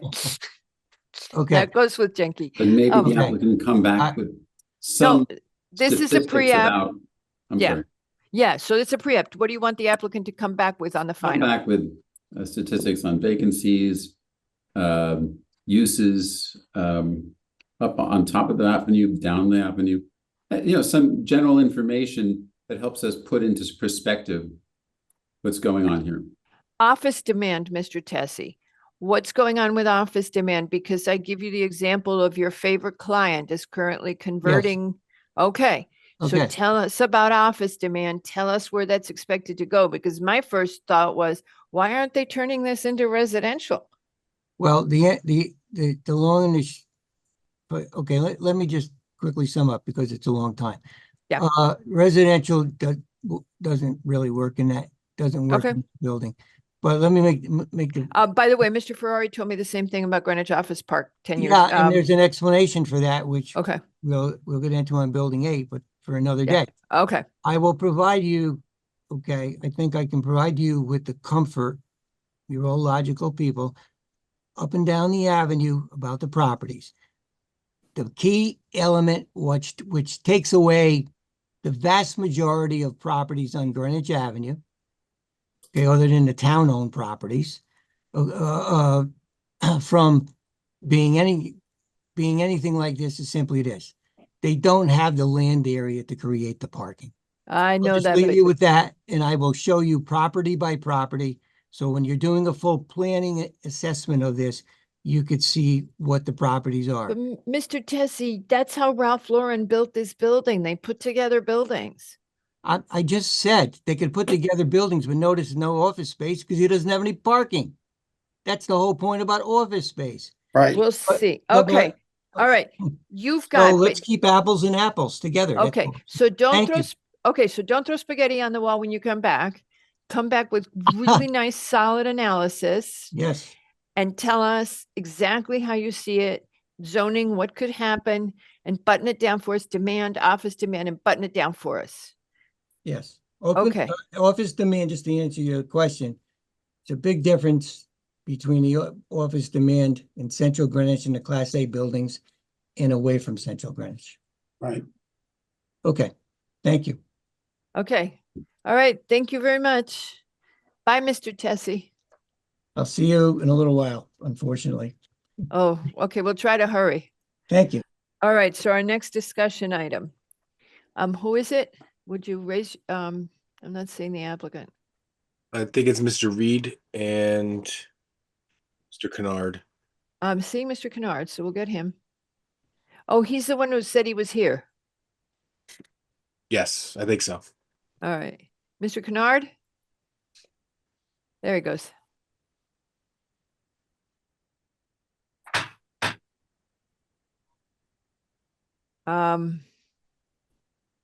Did anybody get a chance to go and look at it? Hello, there's Mr. Reed and Mr. Kennard is in. Hello. Hello, how you doing? Okay, so our next discussion item is B, Mission 3A for a pre-app pursuant to sections 613 through 17, et cetera. This is to propose a change of use on the first floor of from real estate office to business marketing office on a 0.28 acre property located at 279 Sound Beach Avenue in the LBR2 zone. Mr. Kennard, did you listen yesterday when we were discussing it? I did not. I wasn't around. Andy, were you? So basically, our biggest question was the parking. And then when you come back in, you're not planning on modifying the building. Just show us how the parking's going to work. There's that dentist office. There was another use. And then that real estate office has been a nightmare for the parking. All the agents come in, there's tons of them, and you can't find parking, and it's this big mess. It sounds like what you're proposing is going to be a lower intensity use. So if you just come in, lay out the demand, the hours, how many people are going to be there, what the current, what we don't have yet in your material was what the current demand is for parking with the agents. Like how many of them are there, how many hours, any real estate agent can tell you, any office can tell you roughly. There's a book too that tells you kind of what to expect of real estate offices in terms of parking demand, and just compare the two. And does anybody have anything else they'd be looking for? Just to tell you, Madam Chair and members of the Yes, board, sir, Mr. Reed. it's going to be 3 people in the office. So it's not going to be anything near what my mother worked in that building 25 years ago. So, you know, I got to walk to work. So looking forward to it. Yeah, that's great. That's what we read in the write-up, that you guys are going to walk. We do have to think about in the future, say you guys decide to move closer to the point or something, whatever. And somebody else takes over the space. Is it going to work for the next people, given the total square footage? But so we have to think in terms of, you guys aren't the only ones who are going to be there, but just show us how the numbers are going to work out. What most important to us is what's the present demand versus what you guys would generate. No problem. All right. Anybody else? Patrick? Nope. Okay. I don't see anybody in the public. I don't think Mr. Hegg. Does anybody wish to speak on this application? No. Okay. We've lost everybody else. And it's early. All right. Well, thank you. So No, that's it, early. gentlemen. I mean, it seemed benign. So just show us it works. You got it. Thank you so much. Appreciate it. Thank you, sir. Thank you. Good evening. Nice art. All right. Those didn't work. Okay. That one worked that time. It takes a while sometimes. Okay. Who's the next one? And it's Mr. Hagney. We haven't seen him tonight, have we? No, he's been here, but not for this. Yeah, I figured. All right. All right, Mr. Hagney. The next discussion item is St. Paul's Evangelical for a pre-app review at 286 Delavan. It says it's additions to create enclosed vestibules in the front and rear of the church and provide handicap accessibility. But I think it's a little more than that, isn't it, Mr. Hagney? Hello, Mr. Rydberg. No, not really. Okay. Rudy's here to go over it, but this is St. Paul's Lutheran Church on Delavan Avenue in Byram. I know it's been there a long time, since I did Boy Scouts in one of the classrooms there. So what we're looking to do is to provide a lobby area adjacent to the sanctuary, which is currently as concrete, and to provide a more coordinated entrance in the rear, so you don't have to go back outside if you want to get to another part of the building. It brings that all together, provides handicap accessibility, and as I said, joins the building together. We're adding about 1,800 square feet, and we could have actually about 4,000 square feet more on the property. It's in the R6 zone. Since it's a non-residential use in a residential zone, we have to come to you for a special permit. We are not increasing the pavement. All of the additions are over impervious surfaces now, so the green space calculation does not change. Not that the commission can't waive that for, Uh, or. yeah, but you know how we get. Does anybody have any questions I for made Mr.? aware of that today, for this afternoon. If anybody missed how we feel about open space and trees today, they were in a cave. Does anybody have any questions for Mr. Hegney? Looks like not. Oddly, Mr. Hegney, at one point we were talking on the Affordable Housing Trust of approaching all the churches in town to see if they could accommodate affordable housing units. This is one of the smaller parcels. It's just under an acre. Yeah. There is a parsonage here. They have a garage that they use for various activities that they're doing. And parking is tight here. Yeah, I had one question for you as I looked at it on Google Earth. There's a part of the building that goes out to the left, and it looks kind of not well maintained in the Google Earth image. When you're looking to the left, are you standing on William Street or are you standing on? I should be standing on Delavan, and I'm approaching Williams and the park, and between the church and the park, they're attached to, yeah. I'm not going forward, so I'm just seeing it's green with a baseball field. The church has an L on it. Pat, can we look at A3? Sorry to interrupt. Can we look at my drawing A3, which is an Yeah. aerial which shows all the buildings and the Great. parking? Yeah. And then we can determine which left you're referring to. Yeah, thank you. Sorry. All right. And then It should be well, that one's fine. We can use this. there you go. Now go to Delavan and spin around. Oh, you want to be on the street, you're saying? Yeah, go on the street. No, just spin around because, okay, now go back up. I gotta Like read this. left or right, I'm sorry. Go up in the air. Oh, Go back up. And now look down on the church from Delavan. okay. Abandoned street. Go backwards and abandon. Understood. Got it. Madam Chair, while he's flying around, in that view, which is in front of me, you said the building on the left or the building on the right of the sanctuary? If you're on Delavan and you're looking at, I've got it open and I was just Yes. about, you know what I mean, right? No, I don't know There's- which side of the building you're talking about, the Okay, left go back to or the right. Okay, I'm gonna just try and find it. Keep talking, you guys, or we'll just show them some other time. Does anybody else have questions? No, I was the only I'm one. not sure we're talking about the church property, Madam Chair. Something that's not well maintained. The building is attached. Okay, this building, see where it says St. Paul Evangelical? Right. See the little building coming out to the right of St. Paul Evangelical? That one. If you look at it from Delavan, if you get an angle on it from Delavan, it looks very run down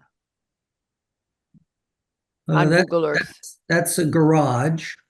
Okay. But is That- not attached. The street And view from, the parsonage is in front of it. okay, the street view just looks really surprising. Patrick, I'm not sure you're gonna get there. It's all right. We'll let people go home. If I can comment on that's a garage that got added back in the late 70s. And I think some of the siding and some of the trim, back in those days, they used the materials they used were so. There's the building right there. Not that one. That's the next property over. But right Yeah. there to the left, that behind those trucks, that's the garage that got added on in the 70s to that church. Okay, and it looks bad from the other side. I'm just I think telling, that photo that this Google could be old. Walk there. It's not that bad right now. from the other The side. Okay. stair that's there, which is one of the things we want to improve upon. Oh, very nice. The stair that's there is needs some TLC. It's not code compliant, but Okay. that's easy to repair. All right. But Okay. can I give a few minutes Yeah, sure. comments on this? Yeah. I'm very familiar with this building. Been going there since the 60s. This is the Slovak Lutheran Church that I used to call it. We were the other Lutheran church down on William Street, which is now the derelict building on the corner of William and South Water. I actually got confirmed out of this church back in the mid 60s because our church was being rebuilt. And as I say, Tom has been in this building. The fellowship hall that's in the basement gets used a lot. And the problem in my mind always was majority of the parking was in the back of the lot. You walk up this set of steps in the back. You had about a 20-foot connector between what I called the classrooms at that time, because there was Bible study and summer Sunday school and stuff like that, and the church. And so if you wanted to go to the entrance of the church, which is on Delavan, you had to go up the stairs into a 20-foot connector. And then you walk back out again, and you had to walk to the end of the church, walk in, there's no overhang, and then you come in the back of the church like all churches do. You come in at the narthex and you walk through the nave to the front of the church. So you're always in the elements. You're in whatever weather's out there. And yeah, good, Pat. If you could right there, that upper left photo and the one to the right are really excellent photos showing what's there. Maybe the one on the right's even better, but the top left, or if you could zoom in a little bit. So on that top left photo, once he zooms in, there you go.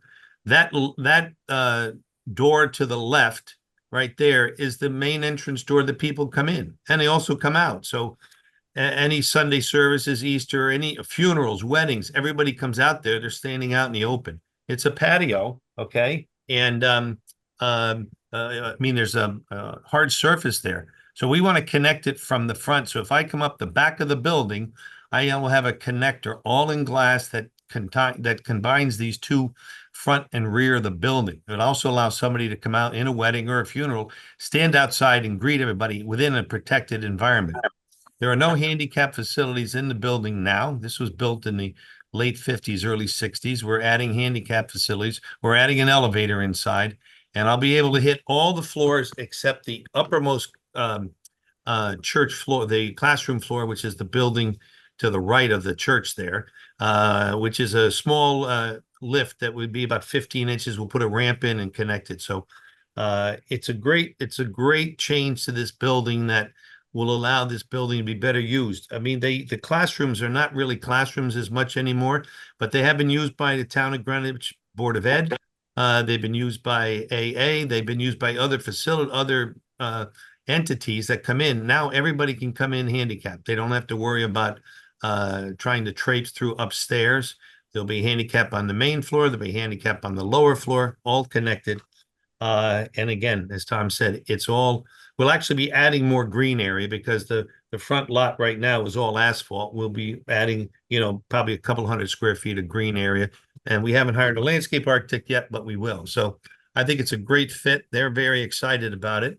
And we think it's a cool building that works together with the, with the architecture across the street that was done at the Byram Library, the Schubert Library there. It's all glass, and it's basically, I'll call it a glorified foyer, but well worth it, and well the effort that they'd like to see. Any questions for Mr. Rydberg? Nope. Okay, is any comments from the public on this application at St. Paul's? It sounds terrific, Mr. Rydberg. We're so glad to see people adding handicap access, especially, and disability access. And I've got that street view. I'll send it to you, but okay, I'm sure that the issue is going to go away with all the work you're doing. So we'll just see you when you come back. Okay, we'll be there. And it was good seeing you. Thank Okay. you. Bye-bye. Have a good night, everybody. Bye-bye. Right. All right, our last one, Presbyterian Church of Old Greenwich for the manse. And it is Mr. Tessie.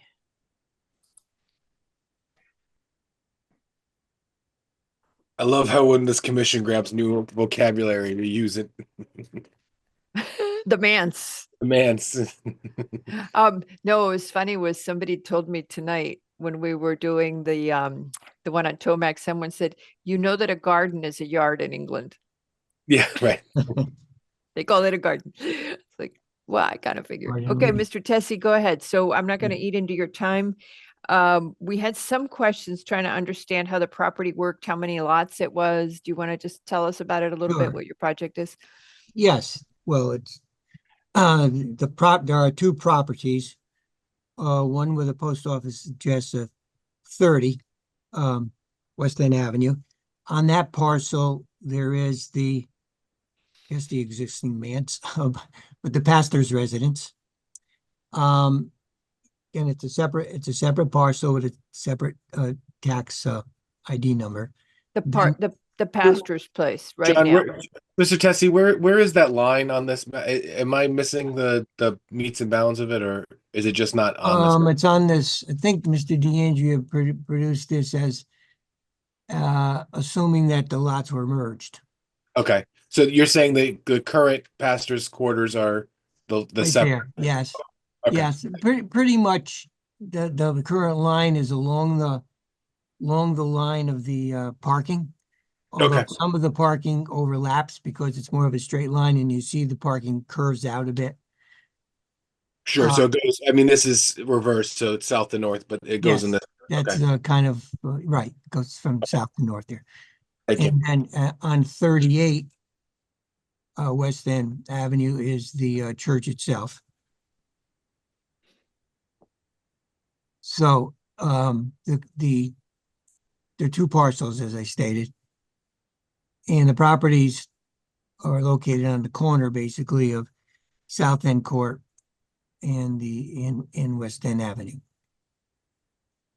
The proposal or concept here is to merge, as I stated earlier, to merge the properties, to add a new, call it manse, as you see on the northeast corner of the property on South End Court, for the assistant pastor, or however they're going to divide the buildings up, a second dwelling unit, if you will.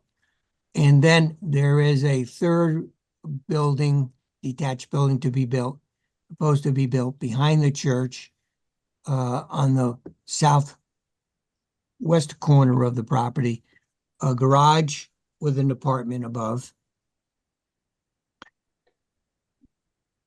Thirdly, there is a conceptual proposal that would be finalized in terms of what the church wants to do, and that is provide an addition to potentially up to 2 additions to the church itself, where that's conceptual. We don't have plans, so if we go back to the site plan, you'll see that the area is hatched out in the rear of the church, and also there's a new at the entry on the northeast corner, where you see it darkened a bit. Those are 2 areas of expansion that are basically at a conceptual level right now. Mr. Pecora may have more to add in that regard, but that's where I believe we are in terms of the development. So you don't see the full development of those areas. Part of the application will be to expand the parking lot, which currently has about 72 or 74 spaces, by about 20 additional spaces to get up to 97, which I understand the church is very comfortable with in terms of its parking needs. So that's the overall conceptual plan. We're in the R12 zone. As we indicated, there's a total land area of about 137 square feet in the R12 zone. We are also in the I believe it's the AE 15. 14, according to the plan, AE 14. Thank you, because it actually changes over, right? There is a VE zone along the perimeter, the western perimeter, but the bulk of the lot is in the AE zone. So the properties all would have to meet the flood zone, I'm sorry, the new buildings would all have to meet the flood zone regulations.